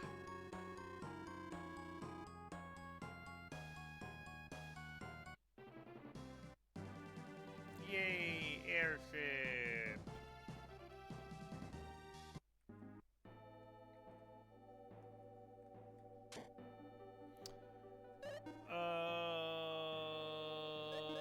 Guy left, Artie right. Equip. Undead ring.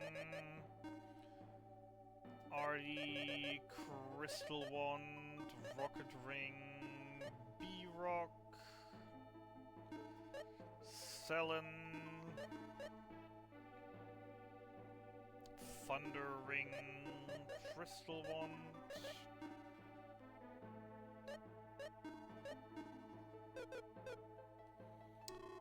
Sell the Zerko rods that we just got off of the 2. Wherever they landed, there they are. Sell the Zerko rods, buy 2 Zerko shields. And I love Zerko shields, because Zerko shields have one of the best special attack in the game. At incredibly low cost, it has an AoE strengthening effect for the entire party. It is an insanely huge buff, and we get 2 of them. And they only cost like 10-15% of my bar, which is insane. That's why I absolutely love my Zerko shields. Have a good one, Fecker.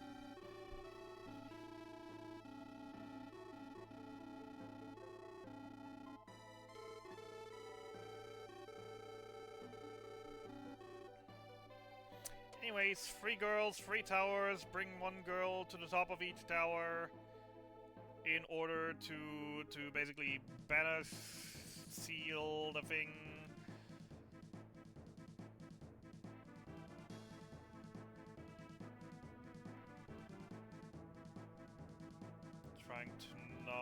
Trying to actually follow the notes here, because this is absolutely still wild every single time. Even though this entire dungeon is basically one straight line, I tend to get lost in here so often.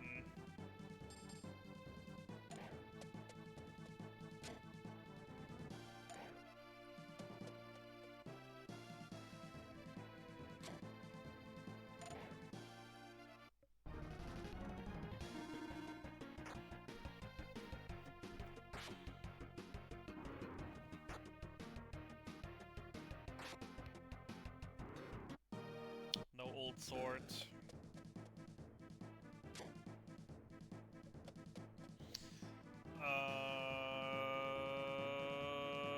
Left side.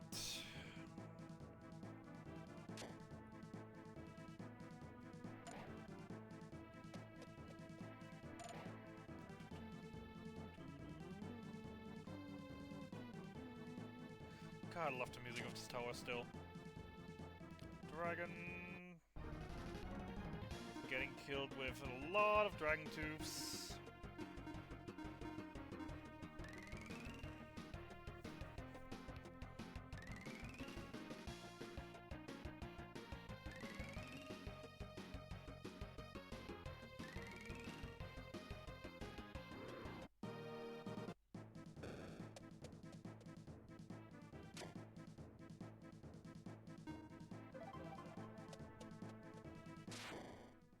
First tower climbed! Who do we feed? Who do we find?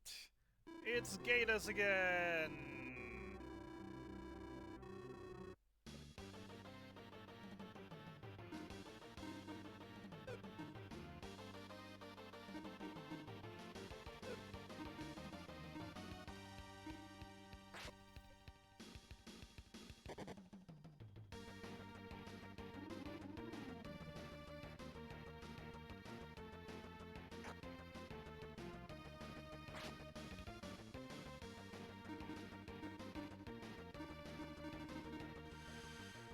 Yeah, enjoy the battle theme, because we're gonna listen to it a lot in the near future.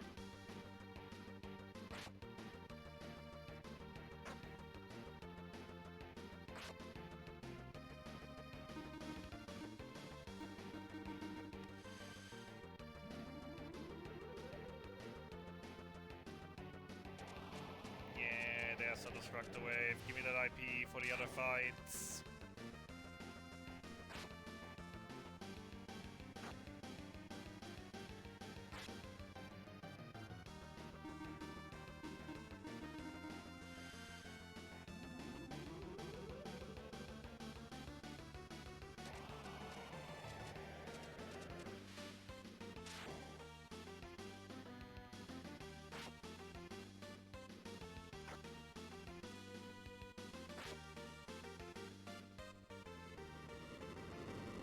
Down goes the first.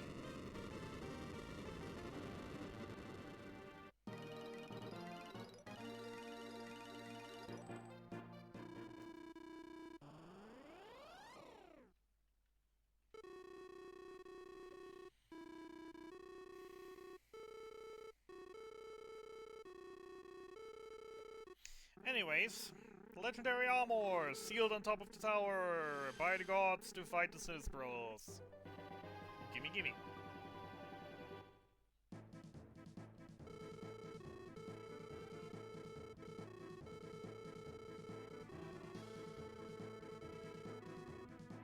Anyways, time for our last detour.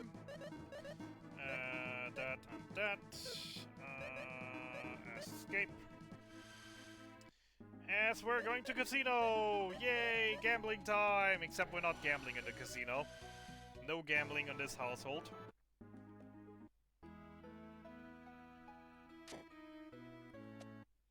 We're just gonna do what everyone wishes to do in the casino. I'm just gonna buy them out. To get what I want, which is a see-through cape for Selen. Why do I want a see-through cape for Selen? It's a complicated story. Long and short of it is, gives immunity to a lot of status effect. And the bosses up ahead will most likely deal a lot of status effects. It is a little bit on the weaker side, but like, if it works, it works. Anyway, second one.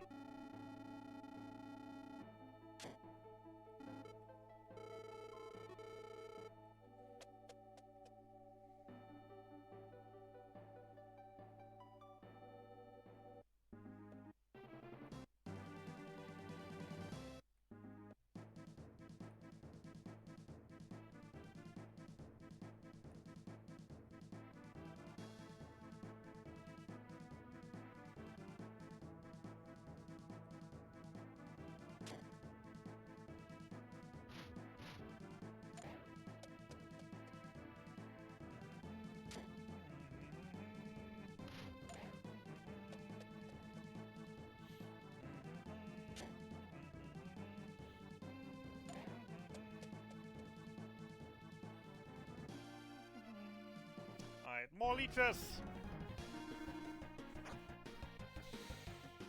Please! They have like a 3% chance to drop a really, really good sword. That would be really, really cool to have.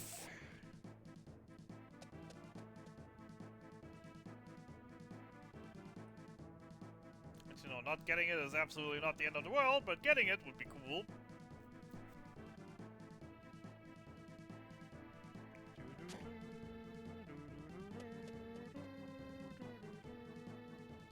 More scripted dragons. That get dragon toothed.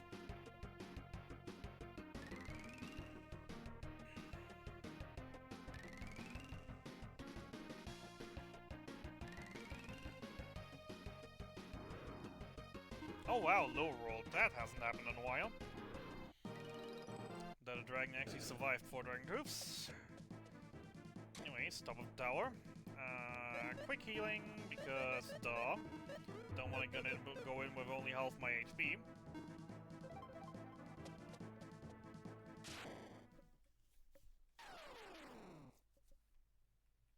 It's Amon!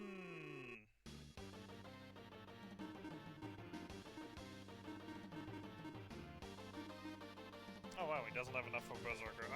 That's not great.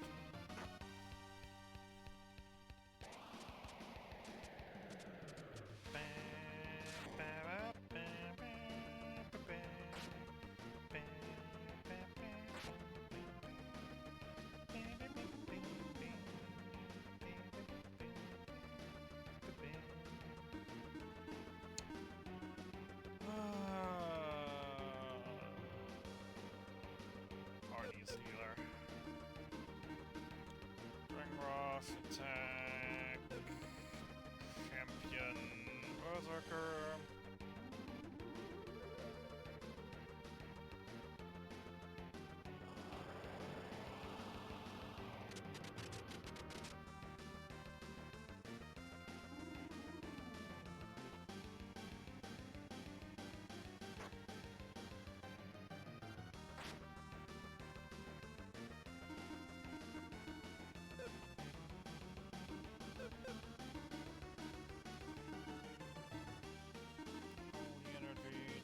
Attack.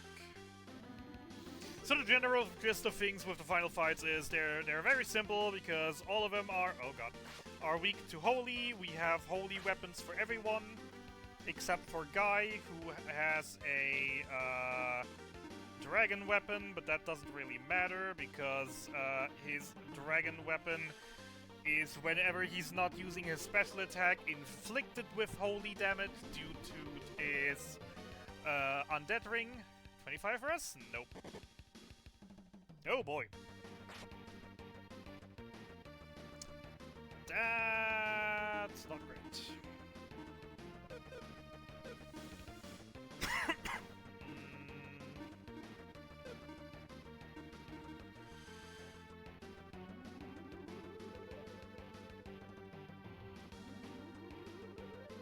It's even worse because he should be very, very, very close to death right now.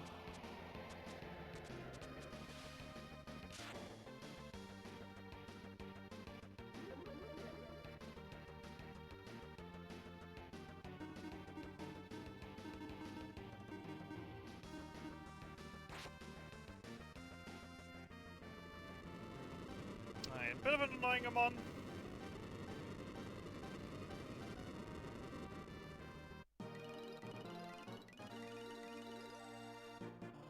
So something that I also haven't even touched on, but is fairly obvious for most RPGs, we have a front row and a back row with our characters.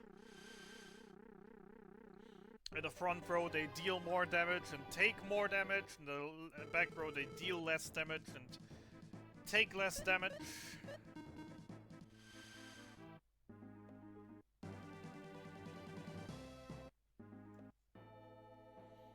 So usually when I do my special attacks that do insane amounts of damage, I want to ensure that they're done from the front row.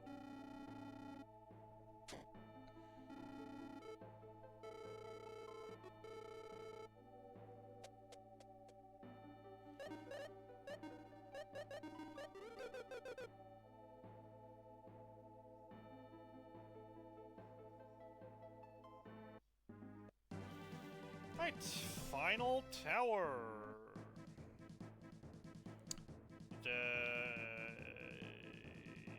Right.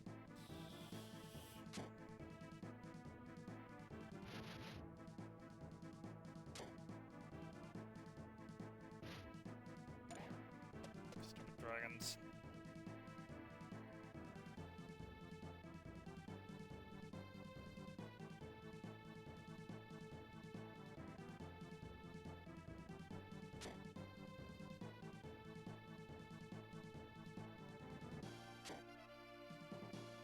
Nope.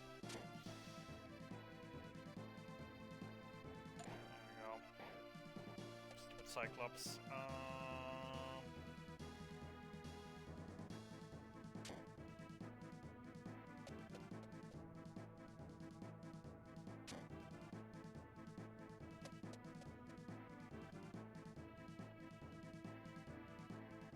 Gorgons. Everyone with dragon tubes. That was a regain. I've made the exact same mistake as last run.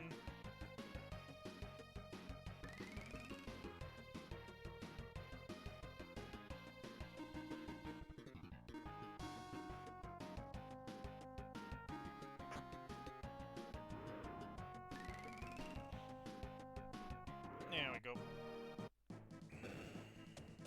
And that was my last regain. I'm probably gonna just pick up for safety, gonna pick up a few miracles.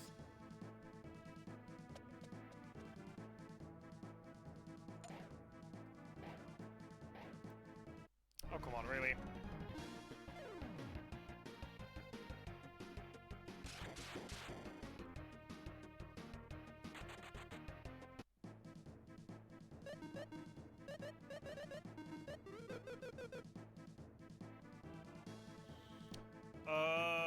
After the swings left, defeat the leech.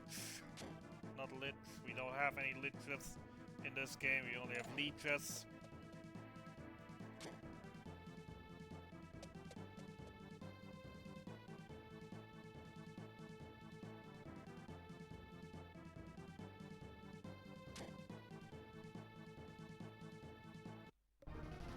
Final chance. Old sword. Yes, no, maybe. 3% drop.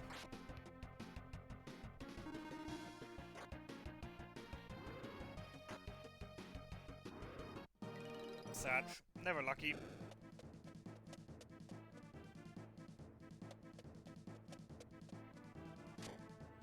Alright, final save.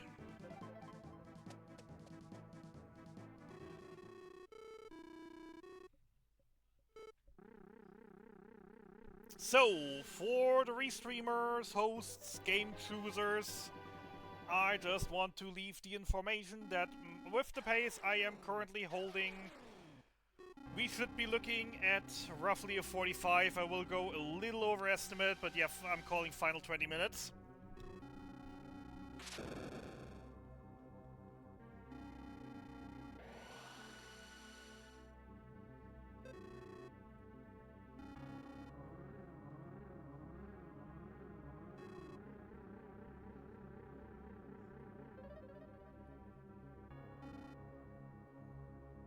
Suddenly Sword is like, I don't want to play with you anymore, I want to play with this guy now. Dual blade obtained. Too bad the weapon is garbage. And we're not gonna use it. Because our holy powered weapons are a lot better.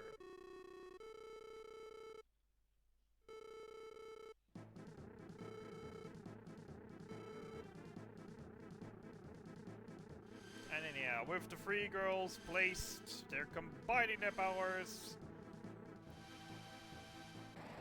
to cast a seal that encases Doom Island, preventing him from running away.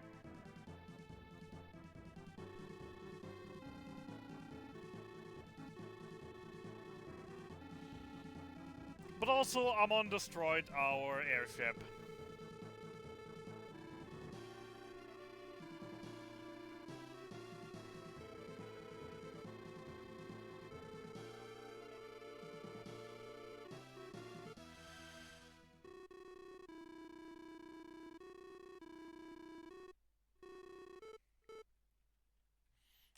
air part of it. Anyways, while Lexus and the crew are fixing it, final real talk with Selen, Maximus like, I don't want you coming along. I'm scared that you might get hurt. And you know, one of us is gonna be there for our kid if something goes wrong, and Selen is like, you are absolutely not letting me here. I am 100% coming with you. There is no chance I'm staying.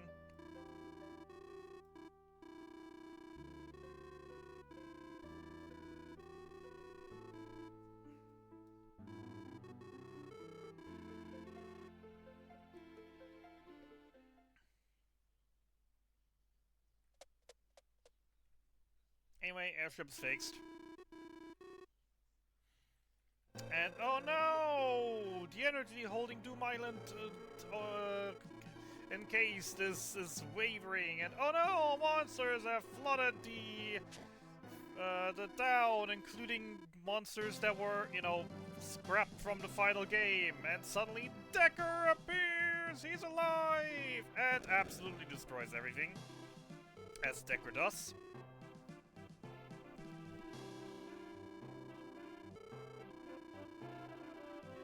Yay! Decker is safe! Woo! Why can we please just ditch Selen now and take Decker with us instead? Please? Please? No? God damn it. Well, then again, it wouldn't really be worth it considering that we sold his Decker blade. So he wouldn't be able to do much anyways. Already cleared out the entire thing.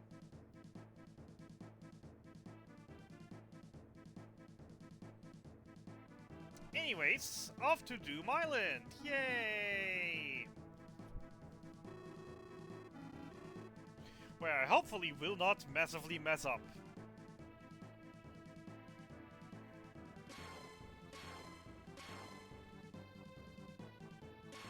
Ha, missed me. Ha, missed me. Ha, missed me. Ha, missed me. Oh god. Activate the boosters!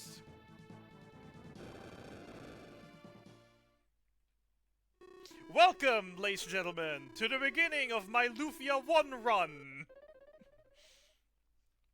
For those who know, you know. Anyways, equipment, Maxim gets the Pearl Helmet. Alright, off we go. Final boss rush. Final form. Say hello to Gatus. He still doesn't have enough. We're still gonna absolutely murder him.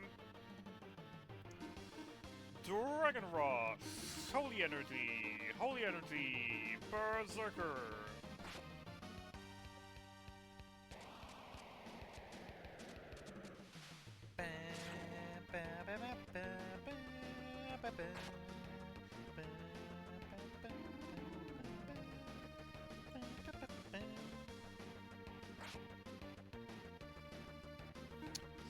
Maxim, attack, holy energy, attack, heal.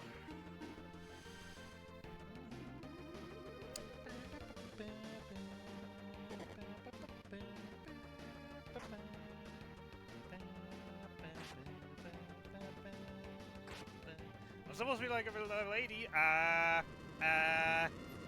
Well, also, I'm not supposed to be able to heal only 3 of my party members, to be fair. He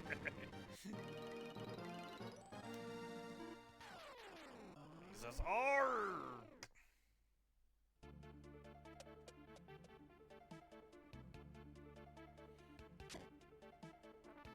I thought only the dual blade could defeat them, but no dual blade was used in this combat. Anyway, small detour for safety's sakes.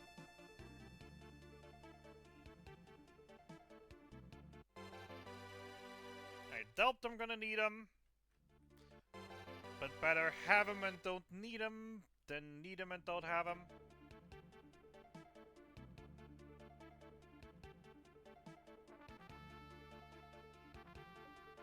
Anyways, round 2! I'm on!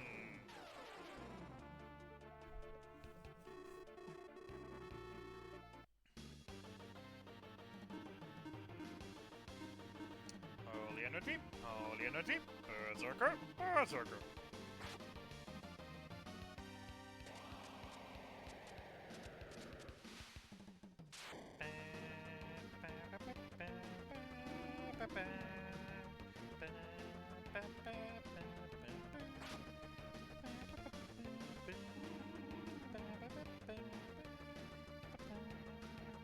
Sweet Rose!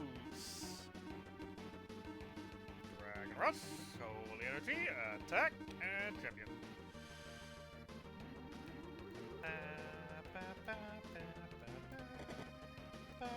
Oh, come on, really? Well, screw you too!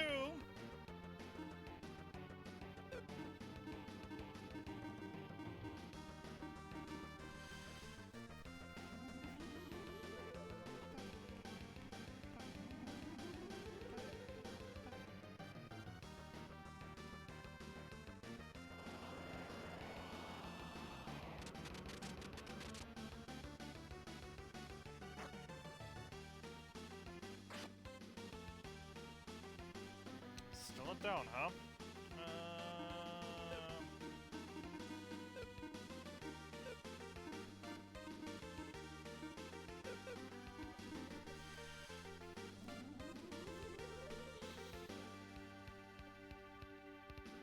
Come on, stop stalling.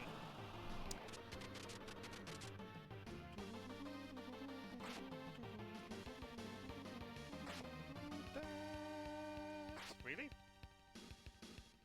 Was about to say.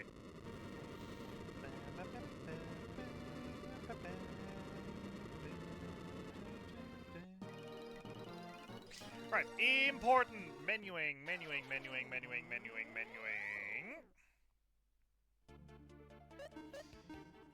Healing. Artie, Ghost Ring. Maxim, Rocket Ring. Selen, Sonic Ring, Holy Robe. Alright, 2 more fights to go, and those 2 are the easiest out of it all, as their attack patterns are 100% scripted. They're always going to use the exact same attack on the exact same turn. The only difference is their targets. Everything they do that isn't AoE is random, and with that, I'm saying, ladies and gentlemen, welcome to Dem Legs! Look at them legs! Look at that nose! But more importantly, look at them legs!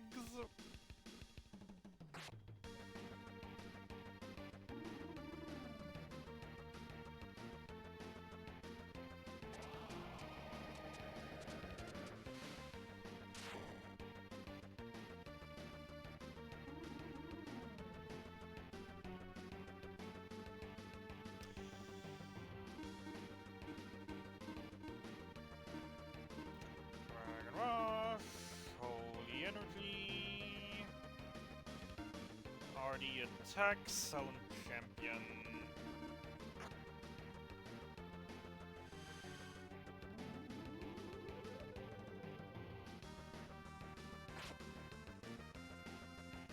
Dark Fright.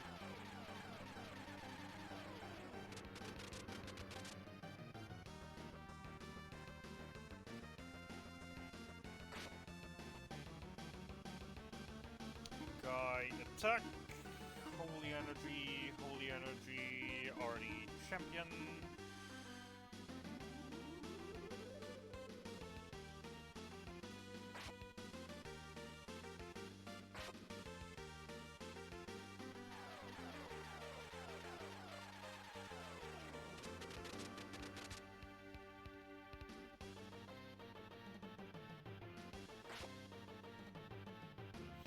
Switch, Artie Guy, Holy Energy, attack spam.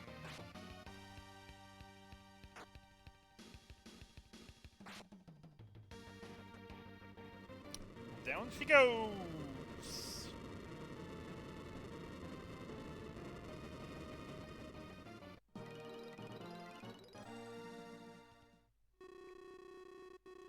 important. Menu, menu, menu.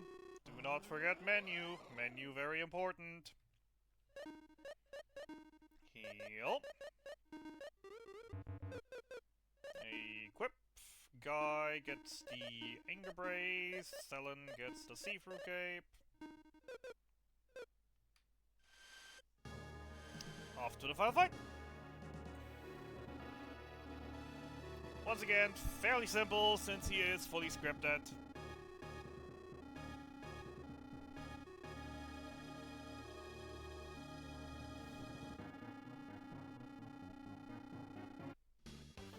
Alright, let's see. Guy uses Awake on Maxim.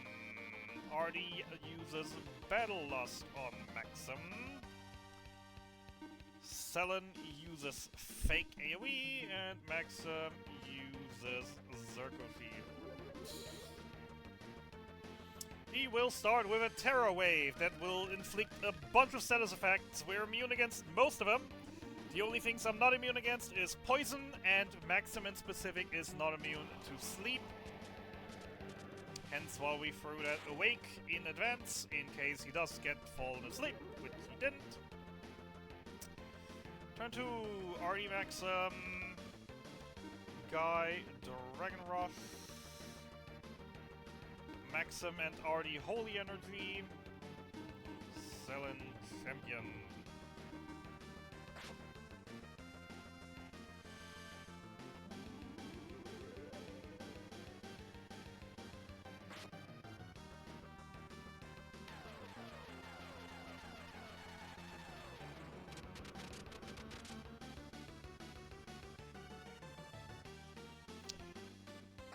Turn 3, SWAT, Guy, Selen. Guy attack, Maxim, Selen, Holy Energy. Champion.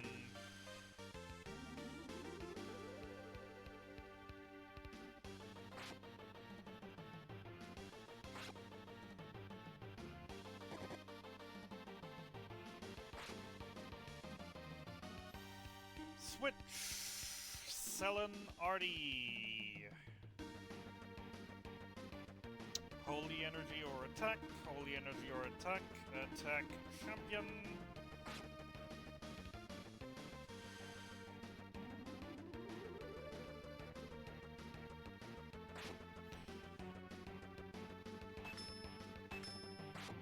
Turn 5, attack spam.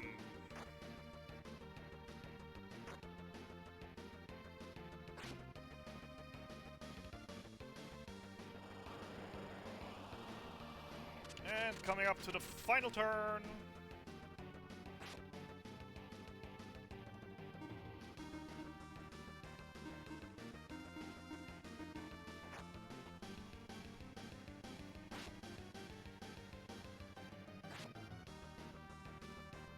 And down he goes. This isn't the end yet. This is not the end yet. We still have about 4 minutes left, because this is not the end of the run. The final boss has been slain, yes, but there is still a little bit more gameplay left before it's time for calling time.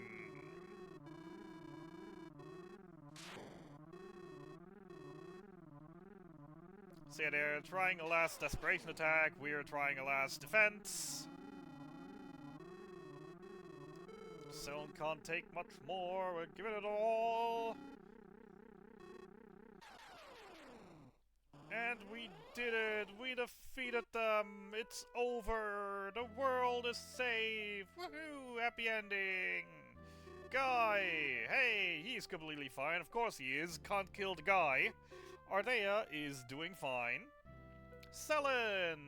My dear wife! We're happy! It's great!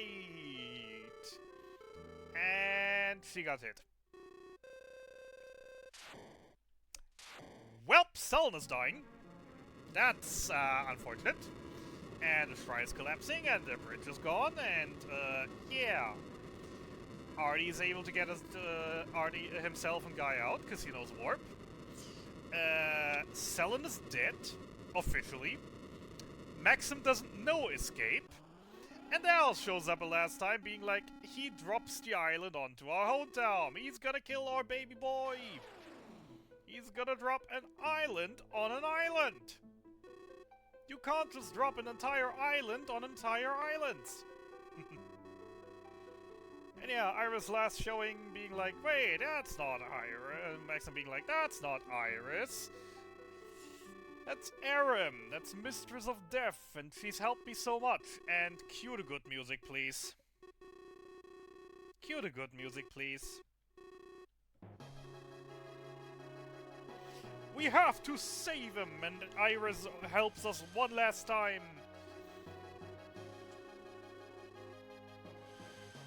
And we just have to finish by destroying the 3 power cores that power the island.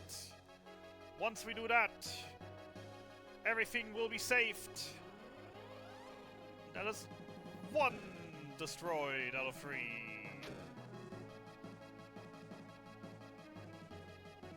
And that is the Epic Escape soundtrack.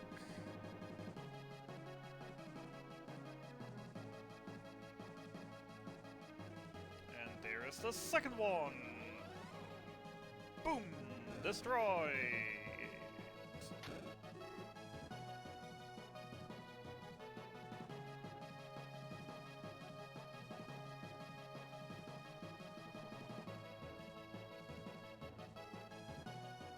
One more to save my child. And, you know, obviously everyone else in the town as well, but, like, mainly my child. And it's the final one. Let's destroy it. But I don't have enough power anymore. But the dual blade is there to help me. And with that, it's time. The final rock destroyed, the fate changed, the thing no longer dropping onto Parcelite. We're finally done, and Selene is already there, and being like, let's go and see our son. And that's the moment Maxim's life left him, and they both passed away.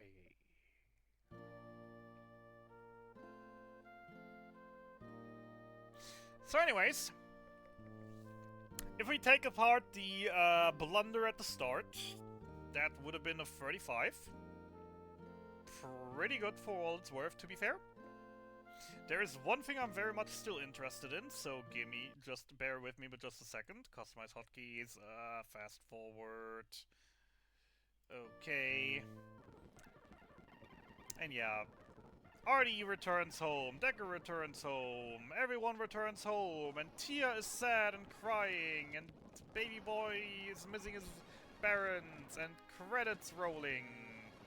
That can't really handle fast forward, and the end, and teaser to be continued in Lufia 1, and the thing that really interests me, the death stats. 7 Maxim, 7 Selene, 2 Guy for Tia, 1 Lexus. Feel like that's still a lot, but considering that the last run I finished, I was sitting on 15 Selene deaths, though also I was sitting on way less Maxim deaths, to be fair. Not happy. Not happy at all, to be fair. The 4 Tia deaths, 2 of them in boss fights. The 1 Lexus death was absolutely on me. We had a playtime in-game of 4:14. We went into 98 battles, ran away from 23 of them. So that was 23 battles that I got into that I didn't want to get into. That is sad. That's still way too high a number. Obviously, we weren't in the ancient cave. But yeah, still extremely unhappy over those death numbers. I really, really need to be more careful around where I'm running around. So I'm getting those death numbers down. Anyways, I've had a lot of fun. Despite the extremely scuffed start and Trollrantula doing her best to absolutely troll and annoy me. all in all, I'm really happy with the outcome. Can't complain too much.